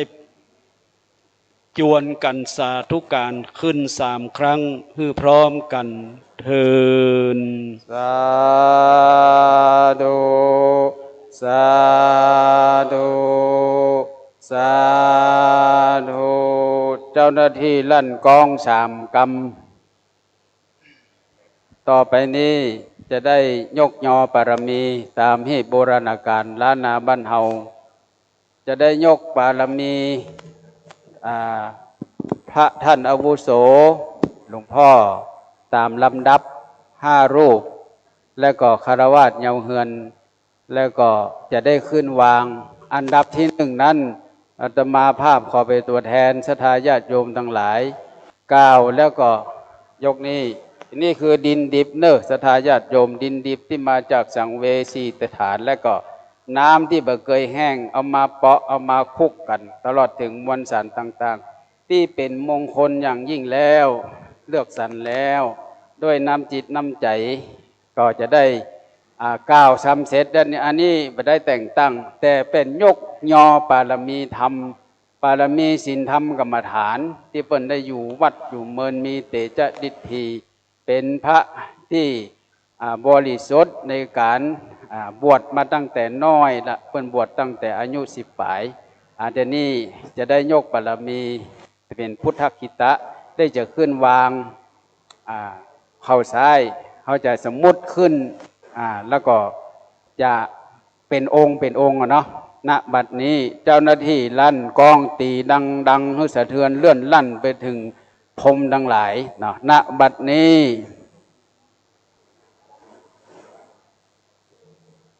ใครก่อยไปหน่อยตีเอาจนมันลมออกหูตีแห้งๆกลัวเปิ้นได้ยินฮังกะให้ดังอีกให้ดังกว่านี้อีกครับออุวิสุทธศีละจรัญจาวะมะตะวะทิคุณะกันนะลังกาละวิภูสิตะสัมปันโนพุทธลักขิตะมหาเทโลจะตุศีละปริสุทโธอายุวันโนสุขังปะลังสาธุพร้อมกันดังๆสาธุ3 กำณบัดนี้เจ้าอาวาสพระครูสถิต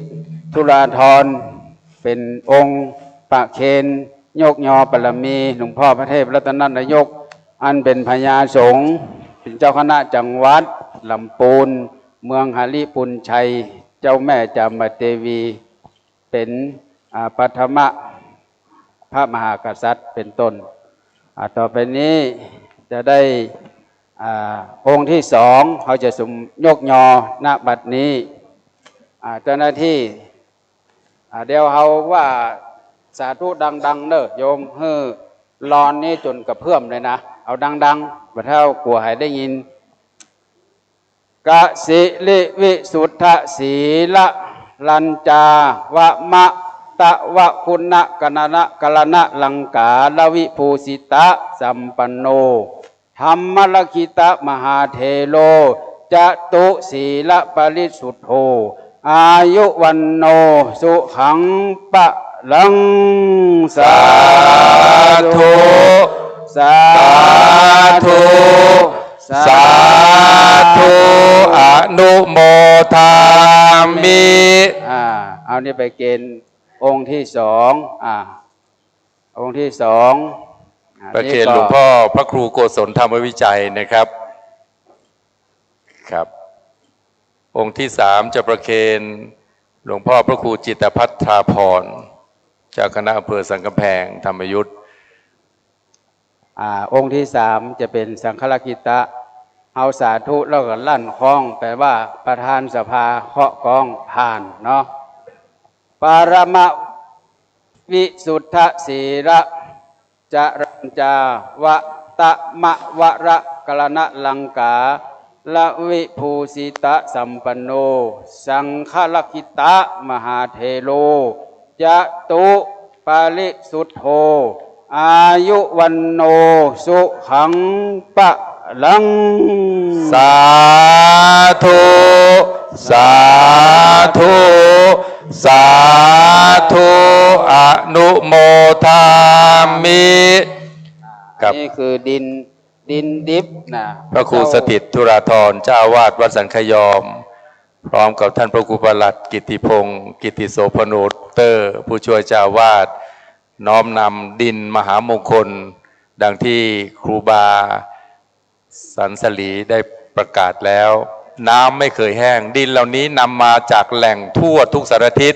เป็นดินที่น้ำไม่เคยแห้งกลายมาเป็นดินที่จะถวายเป็นพุทธบูชาพุทธลกิตะแปลว่าพระพุทธเจ้ารักษาหรือเรารักษาพระพุทธเจ้าสร้างเป็นองค์พระพุทธรูปธรรมลกิตะพระธรรมรักษาสังฆลกิตะพระสงฆ์รักษาณบัดนี้ครับยะสะธัมโมพินารตะวิจิตโตโจตกะวรพุทธศาสนาจุนตโรปภัชชาลัทธนามโมอุปถัมภะอายังนามะสังฆังปัญญติอุปถัมภะศาสนามหาเทโลจตุศีลปริสุทโธอายุวันโนสุขังปะลังสาธุสาธุสาธุอนุโมทามิน้อมถวายหลวงพ่อพระครูสถาพรพิพัฒน์รองเจ้าคณะอำเภอสันทรายวัดเมืองขอนนะครับเมตตาร่วมบารมีเจ้าวาดวัดสังขยอมพร้อมผู้ช่วยเจ้าวาดน้อมนำดินที่ไม่เคยขาดน้ำแห้งถวายเป็นอุปถัมภะ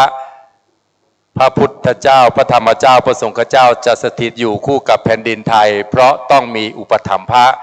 ก็คือคณะทายกทายิกามาถวายความอุปถัมภ์ครับต่อไปครับเป็นโสภิตะยะสะธัมโมพินารตะวิจิตโตโจตกะวรพุทธศาสนาจุนทโรปภัชชาลัทธนามโมโสภิตะอายังนามะสังฆังปัญญติอุปถัมภะกศาสนามหาเทโลจตุศีลปริสุทโธอายุวันโนสุขังปะลังสาธุสาธุสาธุอนุโมทามิกับน้อมถวายหลวงพ่อพระครูพิพัฒน์ศรีละสังวรรองเจ้าคณะอำเภอสันทรายเจ้าวาดวัดสันทรายมูลนะครับเป็นปัญจมหามงคลแล้วเป็นโสภิตะนะครับโสภิตะแปลว่าสิ่งที่เรากระทำบำเพ็ญนี้งามแล้วดีแล้วเลิศแล้วประเสริฐแล้วนะครับลำดับที่6จะเป็นพุทธโฆษะนี่คือเสียงของพระพุทธเจ้ายะสะธัมโมพินารตะ วิจิตโตโจตกะวรพุทธศาสนาจุนทโรปพัชชาลัทธนาโมพุทธโคสะอะยังนามะสังฆังปัญญติอุปถัมภะกะศาสนามหาเถโรจะโตศีลปริสุทธโธอายุวันโนสุขังปะลัง สาธุสาธุสาธุอนุโมทามิท่านพระครูสถิตและท่านพระครูประหลัดน้อมนำถวายพระครูสุวัฒน์ชัยสถิตเจ้าคณะตำบลอุโมงค์เขต 2วัดชัยสถานเมืองลำพูนนะครับท่านทั้งหลายครับพระพุทธคิตะพระธรรมรักขิตะพระพุทธรักขิตะพระธรรมรักขิตะพระสังฆรักขิตะพระอุปถัมภะพระโสภิตะและพระพุทธโฆษะเป็นที่เรียบร้อยนะครับ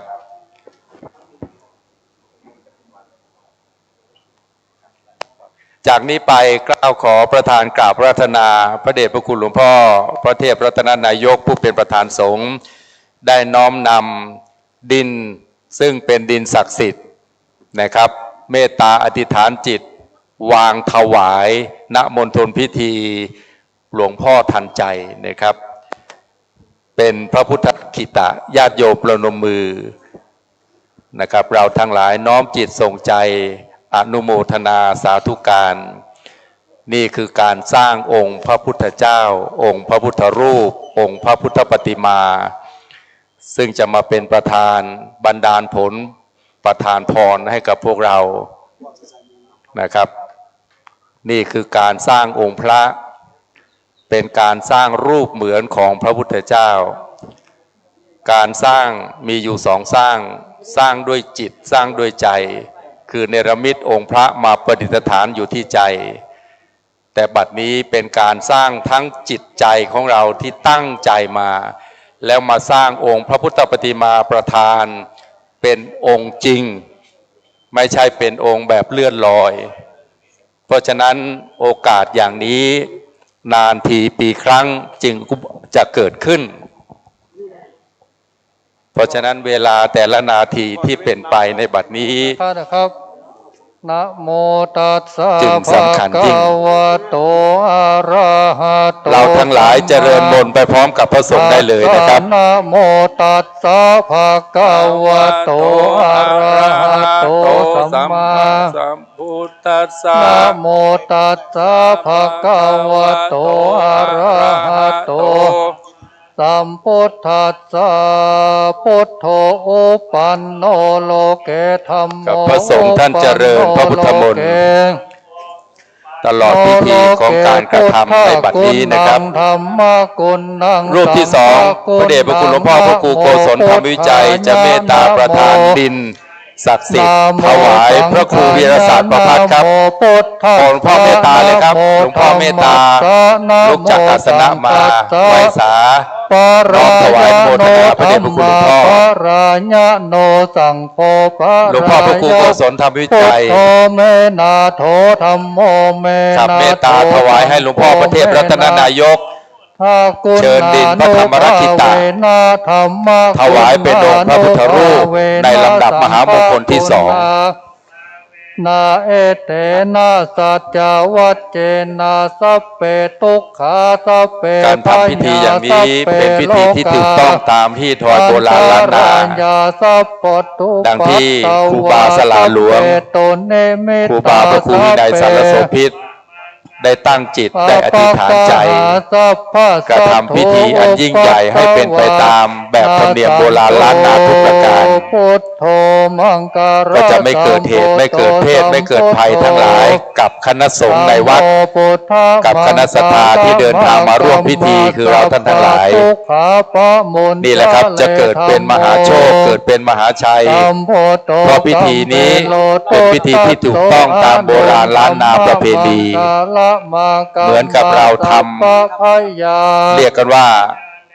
ทำถูกต้องเหมือนกับการติดกระดุมเม็ดแรกถ้าติดถูกเม็ดต่อไปก็ถูกหมดบุญก็จะปรากฏ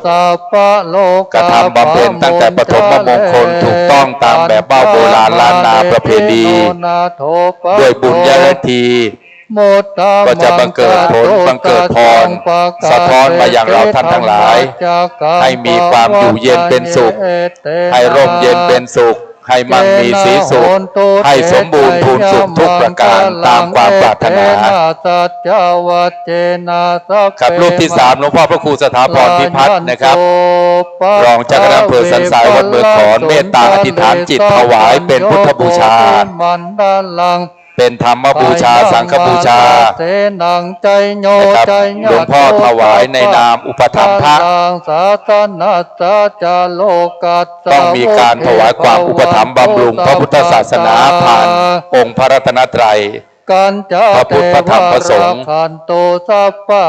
นี่คือหลวงพ่อรองจากอำเภอในนามผู้แทนคณะศรัทธาในนามผู้แทนพุทธบริษัททั้ง4ภิกษุภิกษุณีอุบาสกอุบาสิกาต่อไปหลวงพ่อพระครูพิพัฒน์ศรีสังวรนะครับจะถวายเป็นพุทธโสภิตะหลวงพ่อรองเจ้าคณะอำเภอสันทรายวัดสันทรายมูลอธิษฐานจิตถวายเป็นโสภิตะมหามงคล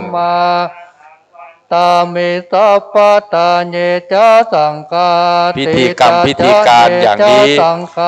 เป็นพิธีที่สะท้อนให้เห็นถึงบุญญาฤทีบุญญาณฤที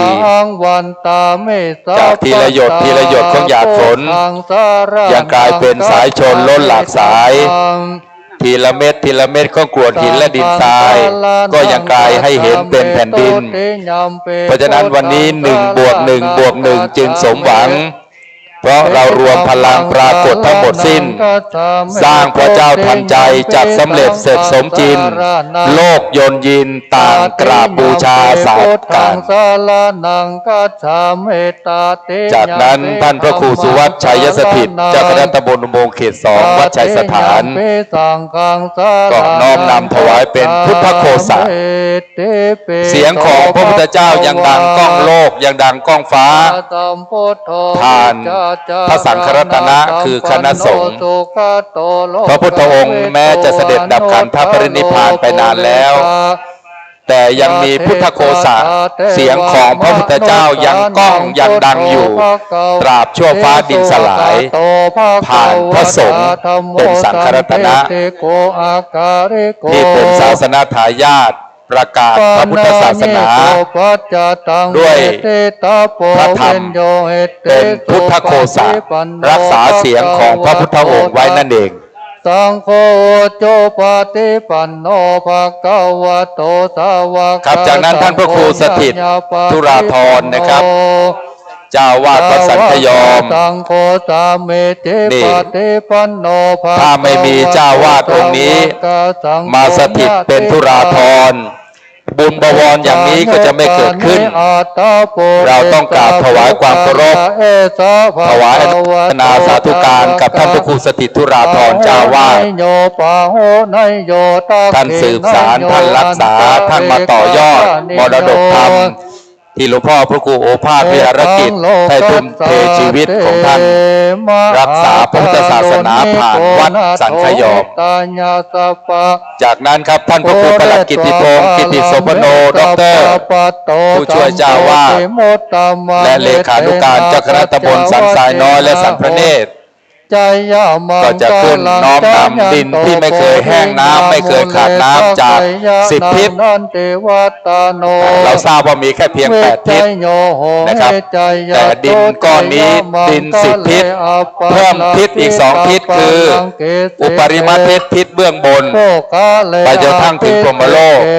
และเหติมาทิศทิศเบื้องล่างไปถึงมหาบาดาลของพญานาคราชเป็นดิน10 ทิศนะครับจากนั้นนิมนต์พระภัยรัตน์ครับนิมนต์พระภัยรัตน์นิมนต์พระอธิราชนิมนต์พระปริญญานิมนต์ท่านพระชัยนรงค์ซึ่งเป็นพระสงฆ์ในร่มบารมีของพระครูสถิต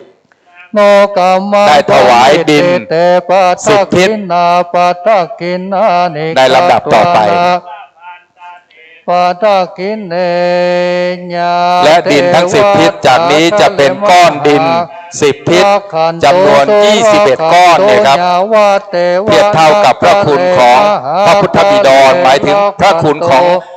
บิดา21นะครับพระคุณพ่อ21ถวายเป็นพุทธบูชานิมนต์โดยลำดับนะครับ พระไพรัตน์พระอธิราชพระปริญญาพระชัยนรงค์ครับจากนั้นเรียนเชิญท่านสาธุชนนะครับ ตั้งแต่ท่านนายอำเภอศิวะธมิการนนท์ครับท่านนายอำเภอสันทรายถวายเป็นพุทธบูชาธรรมบูชาสังฆบูชานะครับขอเจ้าหน้าที่ได้น้อมนำกับน้อมนำก้อนดินมาเตรียมไว้เลยนะครับนิมนต์พระสงฆ์4 รูปพระไพรัตน์พระอธิราชพระปริญญาพระชัยนรงค์ครับได้ถวายก้อนดินมหามงคลที่อุบัติขึ้นมาโดยทิศทั้ง10เป็นพุทธบูชาธรรมบูชาและสังฆบูชาปริตังอากาสัทธาจะภูมิธาเทวานากามะหลังจากพระสงฆ์ในอารามนี้ทั้ง4 รูปโมทันโตจิรังลาคันโตได้ถวายก้อนดินมหามงคลแล้วนะครับก็จะได้เรียนเชิญในฝ่ายของอุบาสกอุบาสิกาที่มาถวายอุปถัมภะดังที่กราบเรียนความหมายนะครับขาดไม่ได้เรื่องความอุปถัมภ์จึงมีก้อนดินอุปถัมภะดังที่ครูบาวัดสันสลีครูบาดวงจันทร์หรือพระครูวินัยสารโสภิตนะครับท่านได้เมตตาจิตเป็นสลาหลวงเป็นครูบาสลาหลวงครับกำกับอำนวยการดูแลงานสร้างพระเจ้าทันใจหรือหลวงพ่อทันใจให้สำเร็จทันใจซึ่งจะบังเกิดบุญยิ่งใหญ่อานิสงส์ไพศาลกับพวกเรารานาสัมปันโนโสเสโทเทวามโนเสทิวาตาปฏิอาติโจมีภาคเดียวครับภาคเหนือที่สร้างหลวงพ่อทันใจสำเร็จได้ทันใจจริงๆแล้วก็จะมีพิธีเสกซ้อมย้อมยศไปพร้อมกันพระสงฆ์เจริญมนต์พุทธมนต์ตลอดเวลาแห่งการสร้างหรือปั้นหรือหล่อองค์พระเจ้าทันใจมหาเทพมหาพรหมก็จะเสด็จมาทรงประทานอนุโมทนาแล้วก็จะถวายพรแด่คณะสงฆ์ประทานพรกับคณะอุบาสกอุบาสิกาเราท่านทั้งหลายนะครับครับเรียนเชิญท่านนายอำเภอครับตอนนี้เรียนเชิญท่านนายอำเภอนะครับต่อกันเลยนะครับเรียนเชิญท่านนายกนาทีดำรงครับเรียนเชิญคุณแม่สิริประภาครับรัตนมหาอุบาสิกาเรียนเชิญแม่ชีพจนาพรโดยลำดับเลยนะครับกับเจ้าศรัทธามูลศรัทธาเรียนเชิญเลยนะครับต่อไปญาติโยมพากันเจริญพุทธมนต์บทพุทธคุณด้วยกันพร้อมกันที่นั่งอยู่นี่ก็นั่งแล้วก็สวดไปตัวที่ขึ้นไปวางก็ขึ้นไปเป็นตามลำดับสวดไปด้วยกันเด้ออิติปิโสภะคะวะเอาญาติโยมที่อยู่ด้วยเจริญอิติปิโสไปพร้อมกับคณะสงฆ์เลยครับนี่แหละเสียงของพุทธเจ้ายังไม่ขาดหายเป็นพุทธโฆษะครับกับ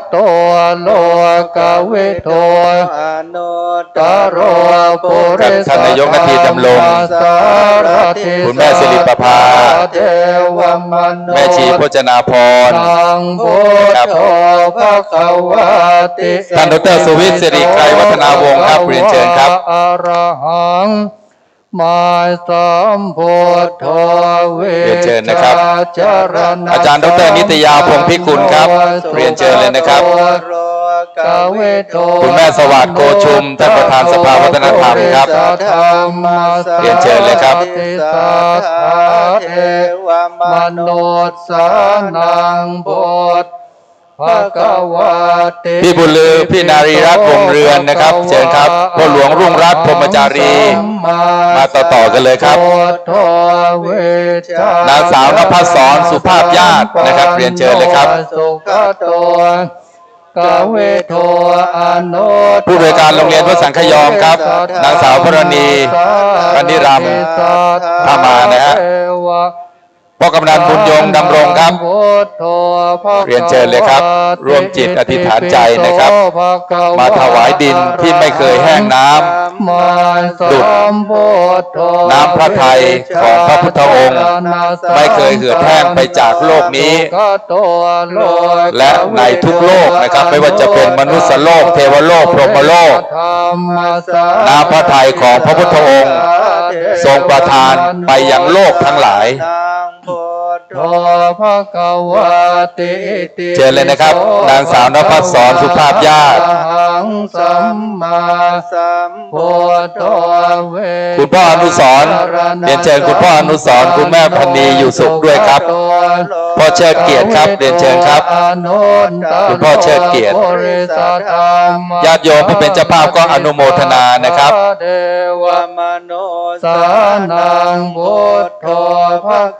กับในคณะของแม่ชีนะครับเรียนเชิญคุณสุปราณีมารดากุลนะครับและคณะนะครับมีส่วนร่วมกันนะครับ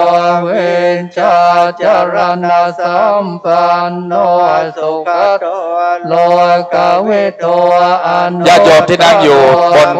ศาลาปฏิบัติธรรมที่กำลังสร้างก็ดีญาติโยมที่อยู่ข้างล่างก็ดีน้อมจิตส่งใจมาอนุโมทนานะครับน้อมจิตส่งใจอนุโมทนาในตลอดเวลาที่เบื้องบนนี้กระทำพิธีเป็นนั้นได้ชื่อว่าทุกท่านได้ร่วมในพิธีนี้ไปพร้อมกันกับผู้ใหญ่เจ้าศรัทธามูลศรัทธาผู้หลักผู้ใหญ่ทั้งหลายนะครับตโรภริสัทธัมมาสารติสัทธาเทวมโนสานังพุทโธภควาติอิติปิโส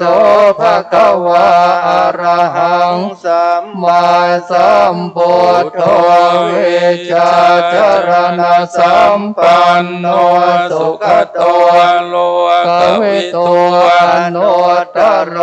ปุริสัทธัมมาสารติสัทธาเทวมโนสานังพุทโธภควาติอิติปิโสภควาอะระหังสัมมาสัมพุทโธวิชาจารณะสัมปันโนสุขโตโลกวิโตอนุตตโรปุริสัทธัมมาสารติสัทธาเทวมโนสานังพุทโธภควาติอิติปิโสภควาอะระหังสัมมาสัมพุทโธวิชาจารณะสัมปันโนกับญาติโยมข้างล่างน้อมนำดินมหามงคลขึ้นมาเพิ่มเติมนะครับญาติโยมด้านล่างน้อมนำก้อนดินมหามงคลขึ้นมาเพิ่มเติมให้เยอะที่สุดได้เลยนะครับเรียนเชิญเลยนะครับตอนนี้เรียนเชิญท่านต่อไปคุณสุปราณีมารดากุลมาเข้าแถวเลยนะครับคุณเกรียงไกรวัฒนศักดิ์คุณสุนิสาเอื้อวงอภิชาติคุณจุฑารัตน์บริสุทธิ์นฤดมคุณพิสมัยตันสกุลคุณธุลีพรกิจเวชวิสุทธิ์คุณชยานันท์ศิวพรพิทักษ์คุณขวัญรักวราราชคุณมนนิมิตชัยอาจารย์ประวิตรจินตศิริคุณแม่อภัยโยธาราชนะครับคุณแม่มลิวานอิริจาจากจากลำพูนครับขึ้นมาอธิษฐานจิตนะครับมีส่วนร่วมถวายดินวางก้อนดินที่ไม่เคยแห้งน้ำจาก10 ทิศทิศตะวันออกไล่ไปครับบุรพาอาคเนย์ทักษิณอรดีปัจจิมพายัพอุดรอีสานมี8 ทิศและกบวดทิศข้างบนก็คืออุปริมาทิศและก็ทิศเบื้องล่างเหติมาทิศรวมเป็น10 ทิศด้วยกันเป็นดินมหามงคลโดน10 ทิศเพื่อชีวิตของพวกเราจะได้ไม่เจ็บไม่จนไม่ต่ำกว่าคนไม่จนกว่าใคร เดินทางไปทิศใดที่ใดแคล้วคลาดปลอดภัยจากอุบัติเหตุอุบัติภัย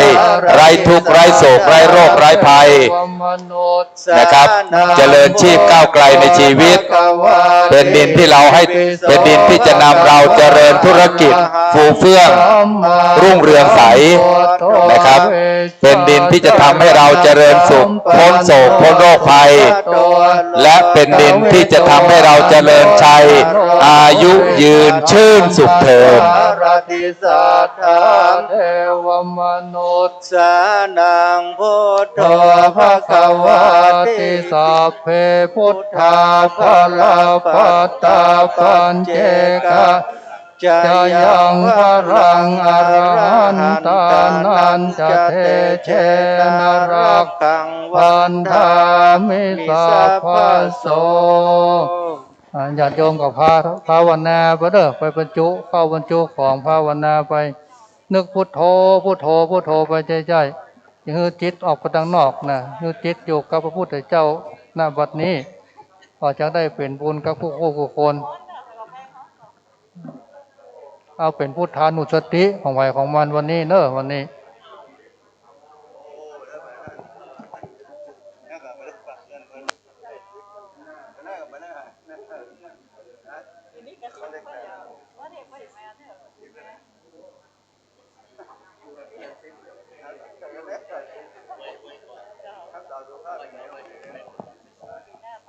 ครับพิธีที่กำลังทำอยู่นี้เป็นพิธีที่มีสามัคคีธรรม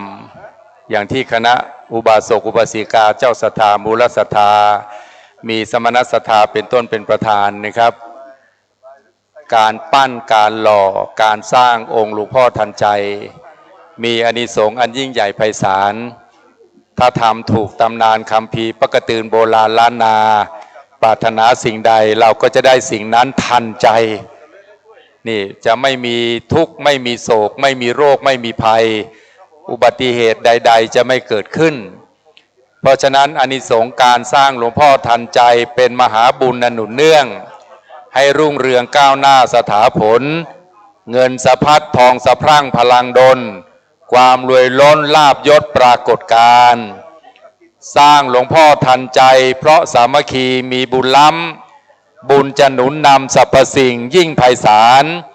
บุญจะหนุนส่งให้เราอายุจิรังยั่งยืนนานเพราะฉะนั้นขอทุกท่านอธิษฐานให้ร่มเย็นเป็นสุขเถิดสาธุสาธุสาธุอนุโมทามิท่านจะเห็นว่าปกตืนโบราณล้านนาได้ให้นัยยะความหมายประกอบกันจากวัตถุมายังจิตใจพระพุทธรักขิตะก็ดีดินก้อนที่หนึ่งพระพุทธรักขิตะแปลว่าคณะอุบาสกอุบาสิกาสมณศรัทธามูลศรัทธาช่วยกันมารักษาช่วยกันมาอาราธนาพระพุทธเจ้าประทานผลประทานพรมารักษาพระพุทธศาสนามารักษาพุทธบริษัท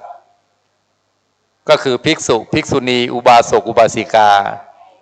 ก่อนที่พระพุทธองค์จะเสด็จมาทรงประทานการรักษาเราก็รักษาองค์พระด้วยวิธีการสร้างเป็นพุทธลักขิตะแปลว่าศรัทธาร่วมกันรักษาองค์พระพุทธรูปก็คือร่วมจิตกันสร้างองค์พระขึ้นมาสร้างองค์พระประดิษฐานไว้ที่ใจไม่พอ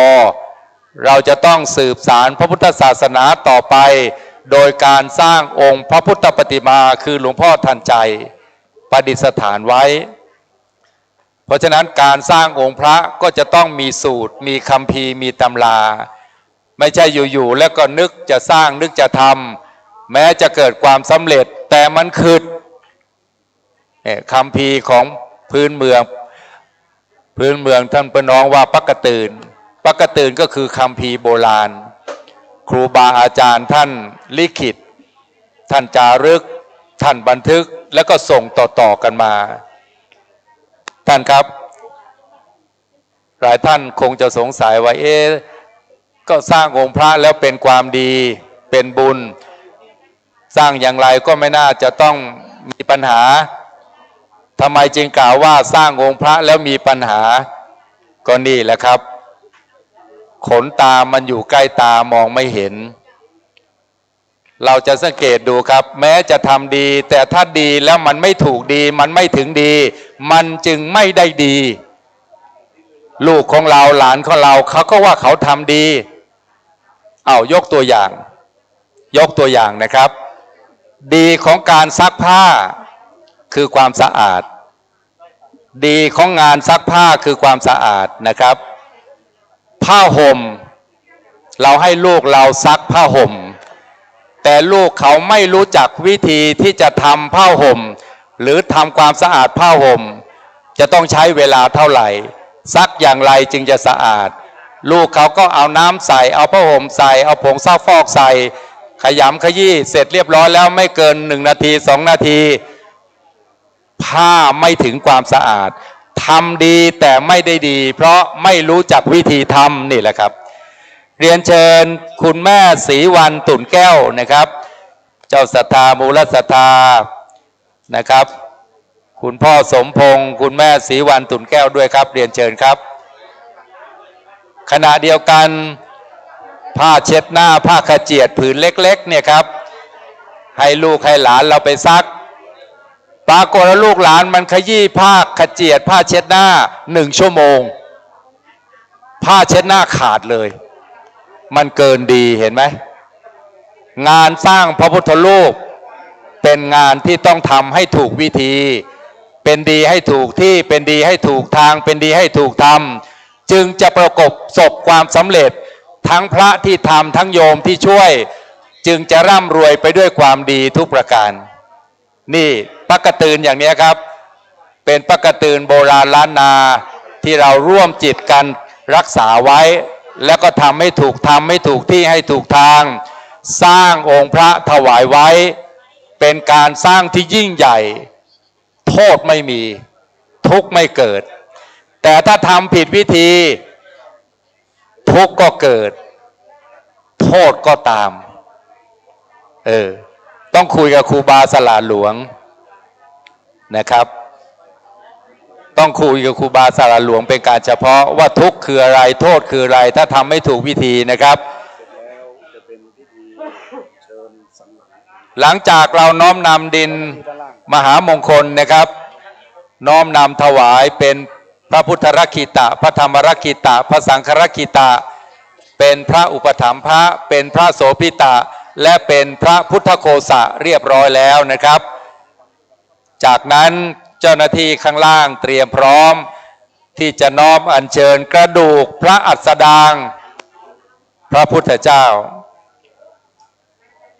คำว่ากระดูกพระอัสดางก็คือกระดูกสันหลังของพระพุทธเจ้านะครับเราท่านทั้งหลายคงเห็นนะครับ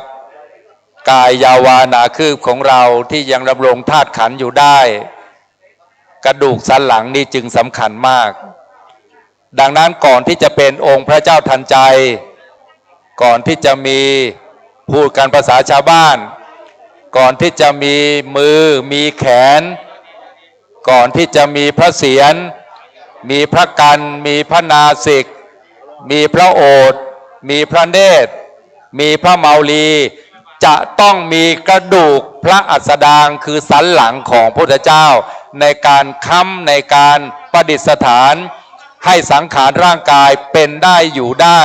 และปฏิบัติธรรมได้ขอเจ้าหน้าที่เตรียมที่จะเชิญพระกระดูกก็คือกระดูกพระอัสดางกระดูกสันหลังขึ้นมาถวายนะครับซึ่งในพิธีนี้เดี๋ยวเราจะได้น้อมจิตอธิษฐานใจอัญเชิญกระดูกพระอัสดางขึ้นมากับจะมีการเชิญโดยการขบวนแห่นะครับจะเป็นการเชิญโดยการแห่กระดูกพระอัสดางขึ้นมาเตรียมได้เลยครับข้างล่างครับ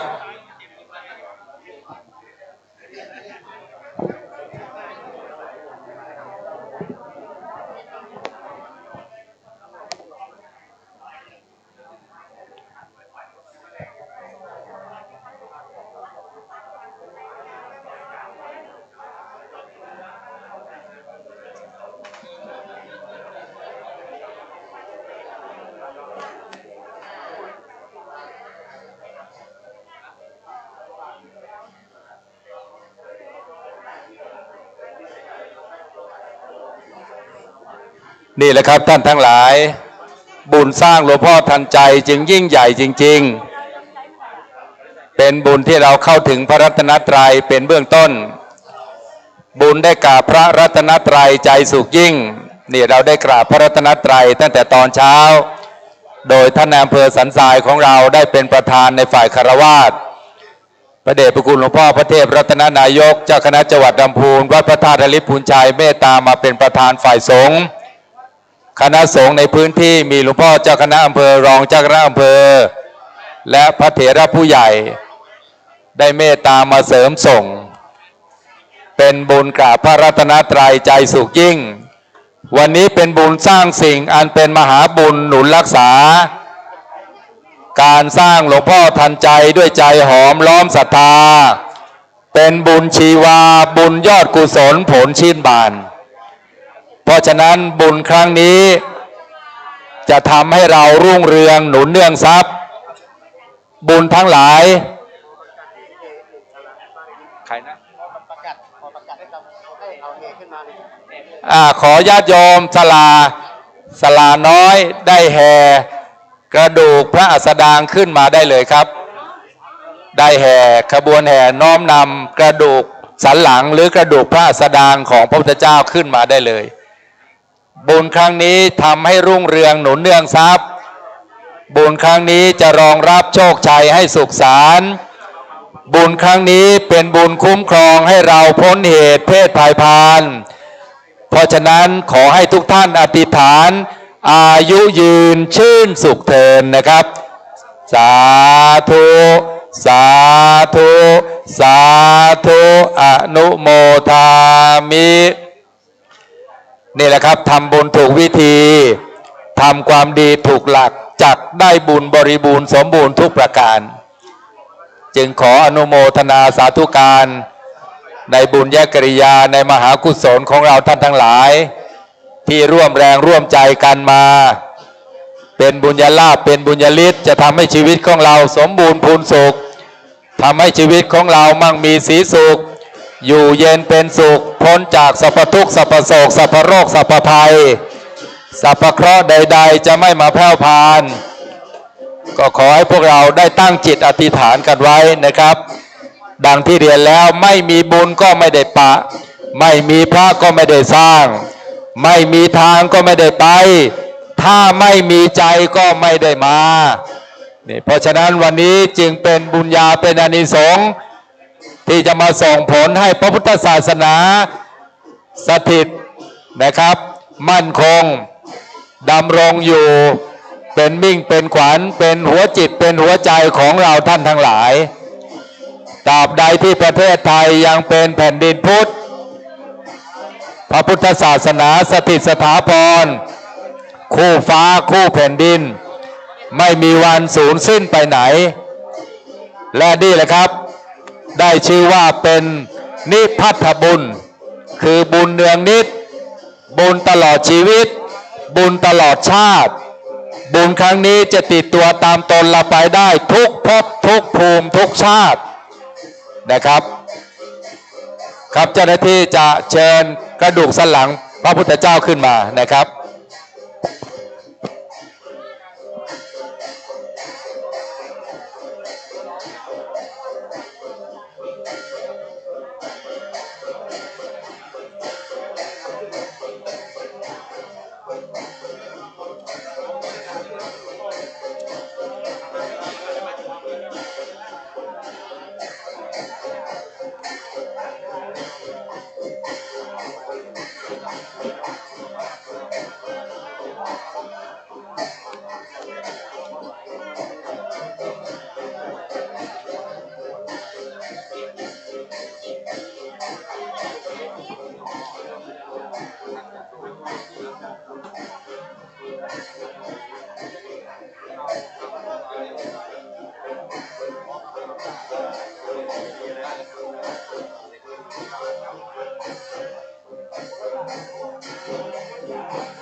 ญาติโยม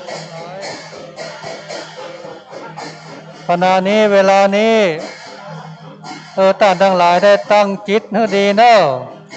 ตั้งจิตให้ใสตั้งใจให้มั่นบัดนี้เราจะได้อัญเชิญเอายังดูกสันหลังเพื่อที่จะไปตั้งในองค์พระขอให้ท่านทั้งหลายที่ถือฝ้ายอยู่นี้ก็ได้ปล่อยฝ้ายไปนะศาลาช่างไปคนดึงเอาไปผู้ที่ปล่อยฝ้ายไปเฉยๆช่างไปคนดึงมา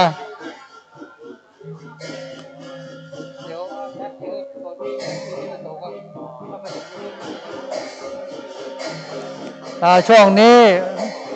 ที่ลากไปดึงไปนี่เราจะสวดบทพุทธคุณอิติปิโสก่อนถ้าไปถึงแล้วจะเอาดูสันหลังลงพระสงฆ์จะได้เจริญชัยมงคลคาถาต่อไป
เร็วขนาด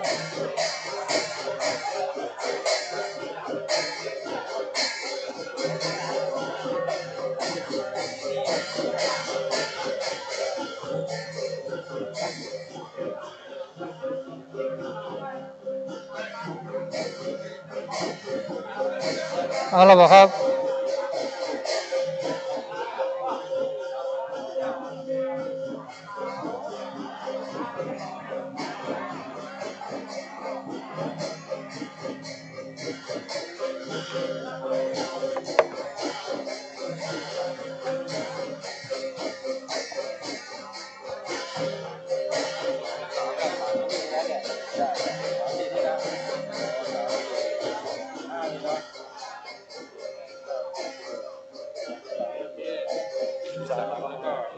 14อยู่ไหน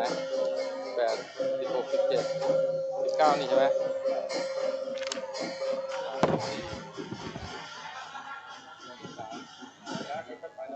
นี่เนาะใช่ไหม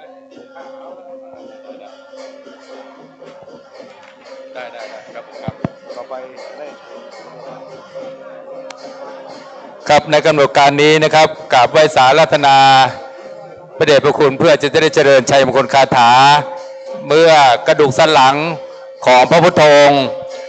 ได้มาถึงเบื้องหน้าองค์หลวงพ่อทันใจที่กำลังจะหล่อกำลังจะปั้นกำลังจะสร้างนะครับขอได้น้อมนำขึ้นมาได้เลยครับมาได้เดี๋ยวนี้เลยครับเพราะขณะนี้เวลา 11:11 นาทีพอดีเลยครับชยันโตโพธิยามกลับมาได้เลยครับสักยานาญาโยมพอได้สายสิญจน์นะครับค่อยๆประคองสายสิญจน์ไว้นะครับให้หลวมๆครับตวังวิชโยเอาญาโยมเจริญชัยมงคลคาถาไปพร้อมกับพระสงฆ์เลยครับยมังคะเลปัลลังจิตปัลลังเกสีเสปัทวิปุคะเลอภิเษเก สัพพพุทธานังปะปะโตปะโมทัตติสุนักตังสุมังกลังสุปาตังสุทิตังสุขันโนสุโมโตจะสุเยตังยมจาริสุปตังกินังกายกรรมังวาจากร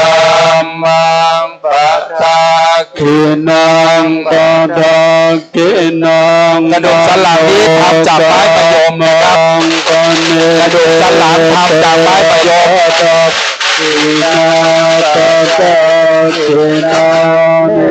เพราะฉะนั้นอานิสงส์ของการถวายไม้ประโยมเป็นกระดูกสันหลังของพระพุทธเจ้า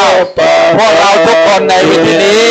ก็จะเป็นที่ชื่นชมนิยมยกย่องของมหาเทพมหาพรหมและมนุษย์ทั้งหลายสาธุสาธุสาธุอนุโมทามิ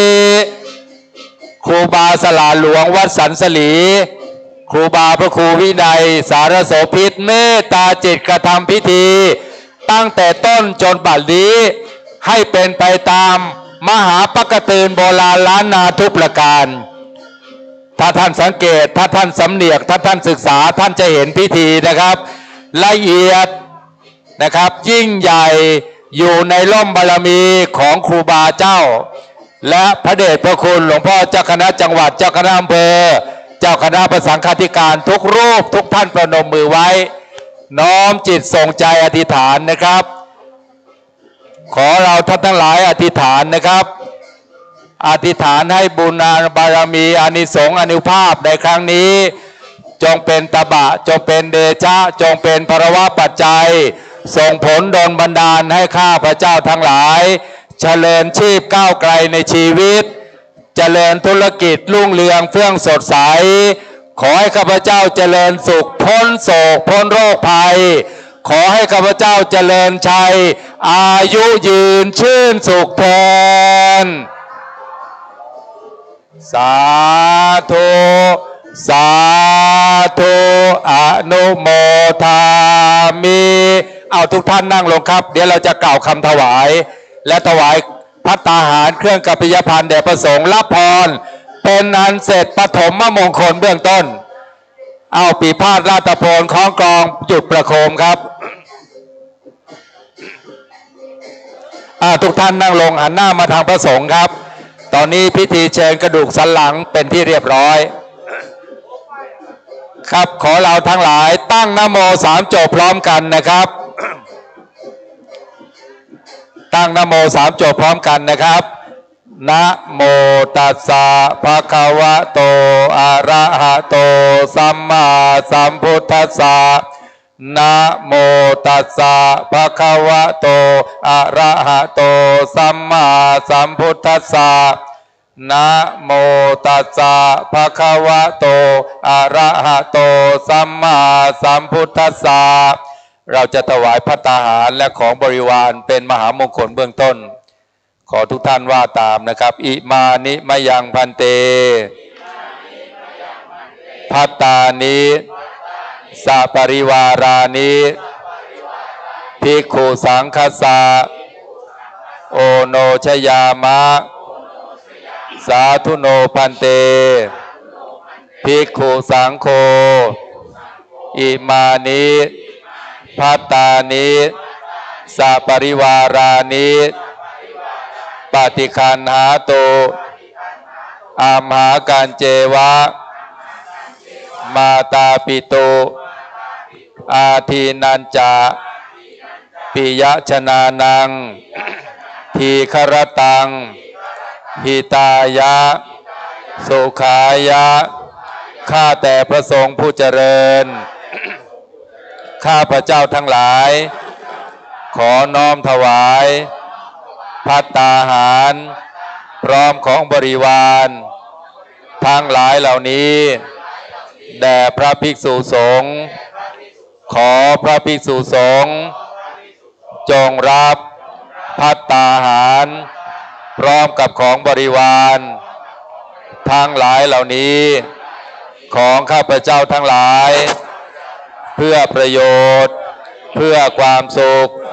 แก่ข้าพเจ้าทั้งหลายด้วยแก่ปิยชนทั้งหลายมีมารดาบิดาเป็นต้นด้วยตลอดกาลนานเทินสาธุครับจากนั้นเบื้องต้นกับเรียนเชิญแม่ชีพจนาพรได้อธิษฐานจิตถวายเป็นพุทธบูชาครับเรียนเชิญแม่ครับแม่ชีพจนาพรวิศรีวรพัฒน์ได้ปฏิบัติธรรมบำเพ็ญพรตปรากฏเป็นแม่ชีถวายเป็นพุทธบูชาไว้สารัตนาหลวงพ่อพระครูสถิตธุราธรถวายหลวงพ่อเจ้าคณะจังหวัดลำพูนนะครับจากนั้นนะครับเรียนเชิญคุณดัชนีฟราเทลเรนิโคนะครับในฐานะเจ้าภาพถวายหลวงพ่อเจ้าคณะอำเภอสันทรายเรียนเชิญคุณดัชนีผมจะประกาศต่อไปโดยลำดับนะครับเรียนเชิญพี่บุญเลิศพี่คำมูลแสนคำครับเรียนเชิญพี่สุวิทย์พร้อมทั้งครอบครัวจันใจวงศ์ครับเรียนเชิญคุณบัวแก้วกันมะใจเรียนเชิญคุณพัชราพรเรืองวิริยนันท์ถวายเลยนะครับโดยลำดับเลยนะครับถ้าอยู่ข้างล่างก็เรียนเชิญขึ้นมาข้างบนนะครับคุณบัวแก้วกันมะใจคุณพัชราพรเรืองวิริยนันท์นะครับอาจารย์จรัญคุณสุนีสุภาษีครับเรียนเชิญครับคุณจำเริญคุณผ่องพันธ์คันธรสคุณพ่ออนุสรณ์คุณแม่พนีอยู่สุขครับเรียนเชิญครับพ่อครับแม่ด้วยนะครับเรียนเชิญนางสาวกาญจนาพรโยธาราชนะครับเรียนเชิญครับเรียนเชิญคุณพ่ออนุสรณ์คุณแม่พนีแล้วนะเรียนเชิญคุณสมพงษ์คุณศรีวรรณตุ่นแก้วนะครับเรียนเชิญครับถวายในนามเจ้าภาพเรียนเชิญคุณแม่สิริประภานิ่มกิติกุลครับเชิญครับ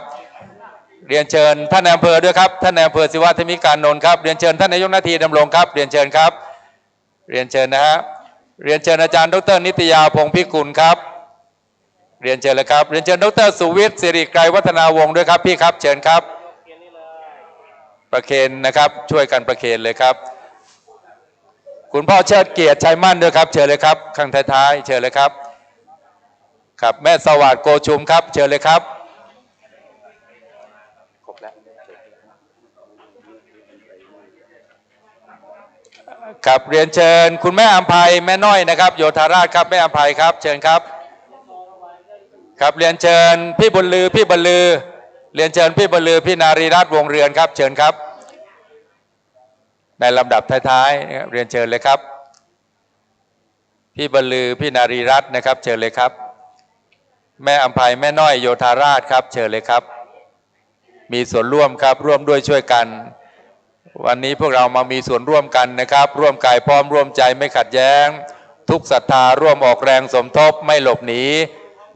ทุกอย่างร่วมเรียกว่ามหาสามัคคีเป็นความดีสร้างสรรค์พระพุทธศาสนามั่นคงจากนี้ไปกรวดน้ำรับพรครับหลวงพ่อจังหวัดจังหวัดจะได้นำพระสงฆ์ในพิธีทั้งนั้นถวายอนุโมทนาและอนุโมทนาณบัดนี้ครับว่าเป็นเมืองพร้อมกันเลยเนอะยะถาวาริวะหาปุราปาริปุเรนติสาการังเอวะเมวะอิโตตินังเปตานังอุปกัปปติจิตังบัตติตังตุมหังคิปะเมวะสมิจจตุสัพเพปุเรนตุสังกปะจันโตปันนายะธามณิโจติราโสยะธาอายุวัตโกธานาวัตโกสิริวัตโกยัสสะวะลาวัตโกวันนาวัตโกสุขวัตโกโหตุสัพพตตุกะโรกะบายาสุขาสัตโตโจปตาวาอเนกาอันตรายาเปเวนะสันโตจยสิทธิทานังลาบังสติปะขายังสุขังบาลังสิริอายุจวันโนจะโบกังวุติจยสาวาสัตตสัจจายุจชีวสิทธิบาวันตุเตส สัพพิติโยวิวัจจันโตสัพพะโลกเวนัสตุมาเตภวัตวันตรายโยสุขิติกายุโกภวะอ เปวัน ตานาสิเลสานิจังวุตาปจายโนจัตตารโรรัมมาวัฏันติอายุ วันโน โนสุขังปะลา วันตาน้อยนะครับดังๆนะครับวันตามิพันเตสัพพังอาปาราทังกัมมาทาเมพันเตมยากาตังปุญญังมินาอนุโมทิตัพพังสามินากะตังปุญญังไมหังทาตัพพังสาธุอนุโมตามิ ปุญญังโวอนุโมตามิอายุวันโนสุขังปะลัง กับขอกราบรัตนาพระเดชพระคุณหลวงพ่อเจ้าคณะประสังฆติการทุกรูปได้ฉันจังหันเพลนะครับคณะญาติโยมได้เตรียมภัตตาหารเพลน้อมถวายไว้ที่ศาลานะครับที่ศาลาด้านขวานะครับศาลาด้านขวาพอลงไปแล้วก็เป็นศาลาอาสภะเรียกกันว่าศาลาอาสภะเถรานุสรณ์กตัญญูอาจาริยบูชาคุณนะครับในนามของคณะสัตยาวัดสันขยอมนะครับกระผมพลตรีนเรศจิตลักษณ์ขอกราบกล้าวกับผมพลตรีนเรศจิตลักษณ์ขอกราบขอบพระเดชกราบขอบพระคุณเมตตาน้อมรับเมตตาบารมีในพระเดชพระคุณหลวงพ่อเจ้าคณะจังหวัดลำพูนหลวงพ่อเจ้าคณะอำเภอสันทรายหลวงพ่อรองเจ้าคณะอำเภอพระเถรานุเถระเจ้าคณะประสังฆติการทั้งนั้นด้วยความเคารพนอบน้อมบูชาอย่างยิ่งและในนามของคณะสัตยาวัดสันขยอมนะครับขอกราบอนุโมทนาในมหากุศลของท่านในอำเภอสันทรายท่านธิวะธมิการนนท์นะครับแล้วก็ท่านนายกนาทีดำรงพร้อมกับคณะสัตยาเจ้าสัตยามูลสัตยาทุกท่านนะครับ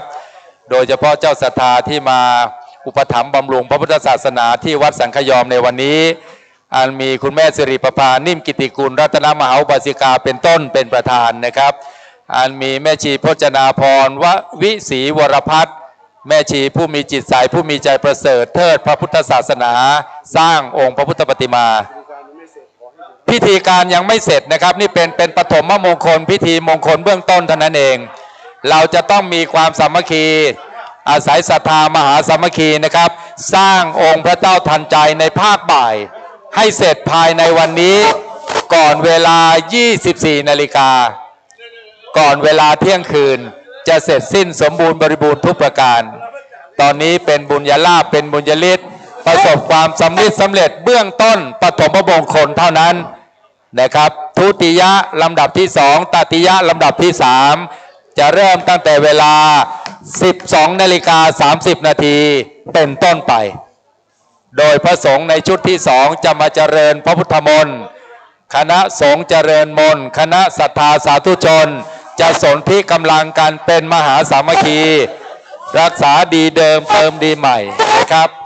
เราจะร่วมจิตร้อยใจกันสร้างองค์พระเจ้าทันใจหรือหลวงพ่อทันใจให้เสร็จสิ้นในวันนี้นะครับก่อนเวลา 24 นาฬิกาทีละหยดของหยาดฝนยังกลายเป็นสายชนล้นหลากสายนะครับ ทีละเม็ดของกรวดหินและดินทรายก็ยังกลายให้เห็นเป็นแผ่นดินนี่เพราะฉะนั้นวันนี้จาก1ศรัทธา1 บวก 1 บวก 1จึงสมหวังศรัทธาทั้งหลายรวมพลังให้ปรากฏทั้งหมดสิ้นเรามาสร้างพระเจ้าทันใจให้สำเร็จเสร็จสมจริงเพื่อโลกโยนยินกราบบูชาสาธุการก็จะเป็นมหาอานิสงส์ส่งผลมาสู่เราเจ้าศรัทธามูลศรัทธาคณะศรัทธาที่เดินทางมาในวันนี้จะประสบความสำเร็จสมเจตนาทุกประการตอนนี้ร่วมด้วยช่วยกันถวายพระตาหารเพลแด่พระเดชพระคุณนะครับและเราทั้งหลายจะได้ไปรับประทานอาหารกลางวันกันอนุโมทนานะครับสาธุบันทึกภาพกันไว้นะครับ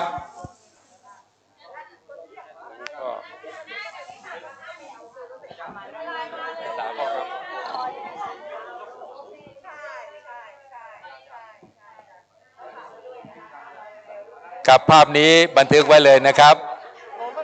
เมตตาล่มละมีในครูบาพ่อครูบาสลาหลวงวัดสันสลีครูบาพระครูวินัยสารโสพิษเมตตาจิต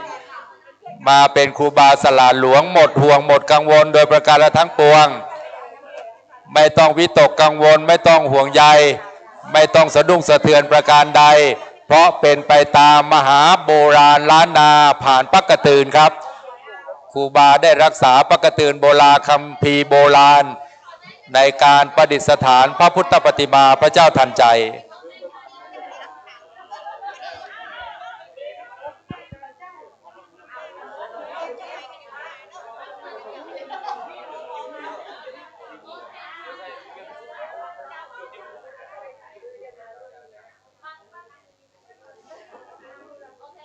ข้าพเจ้าบารมีคุณพระเถราจารย์ทุกรูปนะครับด้วยบุญด้วยบารมีเนอร์อย่างที่อาจารย์ณเรศจิตลักษณ์นะครับได้ปรารภธรรมกับพ่อแม่พี่น้องศรัทธาเฮาเนอร์ในช่วงนี้ข้าพเจ้าบารมีพระพระคุณเจ้าทุกรูปทุกตนนะครับได้ฉันพระทหารเพลตีศาลานะครับตีศาลาขอบคุณคุณแม่นะครับหลายท่านที่มาสาธุอนุโมทนาคุณแม่ระมุนสอนง่ายพร้อมครอบครัว200 บาทคุณแม่ทัศนีฟักทองนายประสิทธิ์แสงอินคุณเอกวัฒน์ประกรณ์พุทธิพงศ์ของครอบครัว500 บาทแม่โบงาดวงสุวรรณ100 บาทนะครับสาสาธุชนเนอร์ขอบคุณในบุญกินขอบคุณในบุญตาลขอบคุณในบุญบารมีของทุกท่านนะครับด้วยบุญด้วยบารมียิ่งใหญ่วันนี้ได้รับเมตตาอนุเคราะห์จากหลวงพ่อท่านเจ้า19 รูปทั้งหลับปูน30 รูปทั้งหลับปูนเชียงใหม่ได้มาเป็นส่งพิธีหล่อปั้นพระพุทธรูปหลวงพ่อตันใจนะครับหรือพระสถิตพจนาพรนาสาราปฏิบัติธรรมศูนย์พัฒนาคุณธรรมวัดสังขยอมสภาพมหาเถรานุสรณ์กตัญโยอาจาริยบูชาคุณนะครับแต่วันนี้เป็นวันที่เป็นวันอาทิตย์ที่7 พฤษภาคมพุทธศักราช2566นะครับเนาะขอบคุณสำหรับท่านผู้ฟังทางบ้านนะครับ104.50 เมกะเฮิรตซ์นะครับของวัดฝ่ายหินนะครับเฟซสดไลฟ์สดโดยวัดสันขยอมสามารถร่วมอนุโมทนาบุญทางโซเชียลได้นะครับธนาคารกรุงไทย455-0388-641วัดสันขยอมนะครับขอบคุณในเมตตาจิตในส่วนของ FC ทางบ้านตัว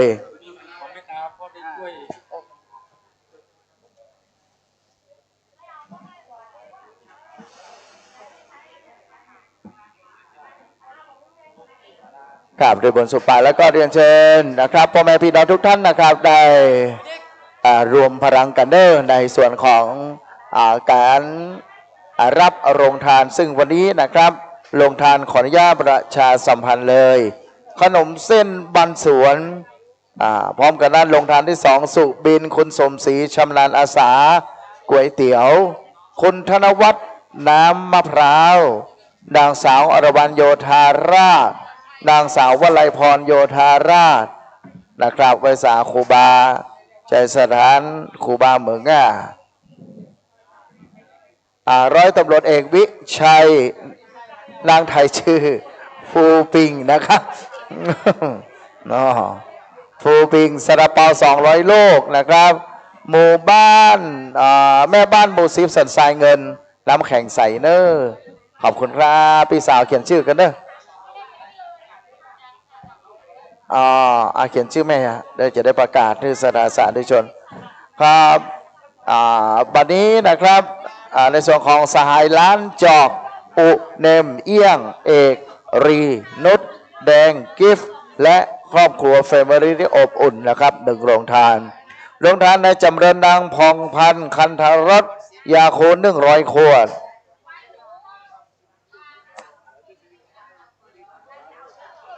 ครับแล้วก็ท่านผู้มีเกียรตินะครับ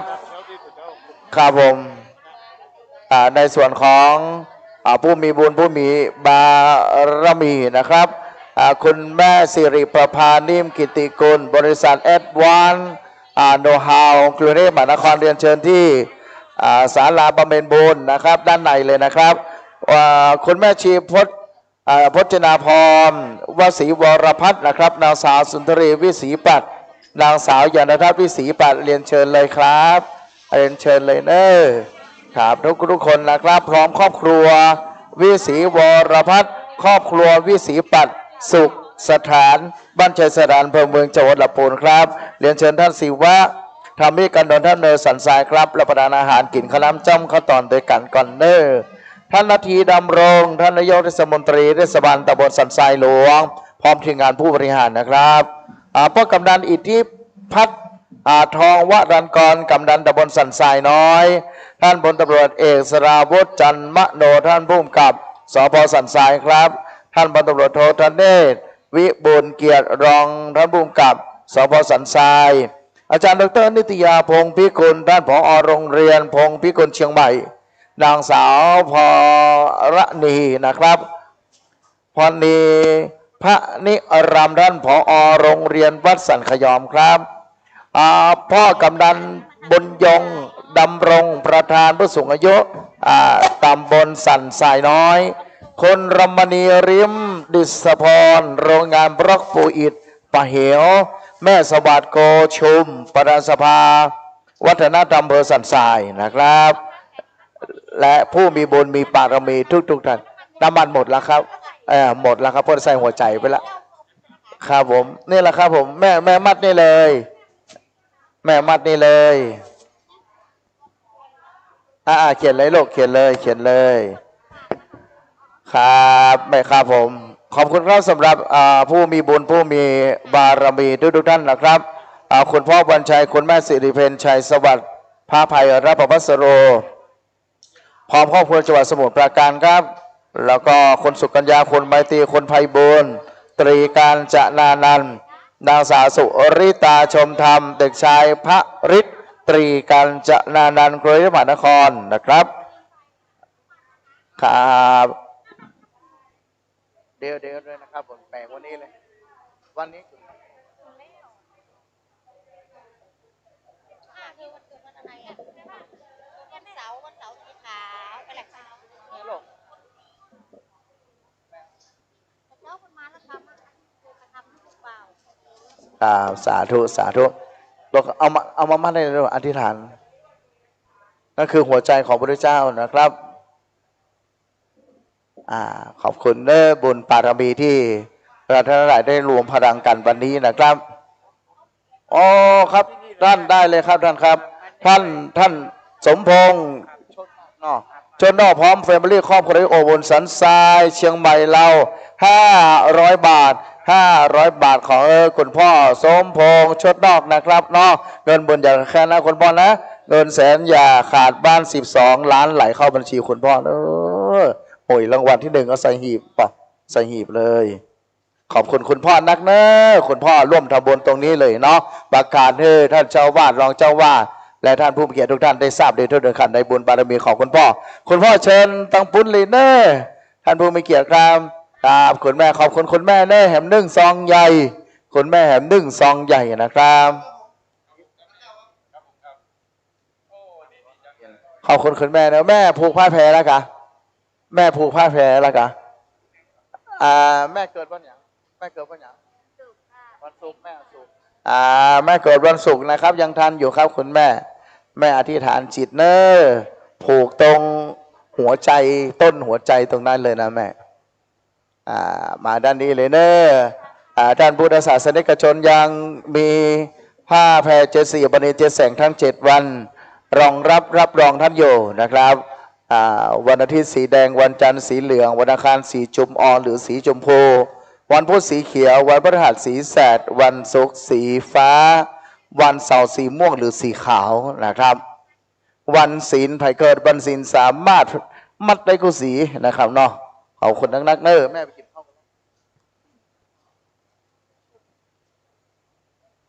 ครับขอบคุณนักขอบคุณหลายๆเนอ นะครับด้านนี้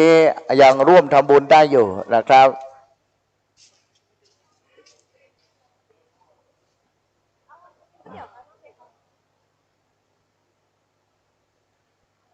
การเชิญอาจารย์นเรศจิตรักษ์นะครับอาจารย์ครับโอ้อาจารย์สวัสดีครับพ่อครูใหญ่เราพ่อด้านในเนอะเตรียมรับรองให้พ่อแล้วครับในศาลาเลยครับพ่อโอ้พิธีกรใหญ่โฆษกรายใหญ่อาจารย์นเรศไม่มาเนี่ยไม่สำเร็จนะอาจารย์ครับนอด้วยน้ำเสียงด้วยลีลาและวาทศิลป์ที่สุดยอดอาจารย์ครับผมเป็นลูกศิษย์อาจารย์ในคณะสังคมศาสตร์และศาสนศาสตร์เรียนกับอาจารย์1 เทอมเนาะขอบคุณอาจารย์เนอะด้านในเลยเนอะคุณพ่อช่วยพาท่านอาจารย์ไปในส่วนของโต๊ะรับรองพิธีกรที่จัดเตรียมไว้ตัวเองนะครับพ่อทานข้าวด้านในพ่อทานข้าวด้านในครับผม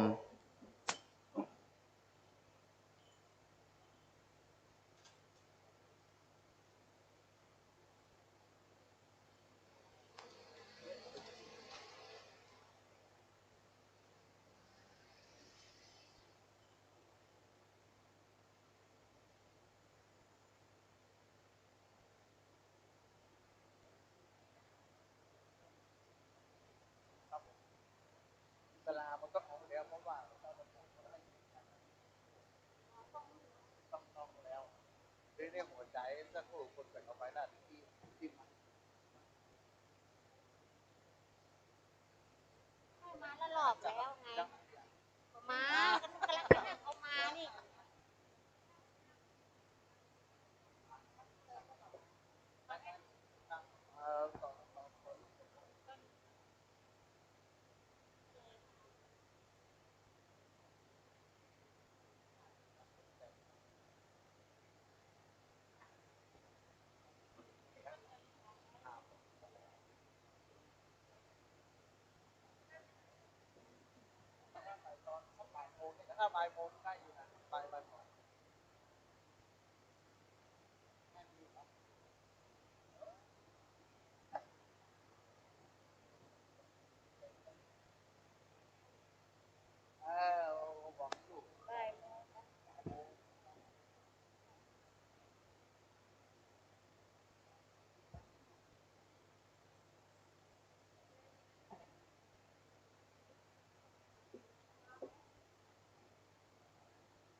ครับในส่วนของสถานีวิทยุคลื่น FM 104.50 เมกะเฮิรตซ์นะครับของวัดฝ่ายหินแล้วก็ Facebook ไลฟ์สดนะครับจากวัดสันขยอมนะครับในเมตตานุเคราะห์หลวงพ่อตั้นเจ้านะครับนำมาสาธุอนุโมทนาหลวงพ่อพระครูสมุวิสุวัฒน์นะครับวรกิจโจเจ้าวาดวัดฝ่ายหินเชียงใหม่ซึ่งวันนี้ท่านมาเป็นเมตตาไปส่งพิธีโดยนะครับดังนั้นก็ถือว่าเป็นสถานีคลื่นความถี่ 104.50 เมกะเฮิรตซ์ FM กำลังเผยแพร่นะครับออกอากาศในส่วนของพ่อแม่พี่น้องที่ร่วมสาธุอนุโมทนาโดยเฉพาะในช่วงพิธีตอนเช้านั้นนะครับประสงค์พิธีมาเจริญพุทธมนต์นะครับเนาะสลาเก้ากำลังหล่อปั้นพระเจ้าตาจ่ายในเรื่องโครงสร้างพระพุทธสันติศรีสถิตพจนาภรณ์นะครับโดยมีท่านผู้มีเกียรติหลายท่านทุกฝั่งฝ่ายทุกสารทิศมารวมพลังเป็นเอกสามัญชันท์สู่ภาพบุรุษใจดีสู่ภาพสตรีใจบุญทุกท่านนะครับมาต่อจากนั้นในส่วนของพ่อแม่พี่น้องเนาะได้มารวมพลังอันยิ่งใหญ่เพราะเราเป็นคนเมืองล้านนานะครับของเก่าแล้วเอามาคัดสีไก่เป็นของดีสืบไว้ไปหน้าของเก่าเมินตึงเอิญถามหาเหมือนต่องกับยารากันตึงบ่ได้แล้วก็ท่านผู้ฟังที่เคารพในคลื่น FM 104.50 เมกะเฮิรตซ์นะครับสามารถร่วมอนุโมทนาบุญทางโซเชียลได้เลยนะครับหลายท่านประสะดวกจะมาก็ได้เรามีในส่วนของการแจ้งเลขที่บัญชีธนาคารกรุงไทย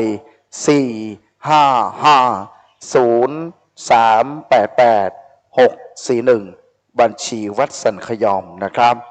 ขอบคุณผู้มีส่วนร่วมทุกท่านเนาะตั้งแต่หอดเจ้าเป็นต้นมาพระภิกษุสังฆาได้น้อมจิตน้อมใจบุญกินบุญตัน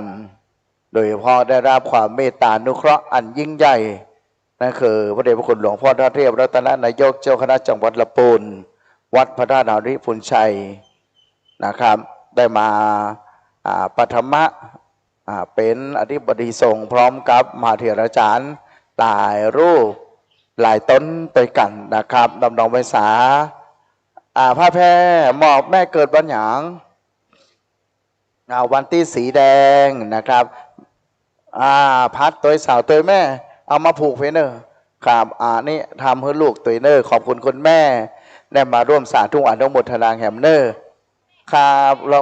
แม่มามัดให้เลยเห็นนะครับครีตัวเนอท่านพระครูโกศลธรรมวิจัยเจ้าหน้าที่สันทรายวัดเขาแท่นหลวงอันนี้ก็พุทธศาสตร์บัณฑิตวิทยาลัยทรงลำพูนเป็นศิษย์เก่าหลวงพ่อเป็นเพชรหมอจรอแหมรูปหนึ่งนะครับหลวงพ่อพระโคจิตตาพัทราพรเจ้าหน้าที่สันกำแพงวัดโรงธรรมสามัคคีเชียงใหม่ท่านพระครูสถาพรพิพัฒน์รองเจ้าคณะอำเภอสันทรายวัดเมืองขอนจังหวัดเชียงใหม่หลวงพ่อพระครูพิพัฒน์ศิรสังวรรองเจ้าคณะอำเภอสันทรายวัดสันทรายโมนเชียงใหม่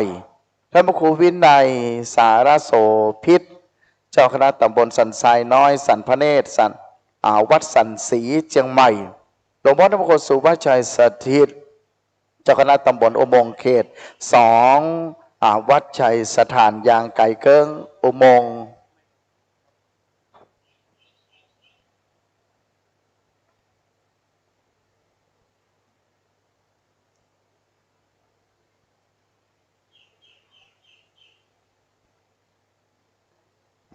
เข้าไปสารหลวงพ่อ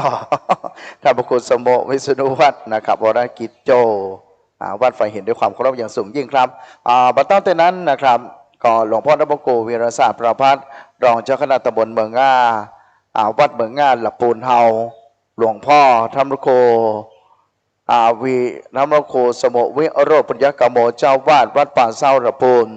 ท่านพระครูนะครับ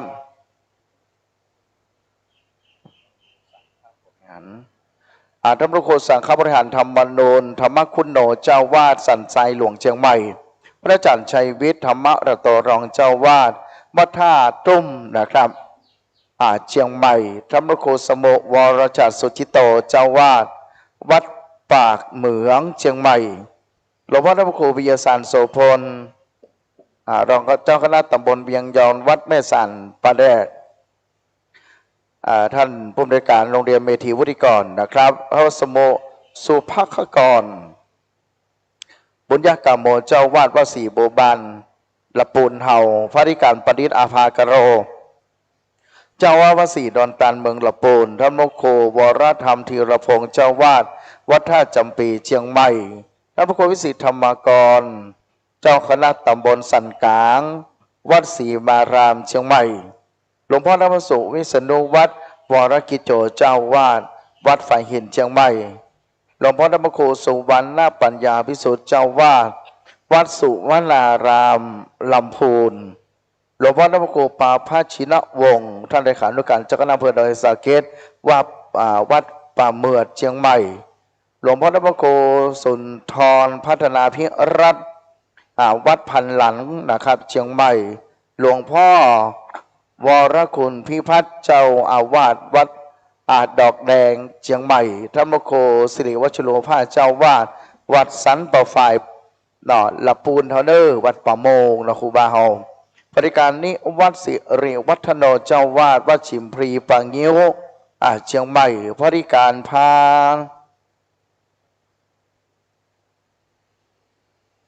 หลวงพ่อธรรมโคสมมนสมวรกิจนะครับสมมนวรกิจเจ้าวาดวัดศรีสายมนท่านพระครูท่านพระครูปริยัติกิจมงคลรองเจ้าคณะอำเภอสารปีวัดช่างเคิงพระครูดุลศิรกิจเจ้าคณะตำบลหายาวัดธาตุคำอาจารย์พระมหาวิษณุจารุธรรมโมเจ้าวาดวัดเจดรินและบริการประสิทธิ์อภิวัฒโนเจ้าวาดวัดร้องซักเชียงใหม่ทั้งภาคเจ้าและภาคบ่ายนะครับขอบคุณครับคุณแม่ครับคุณแม่เนาะลูกมาได้มากะทำบุญเนาะเพื่อให้ลูกมีอายุวัฒนะมงคลที่ยิ่งใหญ่นะครับวันนี้ในส่วนของ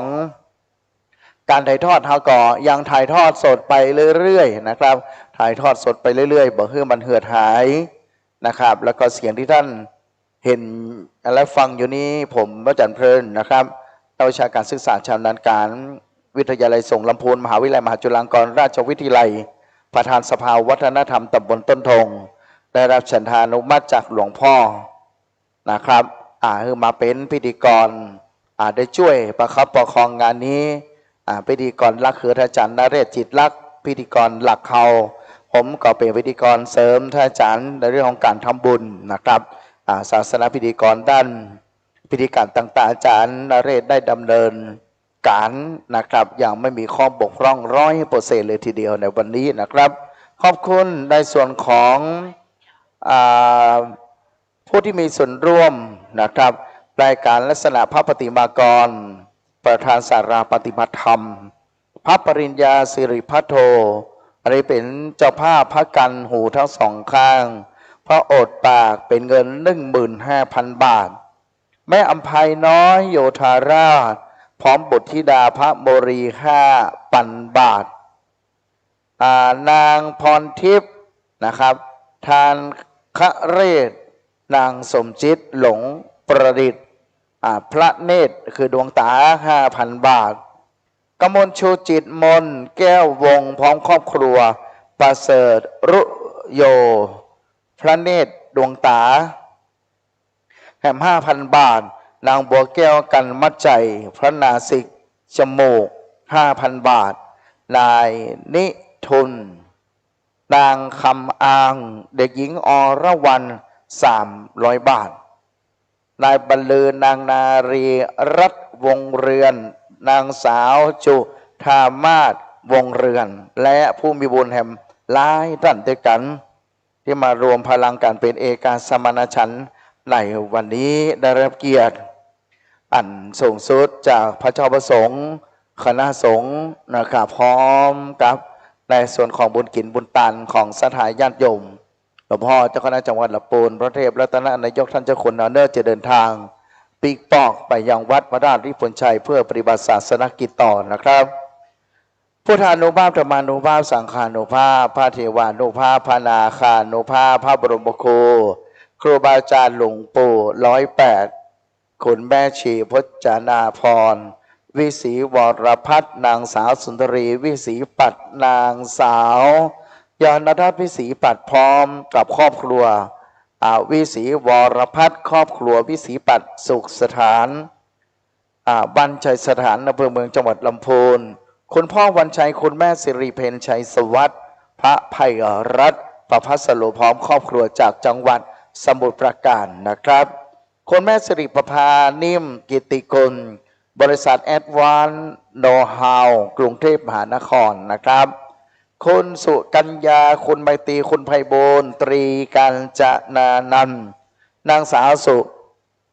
ริตานะครับชนธรรมเด็กชายพริตตรีการจนานนท์กรุงเทพมหานครนะครับ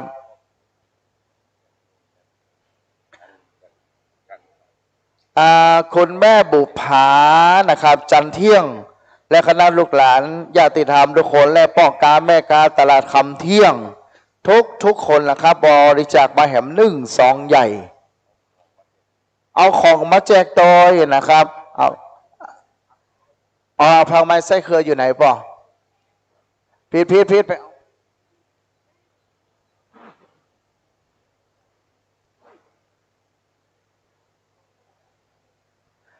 ครับเอาคนละถุงเนอะพ่อแม่พี่น้องเฮานะครับพี่ซี่2นะครับพ่อแม่พี่น้องเนอะตอนนี้คุณแม่แล้วก็พี่น้องตลาดคำเที่ยงได้นำผักผลไม้ของกินเนาะของใช้อุปโภคอย่างละ2แล้วแต่ท่านนะครับมาแม่แจกเลยขอบคุณเนอะพีทไปเอาดิไปเอา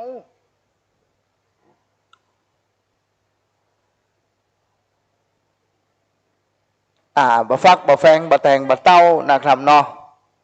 บะฟักแก้วหอมหัวใหญ่พริกแห้งบะเขือเทศบะแตงพริกสดครับขอบคุณนะขอบคุณหลายๆครับเรียบร้อยขอบคุณนะครับสำหรับบุญฝ่าเรามีนะเขาจะเริ่มรอเมื่อใดหลวงพ่อก็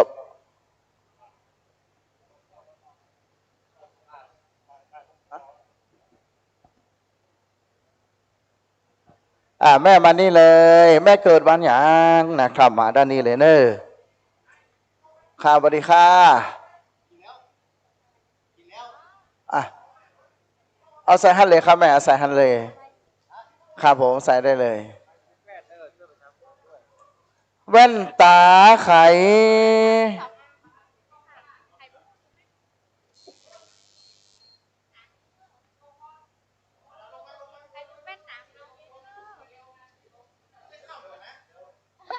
ไฟลืมแว่นตานะครับ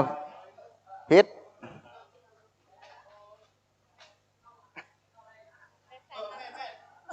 หลายท่านเนอะยังก็แม่คณะกรรมการเอาซองมานักๆลองเปิ้นจะทำบุญแล้วบ่มีซองนะครับแว่นตาของใครที่ร่วมทำบุญแล้วเนอะ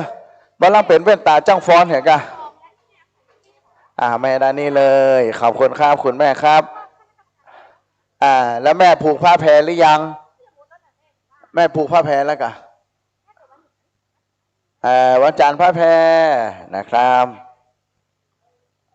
วันจันทร์สีเหลืองดอกวันเดียวกับรัชกาลที่9ครับผมมัดนี่เลยครับแม่ไม่เอาผ้าแพรไม่เคยวันหยังวันพุธพิษวันพุธสีเขียวให้คุณแม่เอาพุธสีเขียวคุณแม่เป็นยังแม่มัดท่านเลยครับมัดเสาหัวใจพระพุทธรูปอยู่นี่ครับเป็นบุญนะครับสีเหลืองมดเนาะเอาไว้สาหลวงพ่อท่านเจ้าเนาะ ในในในภาคบ่ายนะครับ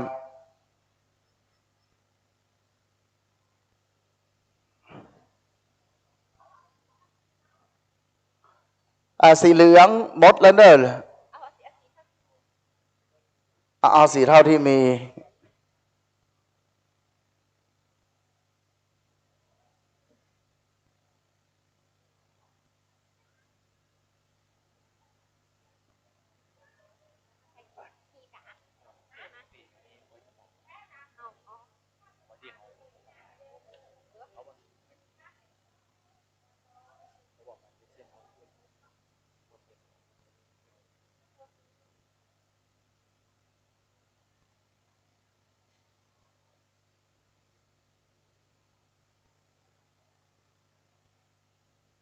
ขอบคุณคุณแม่นะครับเนอะขอบคุณคุณแม่หลายๆครับและคณะสดาทุกหลังคาครัวเรือนหมู่4หมู่7หมู่8หมู่10วัดสันขยอมเหนือวัดสันขยอมใต้บ้านเด่นสันขยอมบ้านโจจัดสรรทุกหมู่บ้านร่วมกันตามหน้าบุญนะครับเนาะก็มาตามหน้าบุญแต่คุณแม่กินข้าวตอนแล้วก็ยังเอาปัจจัยแม่เกิดวันหยังแม่เกิดวันหยังตอนใดก็ได้ครับแม่ครับแม่เกิดวันหยัง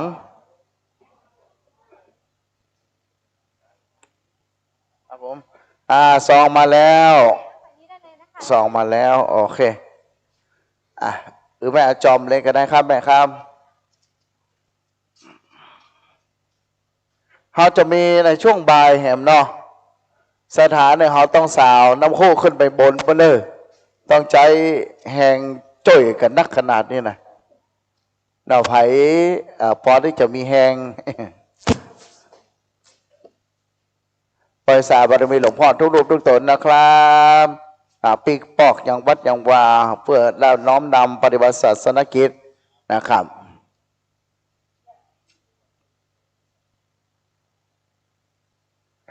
กราบพร้อมกันนะขอบคุณสำหรับแม่กาเมืองใหม่เนอได้นำเอาบะเต้าบะแตงบะแฟงบะฟักมาเฮ้อเนาะพ่อแม่พี่น้องรวมพลังกันวันนี้ไผ่ลืมแว่นตามาเอาเนอร์เป็นแว่นตาเลแบนโดยเนาะเปิดดังหน่อยมันบ่ได้ยินท่านโอเคมานี่เลยขอบคุณครับแห้งแหมหน่อย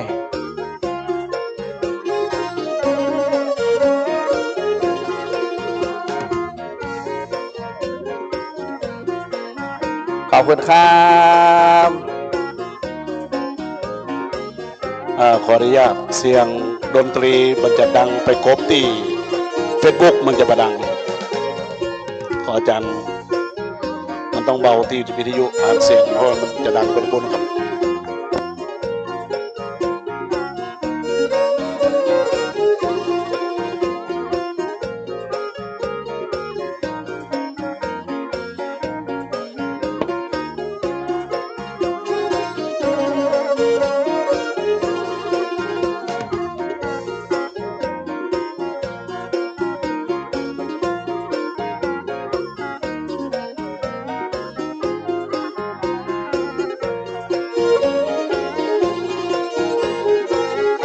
ขอบคุณนักขอบคุณหลาย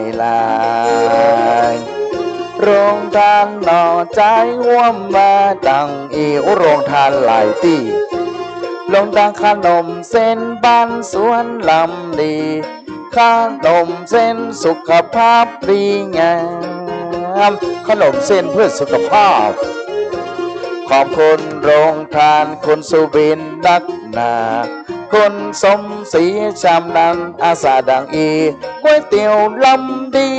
มาเป็นโรงทานก๋วยเตี๋ยวโรงทานอร่อยจริงๆโรงทานที่3ชื่อว่าอย่างโรงทานที่3ธนวัฒน์หน่อเจ้าเป็นน้ำมะพร้าวรำดีนั่นเราถ้านาวัดมีโจกมีใจ นางสาวอรวรรณโยธาลาดบุญไรนึ่งโรงทานหอมมาดังอีนางสาววรัยพันโยธาลาดทำเจ้าโดดเรื่องโรงทานที่ห้าการร้อยตำรวจเอกวิชัยดีลีนางไทยเจอคนดีฟูปิงดังอันสาราเป่า200 200 รูป5 นาทีหมดเลยเปิด5 นาทีหมดลึงแม่บ้านโม10บ้านนิ่งเฉยสันสายเงินน้ำแข็งใสดังอีเป็นเศรษฐีมีโชคมีใจสหายล้านจอปุเนมแหมยังเอกรีนดแดงกิบหนอเจ้าพร้อมกับครอบครัวม้วนงานแต่เรานายจำเริญและนางผ่องพันเนี่ยไอ้จำเริญและคุณผ่องพันนะจ๊ะคันธารสนาขอบคุณครับจิตใจงามลงล้ำดังอีขอขอบคุณพี่ตามารดาโอ้คนนี้รูปบนเนี่ยเนาะแม่นิรูปบนสมิยะแถมนาพร้อมญาติธรรมพร้อมครอบครัวเนื้อเจ้า35,000 บาทนั้นเราเป็นเจ้าภาพฐานกะชีชุกกะชีนอการชุกกะชีเลือทานเต้นแก้วมงคลดีหลีแม่นิรุบลโสมิยะดังอีเพื่อเป็นเศรษฐีมีสตังค์100 ล้านแม่เนอ35,000 บาท35,000 บาทนั้นนะขอบคุณคุณแม่หอมมาบาเดียวนั้นขอบคุณนายจำเริญและนางผ่องพันคันธารสยาคูงามดียาคู100 โคโหดยาคู100 ขวดอยากมานวดดีหลีเปิด5 นาทีหมดเลยหนอเจ้ายาคูของเขาสุขภาพอนามัยหนอยาคู5 นาทีหมดลึงอย่างพอพักดนดีนั่นนะเอามะม่วงสุกผักกะเพรามาเลยสาเกทอดจิตใจพองแผ้วคนสุจินดาคาชานั้นคนสุจินดาเอาอย่ามือเอารวมมิตรมาลงทานแถมนาคนแสงมานีดังอีคำใจเลยคนพกมาให้มาหอมเพื่ออะไรอย่ามาหอมนะคนหลายคนต่างหากปอมแม่บัวพันโมนินนั่นหนาหรือคนตุ๊อีนออันในสนางโมนินคนนั่นดังอีพร้อมปีตาที่ว่าวันดีจำปาดีและนางจินตะนาอาสิทธิบุญเรืองอันนี้นำนาคนอนาริศทิติรักพงดังอีเค้ก150และน้ำแถมเจ้าโลคนเอามาหอมหลายปีอ้อมแหมนึ่งลงทานนาคนดะโรนีอุทานเนอเจ้าเป็นรองทานน้ำดื่มนั้นเราบริษัทรักษาความปลอดภัย15 ลงทานสุดท้าย SKM จำกัดนั่นหลายพร้อมด้วยครัวไพรินดังอีเพื่อเป็นเศรษฐีมีสตังค์หลายล้านขอบคุณคุณแม่ ม่จุดทารักลายลายฟักพุ่มหน่อใจ100ดังอีคนวันลบจันพาคนดีบางหอม100เปิ้นยังใจดีอุ้ยหอนก็ใจดีนะแม่น้องขอบคุณแม่สังวานอินทายศดีลีหอบมาแล้ว100ดังอันสุขีเตียงมันตานาเทวดาบอกอุทิศเทวดาเตเนอร์วะน้องคนสุปราณีปัญญาดีหลายหอมมา500อย่ามาม้วนเจนลำ500 บาทสุขีนานำให้คุณสุปราณีนามสกุลปัญญาขอบคุณพี่ยอดหญิงเป็นนักเป็นนานำสตังมาให้หอมดังอีก145ม้วนงานสันเล่าอีแมวพี่ว่าใส่วันบาทอาจารย์นี่เนาะเด็กชายผู้พลัดทานั้นนาเตรียมอภัย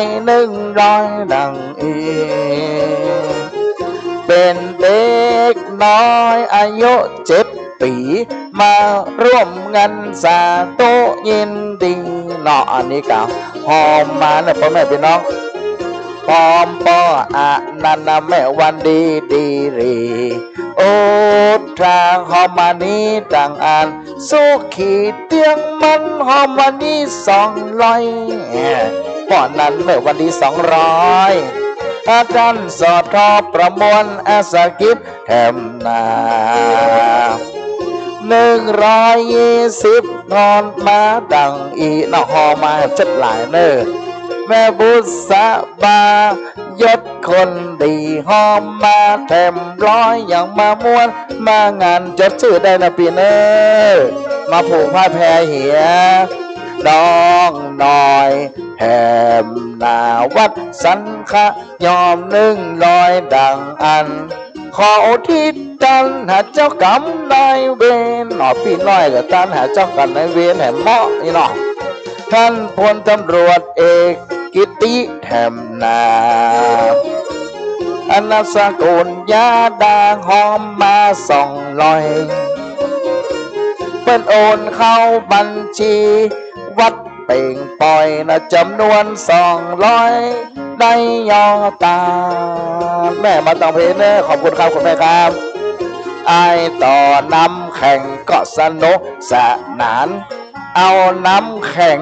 มาส่งยังปอหอมแหม100 110 บาทดังอันใจขึ้นอีว่าน้อง แต่บุญอีบุญตาแม่อำพรสีคำน้อยแถมนาเปิ้นใดหอมมาเต้าใดบ่าหูพ่อมบริใส่ นายเล็กมีสวยลูกพร้อมนะสบายเที่ยวนากิติสักนาแม่มานี่มาห้ามไปก่อนขอบคุณนากิติสักนักหนาอดทารา200ดังอีเป็นเศรษฐีมีสตังไหลลันเอาคนแน่แม่รักคัดนาหอมนีจัดลายแม่รักคัดนาปันวิชัยแถมเจ้าสาตัวคุณแม่หอมมา300อันนี้บ่มองเงาเฮ้แม่รักคัดนาโยมันขวัญยืนให้เง่งรวยไปไหนบ่เฟินเทวบุตรองค์ยืนเทวดาพอเฝ้าเพื่อแม่รักคันนาถูกหวยลอยเชนะแม่เนอโอ้ขอบคุณครับขอบคุณนายแดงและนางสมศรีบอกไอ้หอมมาดังอีบอกไอ้อีกอะพอมา100เปิ้นเป็นคนดี คนใหญ่เอื้อนพันหน่อนายเอื้อนพันเหมือนจะ300นะมาได้เขียนนางสาววัสนารัชนีบ่อถอยพร้อมพิงหอมมานี่ดังอันสุขีเตียงมันหอมมา200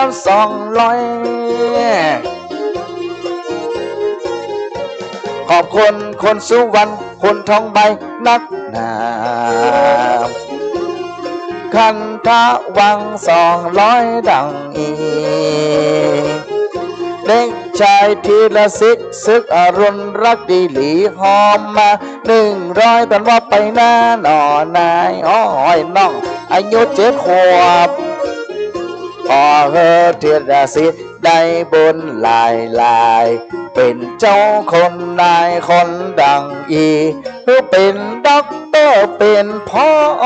นั้นนะขอบคุณครับขอบมาคุณแม่บุ๊กพาจันเที่ยงนักหนา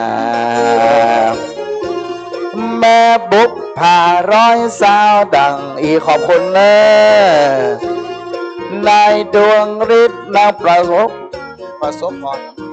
ศพพรหอมมาหน่อนายเนาะเด็กชายคุณาพรคมทองกะหอมลาย100หอมมาดังอีสุขังสุขีถูกหวย2 ใบนั่นแหละครับขอบคุณครับแม่เอื้อยอุตราหอมมานีจัดลา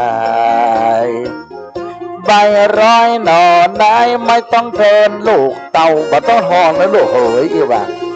ขอแม่เอ้ยมวนเงินส่อนเรา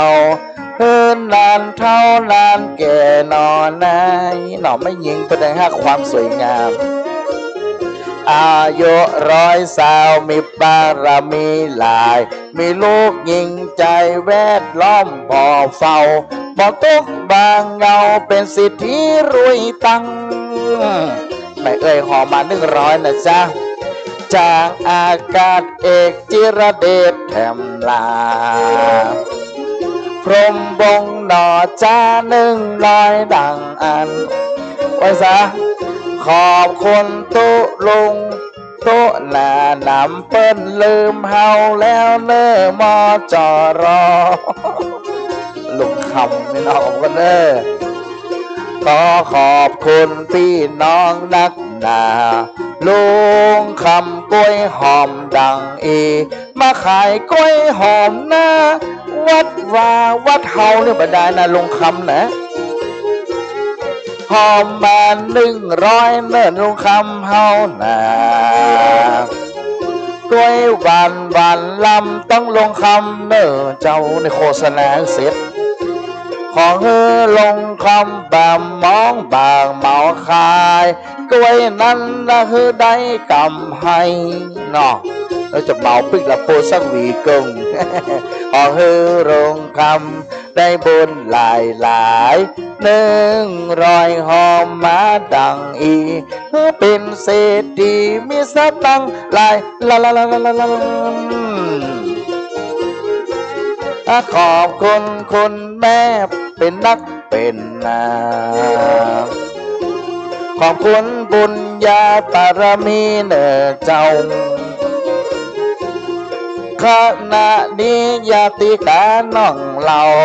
เฮาถ่ายทอดสดเสียงนอนนายถ่ายทอดสดเสียงและเฟซบุ๊กไลน์อันนี้แถมนา104.50ดังอีของวัดฝ่ายหินเป็นบริการดอกโอ้เฟซสันขายอมโนนนั่นนาท่านครูบากิตติพงษ์อนุญาตเนอเจ้าว่าเฮอพิธีกรโคศกนั่นเราเฮอสอพ่องโอพ่องม่วนดีวะนะหลายท่านมาจ้างเฮา102 รวมอนุโมทนาดีลีทางโซเชียลเน็ตเวิร์กดังอีธนาคารกรุงไทยเนอเจ้าโดธนาคารกรุงไทยแห่งนะพ่อแม่พี่น้องเลขที่บัญชีฟังให้ดีนั้นนา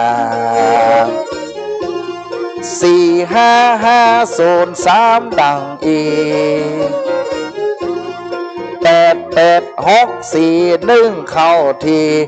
ชื่อบัญชีวัดสังขยอมขอบคุณนับบามัวบาหมอกสักครู่หนึ่งหอจะหอมดังอีช่วยกันติ้วปืนซุ่มปูนแถมเล่าหนอสลาปูนเนอเฮสลาปูนคนตัวเนออุบาสกปจายเนอมาช่วยกันรอปูนกันเนอเพื่อจะส่งปูนแล้วขอช่วยกันมาเนอสถานที่มาจากสายคณะของแม่ชีจะไปฟังบิ๊กดินเนอร์วันนี้งานมีทั้งวันจนเซตนะครับขอช่วยกันกำมายิงกับติ้วขึ้นมาได้ติ้วขึ้นมาได้เนอขอเมตตา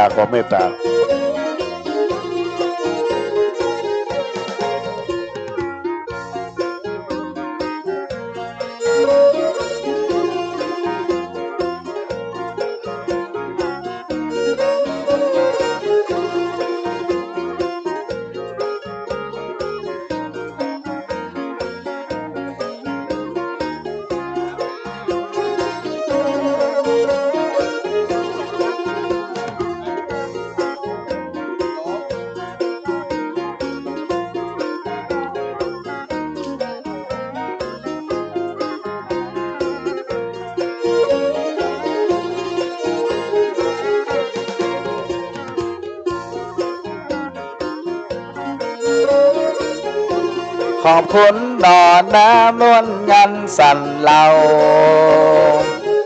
ขอบคุณนายสมวงศ์พองศรีนั่นเราจอมมูล500 บาทหอมมาแม่หอมไม่500เป็นใดฟังซอแล้วมันม่วนใจหอมมา500ม่วนงันดังอีขอบคุณสมพงษ์พองศรีแถมนั้นแม่สนพานี้เนอสมพงษ์พองศรีแถมนามีมหาราภาษาตั้งเนอเจ้า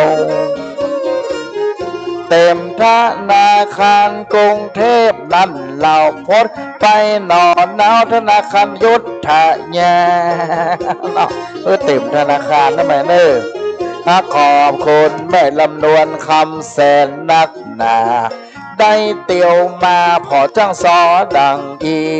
ใจแม่ขึ้นหอมมา300แม่ลำดวนเนอ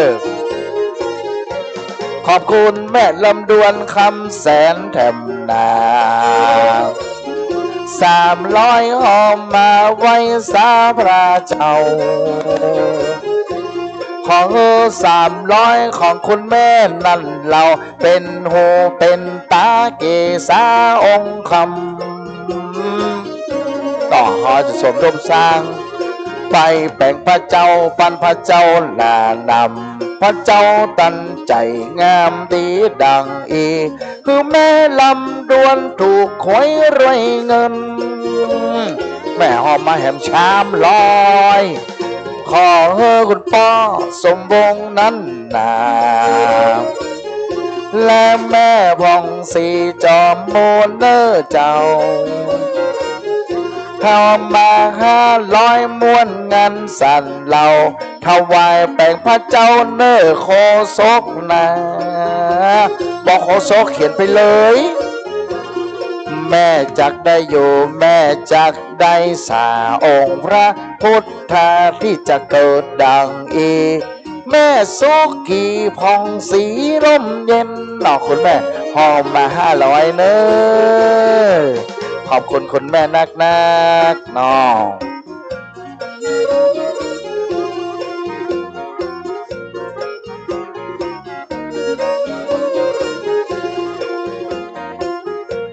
มีมานั่นเรา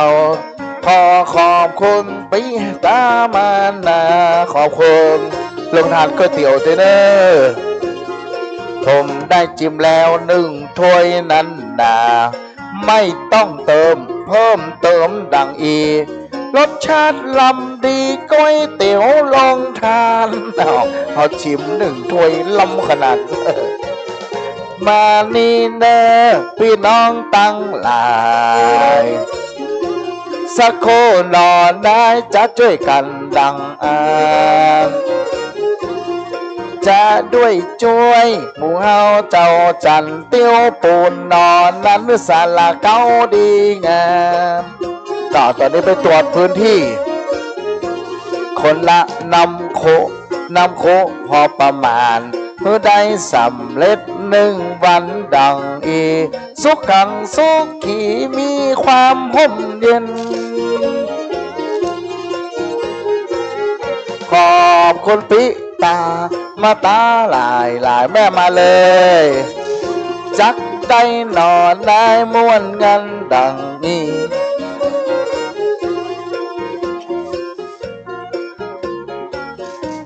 ขอบคุณคุณพี่ขอบคุณคุณนายในขณะนี้ช่างปูนนะครับในขณะนี้เนี่ยสถาพ่อแม่พี่น้องหากอยากได้บุญเนอพิธีการปั้นพระเจ้าเริ่มแล้วนะครับบานี้เนอในขณะนี้ตระกูลวิปัสสีแล้วก็หลายๆท่านนะครับได้ช่วยกันประคับประคองใส่หมวกเห็นเนอในขณะนี้ไผ่จะปั้นพระเจ้ามาได้เลยเนอะคุณแม่มาอยู่ห้องก็ได้เพื่อกำลังใจลูกหลานเฮาอยู่ห้องเหมือนลูกหลานติ้วเนอะเปิ้นเริ่มแล้วเนอะพ่อแม่พี่น้องไผ่อยากได้บุญขาใจเปิ้นรอพระองค์คำแล้วนี่เข้าใจเนอปี้นะเข้าใจเนอน้องใจเนอปูนเนอมาละเพเนอปอดพูดเลยช่วยกันตั้งในเลยเนอไว้สาข้าวท่านอาจารย์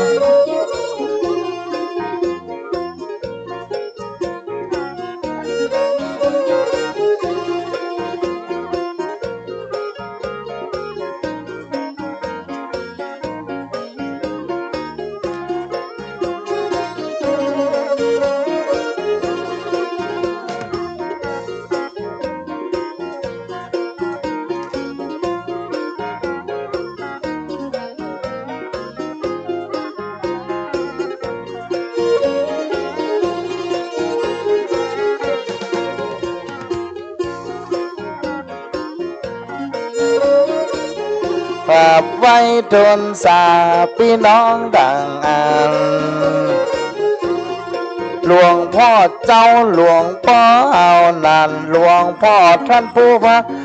ท่านพระครูอันนี้ภาคบ่ายเนี่ยเฮานิมนต์มานะหลวงพ่อท่านพระครูปะพันนันดาชินาวงศ์บ้านประเมือดดังอีวัดป่าเมือดร้อยสะเก็ดเนื้อเจ้าเนาะป่าเมือดไว้ใส่หลวงพ่อท่านเจ้าเนื้อ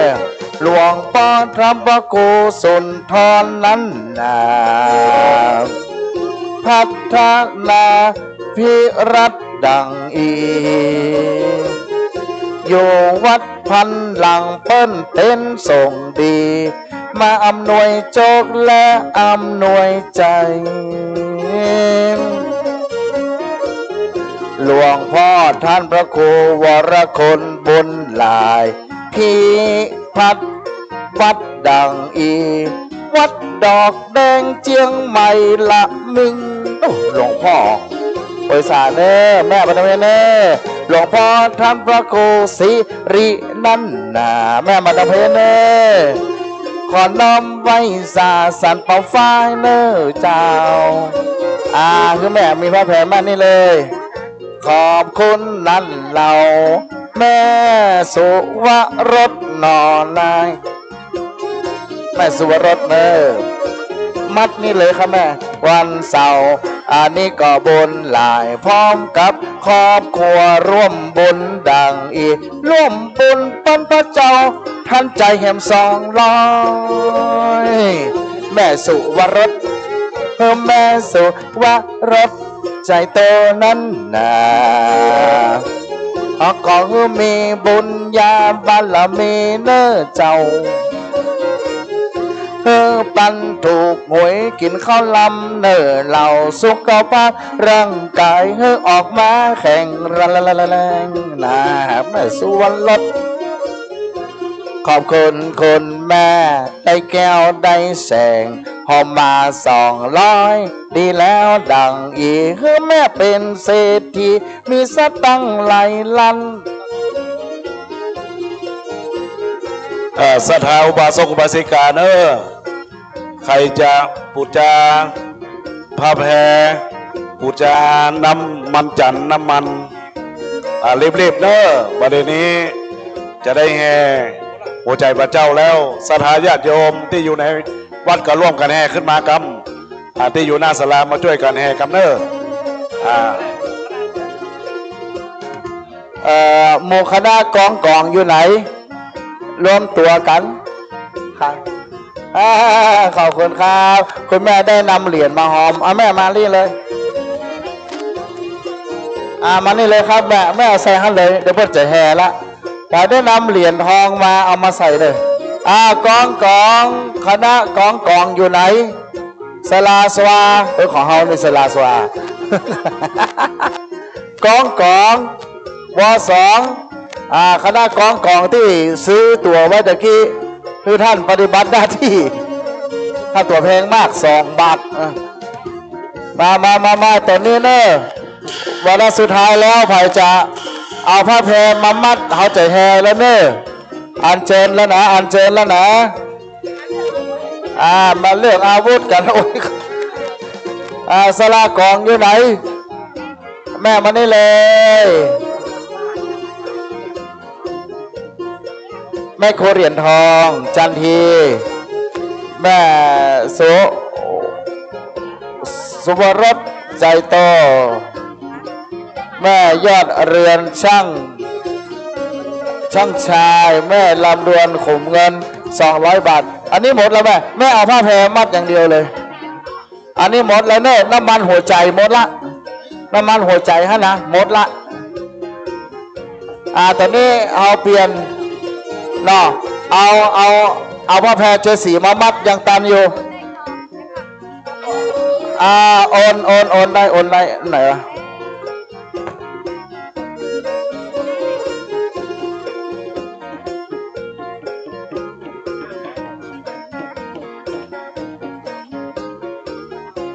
ไผ่จะอ้อนตอนนี้ได้เลยนะครับ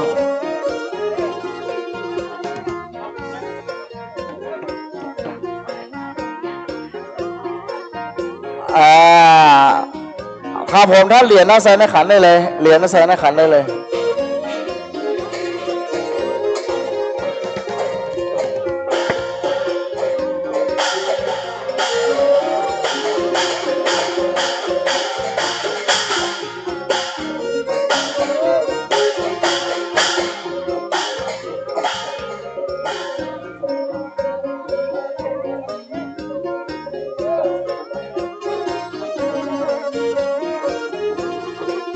Yes.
ในขณะนี้ก็น้อมไว้สา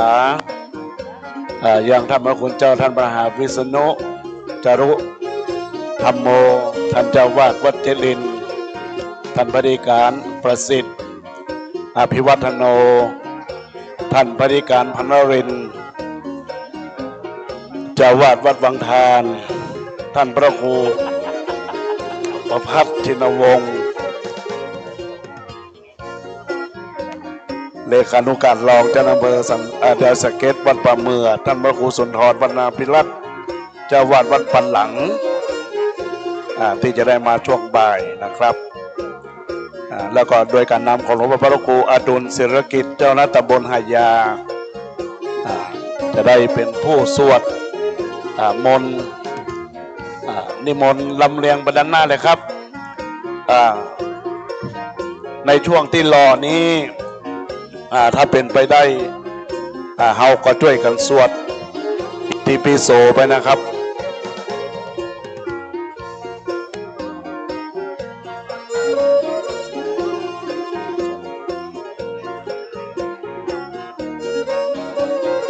ศรัทธาก็อธิษฐานจิตเอาเนอะ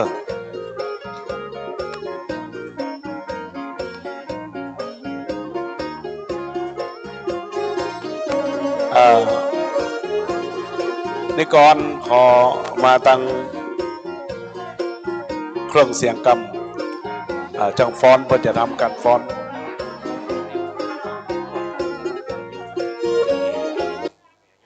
ศรัทธาญาติโยมมาลุ่มอยู่กับทางบนทางลุ่มหัวใจรักใหญ่มันมีใครอุ้มเนอะช่วยกันยกหัวใจอันใหญ่ๆอันงามๆงดงามช่วยกันยกกันแห่กันมาเนอะ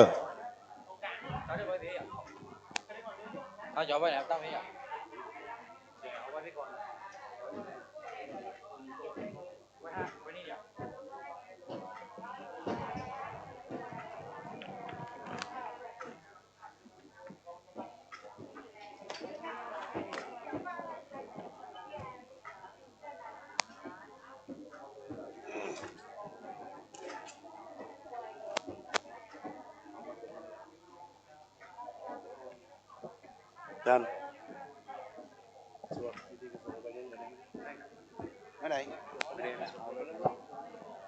นิมนต์พระสงฆ์สักเจ้าเข้ามาทางในเนอะจะได้สวดบทอิติปิโสไปเรื่อยๆเอาจน108เหงื่อบ่แตกบ่ต้องหยุดเด้อสวดไปเรื่อยๆเอาถึงโยมเลยเนอะมันก็เอาไปที่วัดประธานเจริญนะช่วยกันสวดเนอะอิติปิโสภะคะวะอะระหังสัมมาสัมพุทโธวิชาจารณะสัมปันโนสุขันโตโลกวิโทอนุตตรโบริสันธรรมสารติสัทธาเทวาสันนังพุทโธภะคะวันติสวากขาโตภะคะวันตาธัมโมสันติ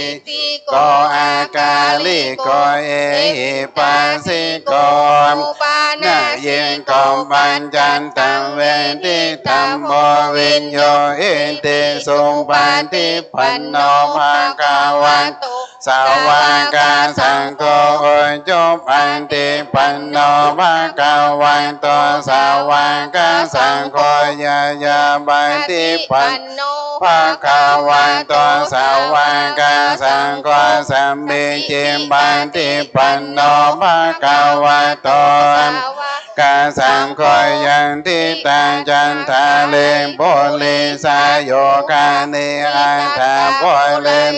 โภคาทาเอสามะกาวันโตสาวกสังโฆอาหุนายโยนายโยดังขีนายโยอัญชลิการานิโยอนุตตรังพุญญาเขตาโลกัสสะติ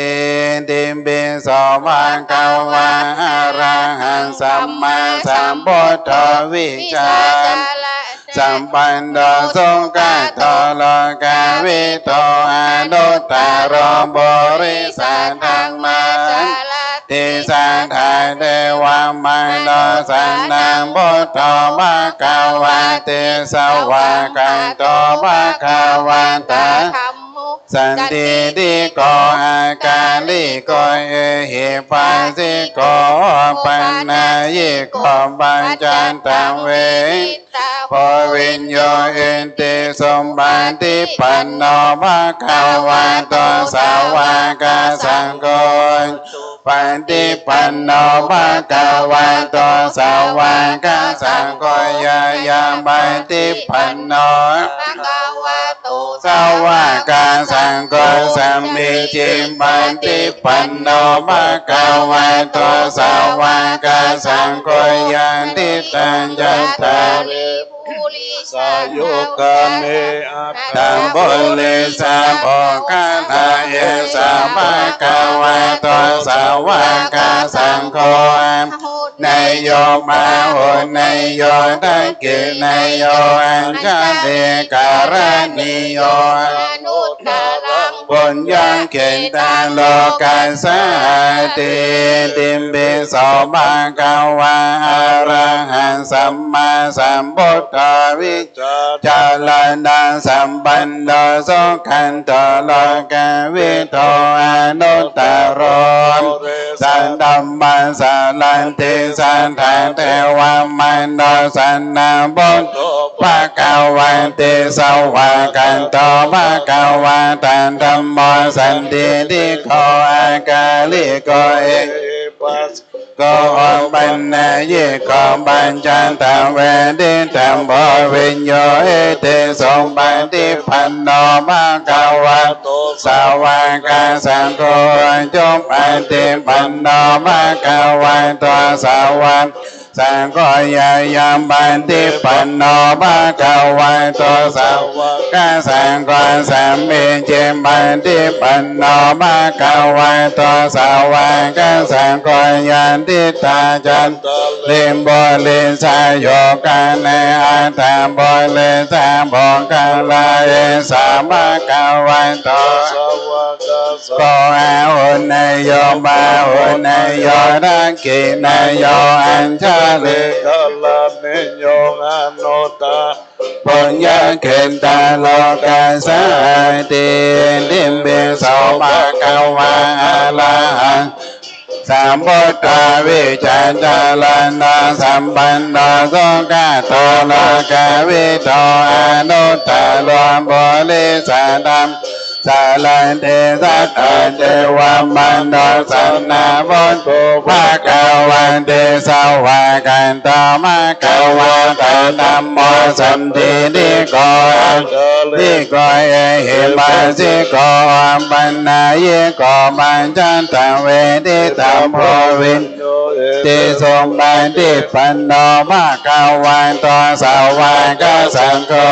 จงปฏิปันโนภะคะวะโตสาวกสังโฆยายาปันติปันโนภะคะวะโตสาวกสังโฆสัมมิจิปันติปันโนภะคะวะโตสาวกสังโฆยันติตัญจันตะลิมโบลิสาโยกาเนอันตาโบลิสาโภคาลาเอสะภะคะวะโตสาวกสังโฆอาหุนายโยมาหุนายโยทักขินายโยอัญชาเรการณิโยอนุตตรัง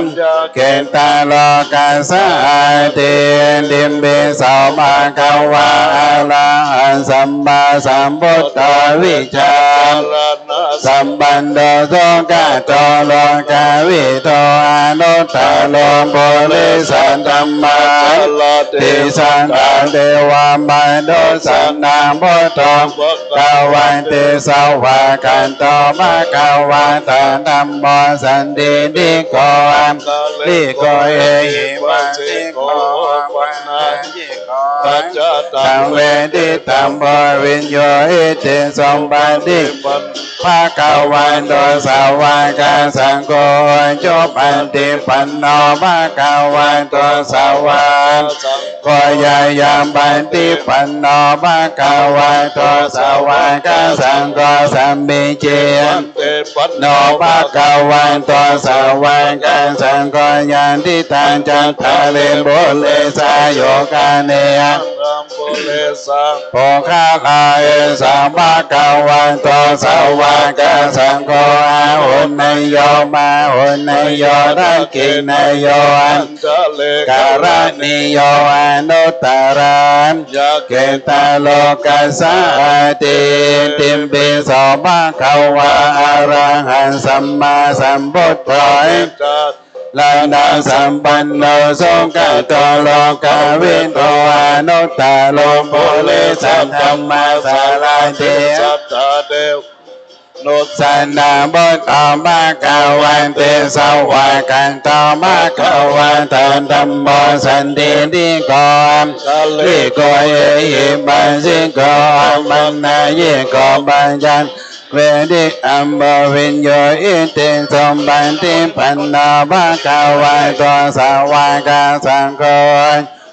ติปันโนภะคะวันโตสาวกสังโฆยายาบันติปันโนภะคะวันโตสาวกสังโฆสัมมิจิมบันติปันโนภะคะวันโตสาวกสังโฆยันติตังจันตาเล โบเลสยโย โยกันเนอันดัมบลิสาปองกาลาเอสัมบังกวันโตสาวา สังโฆ ปาหุนายโยปาหุนายโยตั้งกินนายโยอัญชเลการะนิโย อนุตตรัง ปุญญาเกตันโลกัสสะติดิมบินสมบังกวะอะระหังสัมมาสัมพุทโธวิชา รันนาสัมปั ปั น น โน โน สุ สุ ขั ขั น น โต โต โล โล ก กา วิ วิ โต โตอนุตตรบริสันธรรมามสันทันเทวามันโดสันนามบุตโตบังกวันติสวากันโตบังกวันตันธรรมโมสันติ นิโกเอหิปัสสิโกปันนายิโกปัญจันตังเวทิตัมโพวิญโยอิเต สุปเตปันโนภะคะวะโต สาวกสังโฆจุปันติปันโนภะคะวันโตสาวกสังโฆยายามปันติปันโนภะคะวันโตสาวกสังโฆสัมมิเจ เตปัน โนภะคะวันโตสาวกสังโฆยันติตัญจันตาริมโบลิสาโยกาเนยัม ตาโปเร ลิสาโภคาลาเอสาบังกวันโตสาวกสังโฆอาหุนนายโย พังโอนนโยดะเก กิน ณ นายโยอัญชลิการะนิโยอนุตตรันเกณฑ์ตาโลกัสสะติดิมปิโสภะคะวะละหังสัมมาสัมพุทธวิชา จลนาสัมปันโนสุ อั ขั น น โตลังกาวิโตอนุตตรบริสันธรรมันติสันทันเทวมันโดสันนังพุทโธภะคะวันติสวากันโตภะคะวัน ธัมโม สันติติโกอาคาลิโกเอหิปัสสิโกปันนายิโกปัญจันตังเว ตาโป วิญโยอิติสมบันติปันโนภะคะวันโตสาวกสังโฆโยปันติปันโน ภะคะวะโต สาวกสังโฆยายามบันติปันโนภะคะวันโต สาวก กสังโฆสัมมิจิบันติปันโนภะคะวันโตกสังโฆยันติตันจันตาเลมบลิสาโยคันเนอันธรรมบลิสาโภคาลาย วากาสังโฆอาหุนนโยมาหุนนโยทักกินโยลิงการนิโยอนุตตรังเกณตโลกัสสะติติมปิโสภะคะวะอะระหังสัมมาสัมพุทธะวิจาจลันดาสัมปันโนสุขโตโลกวิโตอนุตตโลโบลิสัทธัมมาสันตเทวมานโนสันนังพุทโธภะคะวันติสวากขันโตภะคะวะตาธัมโมสันติติโกโกเอหิปัสสิโกปัญญายโกจัตตังเวทิตัมโบวิญโยอิติสมบันติปันโนภะคะวะโตโกยายามบันติปันโนภะคะวะโตสวากาสังโฆสัมมิจิบันติปันโนภะคะวะโตสวากาสังโฆยาติตาจันทะเรโบเลสาโยกันเนอัตตาโบเลสาโบกาลาเอสะภะคะวะโตสวากาสังโฆอาหุนนโยมาหุนนโยทักขินโยชาเลกัลลาเนโยอนุตตรังบุญญาเกณตาโลกัสสะติติมปิโสภะคะวะอะระหังสัมมาสัมพุทธวิจารสัมปันโนสุขันโตโลกวิโตอนุตตโลโบลิสัทธัมมาติสันตันเทวมานโนสันนังพุทโธภะคะวันติสวากขันโตภะคะวะตังธัมโมสันติติโกอากาลิโกเอก่อนปัญญายิงก่อนปัญจันตังเวทิตัมโบวิญโยอิติสมบันติปันโนตสวากาสังโฆจบปันติปันโนภะคะวะโตกาสังโฆยายาบันติปันโนภะคะวะโตสวากาสังโฆสัมมิจิบันติปันโนโตสวากาสังโฆยันติตังจันตาลิมโบลิสาโยกันเนอัตถังโบลิสาโบกะลาเอสะภะคะวันโตสวากาสังโฆอาหุนนโยมาหุนนโยทักขินโยอันตริโยอนุตตรังเกณตาโลกัสสะติติมปิโสภะคะวะอะระหังสัมมาสัมพุทธวิจารณะสัมปันโนสุขันโตโลกวิโตอนุตตโรสันตัมปัสสะลันติสันทานเทวมนุสันนาพุทโธวันเตสวากันโตภะคะวะตังธัมโมสันติติโกอากาลิโกเอปัสสิโกปัญญายิงโกปัญจันตังเวทิตัมโบวิญโยอิติสมบันติปันโนตสวากาสังโฆจบปันติปันโนภะคะวะโตสวากาสังโฆยายาบันติปันโนโตสวากาสังโฆสัมมิจิบันติปันโนภะคะวะโตสวากาสังโฆยันติตังจันตาลิมโบลิสาโยกันเนอัตถังโบลิสาโบกาลาเอภะคะวะโตสวากาสังโฆอาหุนนโยมาหุนนโยทักขินโยอันลิงการนิโยอนุตตรังเกณตาโลกัสสะติติมปิโสภะคะวะอะระหังสัมมาสัมพุทธวิจารณะสัมปันโนสุขันโตโลกวิโตอนุตตโรสันธัมมาสัลลันติสันตเทวมนุสันนังพุทโธกวันติสวากขันโตภะคะวะตังธัมโมสันติติโกลิโกเอหิปัสสิโกปัญญเยโกปัญจันตังเวทิตัมโบวิญโยอิติสมบันติปันโนภะคะวะโตกาสังโฆจบปันติปันโนภะคะวะโตกาสังโฆยายาบันติปันโนภะคะวะโตก กาสังโฆสัมมิจิปันติปันโนภะคะวะโตสาวกาสังโฆยันติตังจันตาเลมโบเลสาโยกันเดอาตัมโบเลสาโภคาลายโดสาวกาสังโฆอาหุนนโยบาหุนนโยดังกินนโยอัญชลิการะนิโยลำบนยังเกณฑ์ตาโลกาสานตินดิมเบสาวมาขาวาลาหันสัมมาสัมพุทธวิชาม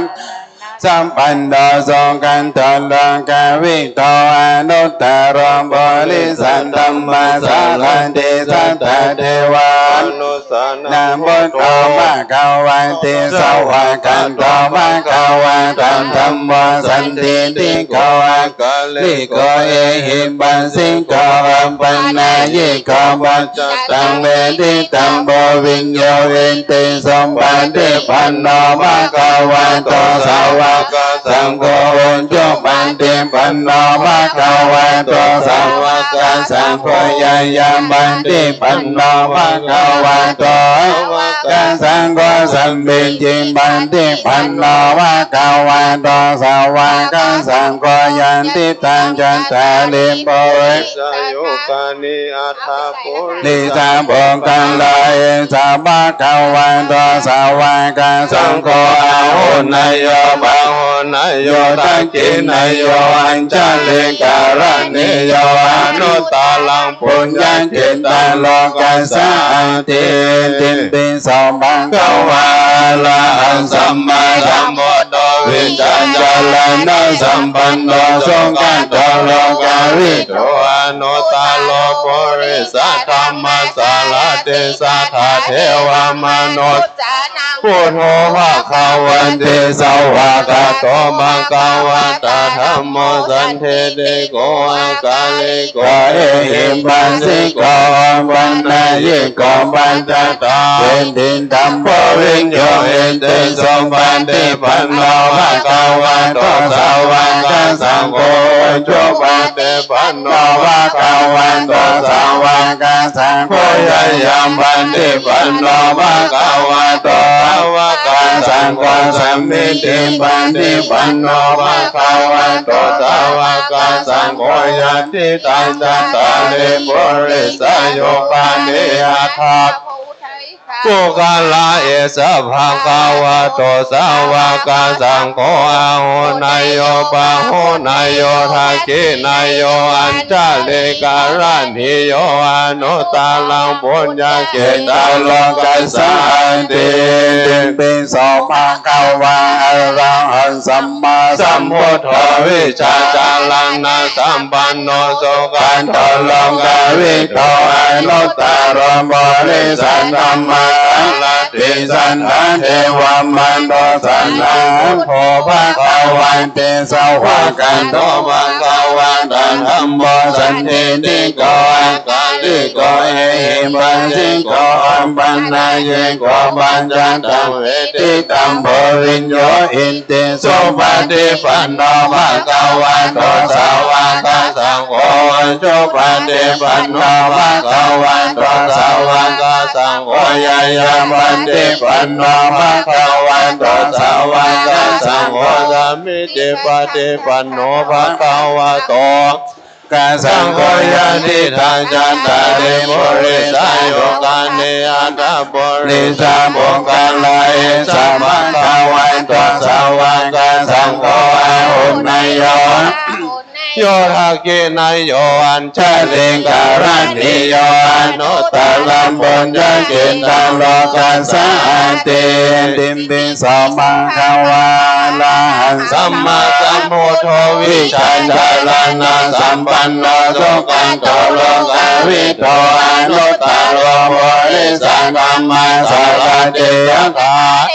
มนุสานังพุทโธภะคะวันเตสาวะกันโตภะคะวะตาธัมโมอันเทเตโก โกอังกาลิโกเอหิปันติโกวันนายิโกตังเวนิตังบริญโยอิติสุปันติปันโนภะคะวันโตสาวกโกวันโตปันติปันโนภะคะวันโตสาวกสังโฆยายามปันติปันโนภะคะวันโตสาวกสังโฆสัมมิจิปันติปันโนภะคะวันโตสาวกสังโฆยันติตังจันตาริโมริสายโยกานิอัตโมริสาโกกาลายสาวกวันโตสาวกสังโฆอุณนโยมาอุณนโยรังกินโยวันลิการณิโยอนุตตรังจุดสองสามสี่สาธิติสมะกวาระหันสัมมาสัมพุทธวิชาลังนาสัมปันโนตุกันโตโลกาวิโตอนุตตโลบริสัทธรรมะลาเตสะเทวมนุสานาโมโทภะคะวะเตสะวะตะโตภะคะวะตะนะโมเทติโกอัจจาริโกเอหิปันติโกปันนาคิโกปัจจันตังเวทิสัมโพวิญโยอิเตสุปันติปันโนภะคะวะโตสาวกสังโฆ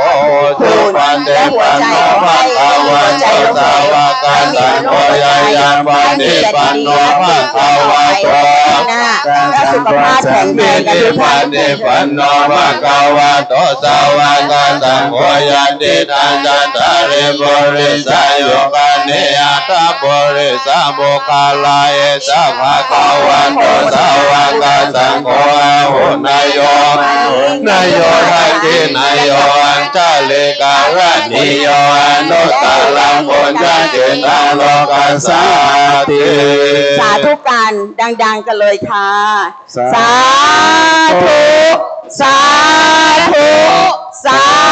ธุมาสี่ผลนิพพานหนึ่งกันนะคะนิพพานะปัจจโยโหตุค่ะเยติปิโสภะคะวะอะระหังสัมมาสัมพุทธวิชังจารานังสัมปันโนโสกันกาวิโตอนุตตโลบริสันธรรมสารันติสัตตะเทวมนุสันนามุตโตภะคะวันติสวะกันโตภะคะวันตังธัมโมสันติติโกกาเลโกเอหิปัสสิโกปันนายิโกปัญจันตังเวทิตัมโพวิญโยอิติสมบัติปันโนภะคะวันโตสังโฆจุปันติปันโนภะคะวันโตสาวกสังโฆยายาปันติปันโนภะคะวันโตสาวกสังโฆสัมมิจิปันติปันโนภะคะวันโตสาวกสังโฆยันติตังจันตาเลมโพริสายโยกันิอันตัมโพริสาโภคาลายสัพพะคะวันโตสาวกสังโฆหุนายโยมาหุนายโยทักขินายโยอัจจลิการณิโยอนุตตรังปุญญเจตังโลกัสสาติติมปิโสภะคะวะอะระหังสัมมาสัมพุทธวิชาสัมปันโนสุขันโตโลกาวิโตอนุตตโลบริสัทธรรมสารันติสัตตะเทวมนุสันนาพุทโธภะคะวันติสวะกันโตภะคะวันตังธัมโมสันติติโกโกเอหิปัสสิโกวันนายิโกอันตตังเวทิตัมโพวิญโยอิติสวะกันโตภะคะวันตังธัมโมสันติติโกกาเลโกเอหิปัสสิโกวันนายิโกอันตตังเวทิตัมโพวิญโยอิติสมบัติปันโนภะคะวันโตสาวกสังโฆจุปันติปันโนภะคะวันโตสาวกสังโฆยายาปันติปันโนภะคะวันโตสาวกสังโฆสัมมิจิปันติปันโนภะคะวันโตสาวกสังโฆยัมติตังจันตาลิมบุลิสาโยกันเนอันธัมบุลิสาโภคาลายภะคะวันโตสาวกสังโฆอุณนโยมาอุณนโยทักขินโยอัจจลิโก การณิโยอนุตตรังบุญญาเกณฑาโลกัสสะติดินดิสมะกวาลาหันสัมมาสัมพุทธวิจารณะสัมปันโนทุกขันโตโลกวิโตอนุตตโลโมริสัทธรรมสารันติสักขันเทวามนุสันนาพุทโธภะคะวันเตสวะกันโตภะคะวันตาธัมโมเตเตโกอะกาลิโกเอหิปัสสิโกปันนายิโกปัญจันตเวทิธัมโมวิญโยเอเตสมันติปันโนตัสสะวะกาสังโฆจุปันติปันโนภะคะวันโตสาวกสังโฆยายาปันติปันโนภะคะวะโตสาวกสังโฆสัมมิติปันติปันโนภะคะวะโตสาวกสังโฆยันติตัญจตะริปุริสโยกันเนอัตตะปุริสโภคลายสัมภะคะวันโตสาวกสังโฆอาหุนายโยทะกินายโยอัจฉริการณิโยอนุตตรังบุญญาเกณฑาโลกัสสะติดิปิโสภะคะวะอะระหังสัมมาสัมพุทธวิจารนันปันโนสุขะโตโลกวิโตอนุตตรังบริสันธรรมสารันติสัทธาเอวมนุสันนังพุทโธภะคะวันติสวะกันโตภะคะวันตานะโมสันติติโกอะกาลิโกเอหิปัสสิโกปันนายิโกปัญจตังเวทิธัมโมวิญโยเอเตสมันติปันโนภะคะวันโตสาวกสังโฆจุปันติปันโนภะคะวันโตสาวกสังโฆยายาปันติปันโนภะคะวันโตสาวกสังโฆสัมมิติปันติปันโนภะคะวันโตสาวกสังโฆยันติตัญจันตะเรปุริสโยกันเนอันตัมปุริสโภคลายสัพพะคะวันโตสาวกสังโฆอาหุนายโยมาหุนายโยนะกินายโยอัญชลิการณิโยอนุตตรังบุญญาเกณฑาโลกัสสะติดินดิโสภะคะวะอะระหังสัมมาสัมพุทธวิจารณะสัมปันโนสุขะโตโลกวิโตอนุตตรังบริสันธรรมสารันติสัทธาเทวานุตตนะพุทโธภะคะวันติสวะกันโตภะคะวันตาธัมโมสันติติโกอะกาลิโกเอหิปัสสิโกปันนายิโกจัตตังเวทิธัมโมวิญโยอิติสมันติปันโนภะคะวะสาวกสังโฆจุปันติปันโนภะคะวันโตสาวกสังโฆยายาปันติปันโนภะคะวันโตสาวกสังโฆสัมมิติปันติปันโนภะคะวันโตสาวกสังโฆยันติตัญจันตะเรปุริสโยกันเนอัตตะปุริสโภคลายสัมภะคะวันโตสาวกสังโฆอาหุนายโยมาหุนายโยทักขินายโยอัญสารติโยอนุตตรังปุญญาเกณฑาโลกัสสะติดินดิโสภะคะวะอะระหังสัมมาสัมพุทธวิจารณะสัมปันโนสุขะโตโลกวิโตอนุตตรังบริสันธรรมสารันติสัทธาเทวามนุสันนาพุทโธภะคะวันติสวะกันโตภะคะวันตาธัมโมเตเตโกอะกาลิโกเอหิปัสสิโกปันนายิโกปัจจตังตะโพวิญโยเอเตโสปะเตปันโนภะคะวะโตสาวกสังโฆโจปะเตปันโนภะคะวะโตสาวกสังโฆยายาปะติปันโนภะคะวันโตสาวกสังโฆสัมมิติปันติปันโนภะคะวันโตสาวกสังโฆยันติปัจจตาริปุริสโยกันเนอัตตะปุริสโภคลายสัมภะคะวันโตสาวกสังโฆอาหุนายโยทักขินายโยอัญชลิการณิโยอนุตตรังบุญญาเกณฑาโลกัสสะติดินดิ โสภะคะวาอะระหังสัมมาสัมพุทโธวิชาจารณะสัมปันโนสุขันโตโลกาวิโตอนุตตโรโมลิสังธัมมาสัลลันติสัตตเทวาอนุตตนังพุทโธภะคะวะติสาวะกันโตภะคะวันตาธัมโมสันติติโกอาคาลิโกเอปัสสิโกอัมปันนายโกปัญจตังเวทิตัมโพวิญโยหิเตโสปันติปันโนภะคะวะโตสาวะกันสังโฆจุปันติปันโนภะคะวะโตสาวะกันสังโฆยายาปันติปันโนภะคะวะโตสาวะกันสังโฆสัมมิติปันติปันโนภะคะวะโตสาวะกันสังโฆยันติตังจัตตาริปุริสโยกาเนอัตตาปุริสบุคลายสัมภะคะวะโตสาวะกันสังโฆอาหุนายโยมะหุนายโยทักขินายโยอัญชลิการะนิโยอนุตตลังปุญญเกตาโลกัสสาติติโสภะคะวะอะระหังสัมมาสัมพุทโธวิชาจารณะสัมปันโนสุขโตโลกาวิโตอนุตตโลโมลิสันธัมมาสารติสันทะเทวมนุสสานังพุทโธภะคะวันติสวะกันโตภะคะวันตังธัมโมสันติติโกอาคาลิโกเอหิปัสสิโก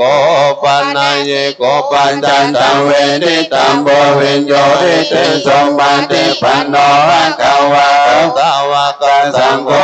จุปันติปันโนภะคะวะโตสาวะกันสังโฆยายาปันติปันโนภะคะวะโตสาวะกันสังโฆสัมมิติปันติปันโนภะคะวะโตสาวะกันสังโฆยันติตังยันทะเรมปุริสโยกาเนอัตตาปุริสปุคลายสัพพะคะวันโตสาวะกันสังโฆอาหุนายโยมะหุนายโยทักขินายโยอัญชลิการะนิโยอนุตตระปุญญเกตาโลกัสสาติติโสภะคะวะอะระหังสัมมาสัมพุทโธวิชาจารณะสัมปันโนสุขโตโลกาวิโตอนุตตโลสันธัมมาสัลลันติสัตตเทวมนุสสานังพุทโธภะคะวันติสวะกันโตภะคะวันตังธัมโมสันติติโกอาคาลิโกเอหิปัสสิโกปันนายโกปัญจตังเวทิตัมโพวิญโยหิเตโสปันติปันโนภะคะวะโตสาวะกันสังโฆจุปันติปันโนภะคะวะโตสาวะกันสังโฆสัยยามปันติปันโนภะคะวะโตสาวะกันสังโฆสัมมิติปันติปันโนภะคะวะกันสังโฆยันติตังจันตาริปุริสโยกาเนอัตตาปุริสบุคลายสัพพะคะวันโตสาวะกันสังโฆอาหุนายโยปะหุนายโยรักขินายโยอัญชลิการะนิโยอนุตตระปุญญเกตาโลกัสสาติติโสภะคะวะอะระหังสัมมาสัมพุทโธวิชาปันโนสุขันโตโลกาวิโตอนุตตโลสันธัมมาสัลลันติสันทะเทวมนุสสานังพุทโธภะคะวันติสวะกันโตภะคะวันตังธัมโมสันติติโกอาคาลิโกเอหิปัสสิโกปันนายโกปัญจตังเวตัมโพวิญโยหิติโสปันติปันโนภะคะวันโตสาวะกันสังโฆจุปันติปันโนภะคะวะโตสาวะกันสังโฆยายาปันติปันโนภะคะวะโตสาวะกันสังโฆสัมมิติปันติปันโนภะคะวะโตสาวะกันสังโฆยันติตังจันทะเรมปุริสโยกาเนอัตตาปุริสปุคลายสัพพะคะวันโตสาวะกันสังโฆอาหุนายโยมะหุนายโยทักขินายโยอัญชลิการะนิ นิโยอนุตตาลังปุญญเกตาโลกัสสะเตติสภะคะวา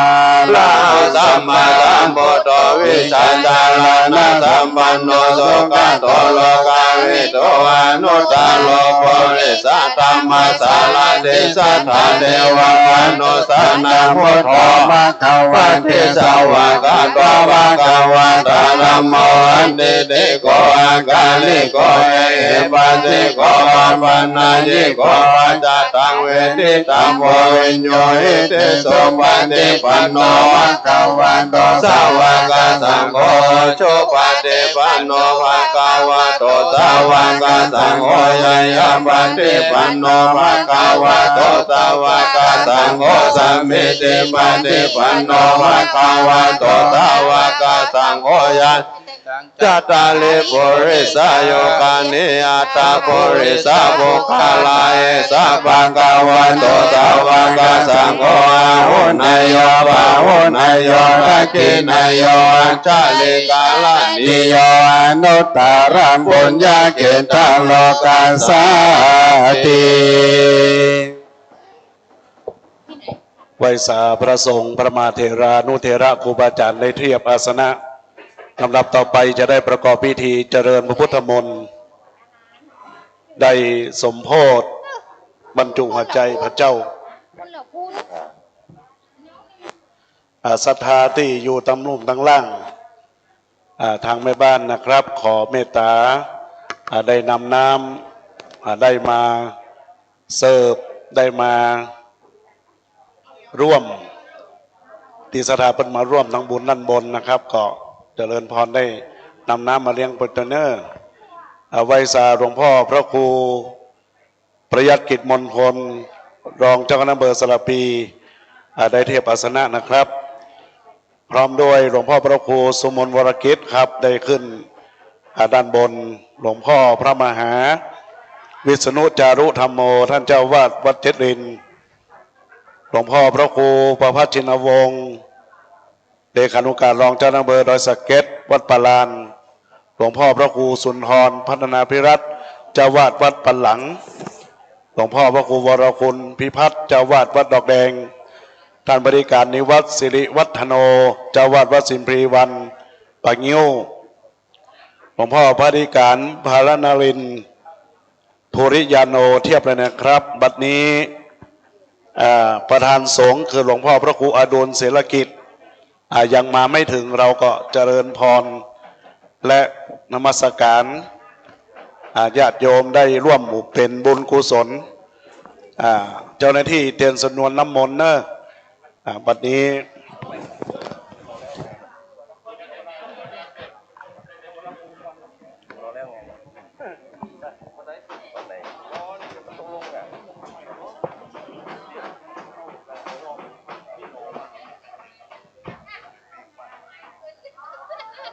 นี่ก็สวดทำไมเนาะแล้วก็สวดไปเรื่อย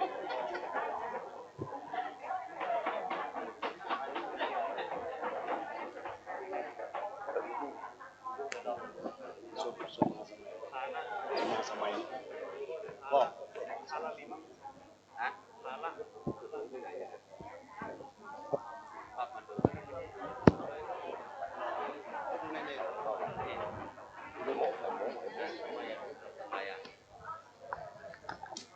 พระสงฆ์ในช่วงบ่ายจะได้เมตตาสวดมหาสมัยมหาสมัยบทสวดนั้นหลวงพ่อพระครูวินัยสารสุพิษจะเตรียมมาแต่ว่าหลวงพ่อก็มีงานก็เอาฉบับของวัดจังเกิ้ง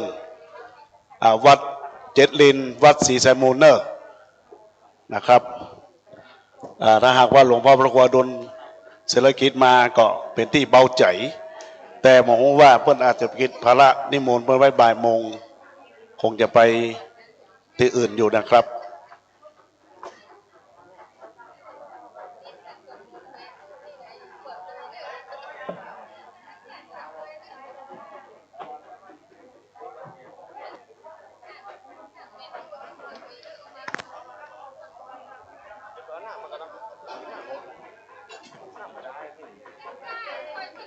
สาธาก็สวดได้ด้วย ผู้ใดที่สวดมหาสมัยได้ก็เรียนเชิญเนอะ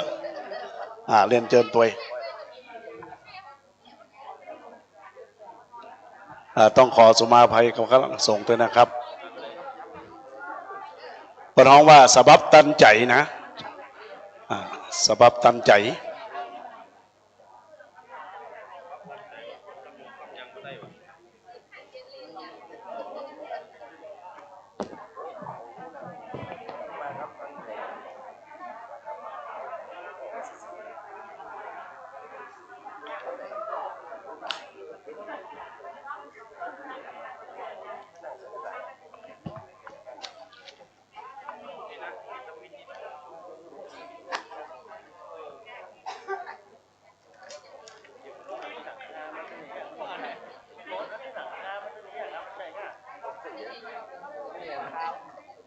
เดี๋ยวรอความพร้อมนิดนึงนะครับ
บัดนี้ได้เวลา 13:29 นาทีพอดีเลยเจ้าหน้าที่เทียนชนวนเนอร์บัดนี้จักได้ขอเจริญพรเรียนเชิญคุณแม่รามณีลิมดิษพรจากตำหนักจามเทวี สลีสุโยไทยเรียนกุมารีรัตน์ได้จุดเทียนน้ำพระพุทธมนต์ขันสาครถวายประธานสงฆ์คือหลวงพ่อพระครูปริยัติกิจมงคล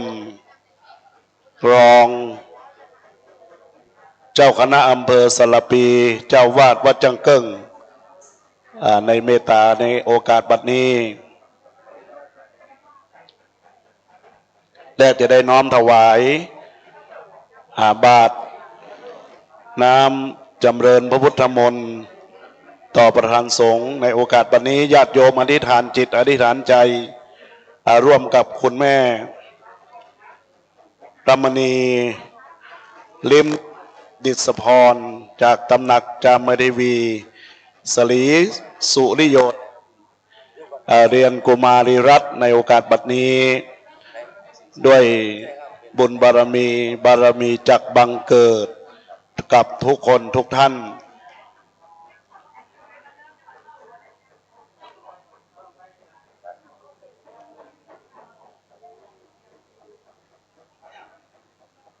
วิปติปฏิภาหายะสัมปสัมปติสิทธิยา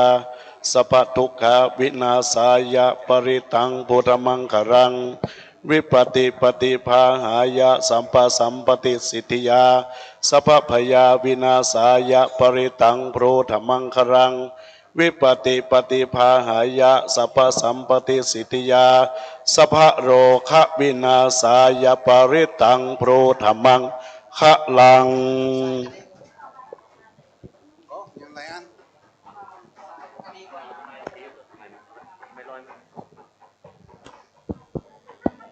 ปริตวานาเมตาสัมเมตาพาทันตาวิกิตาจิตามปริตังพันหันโต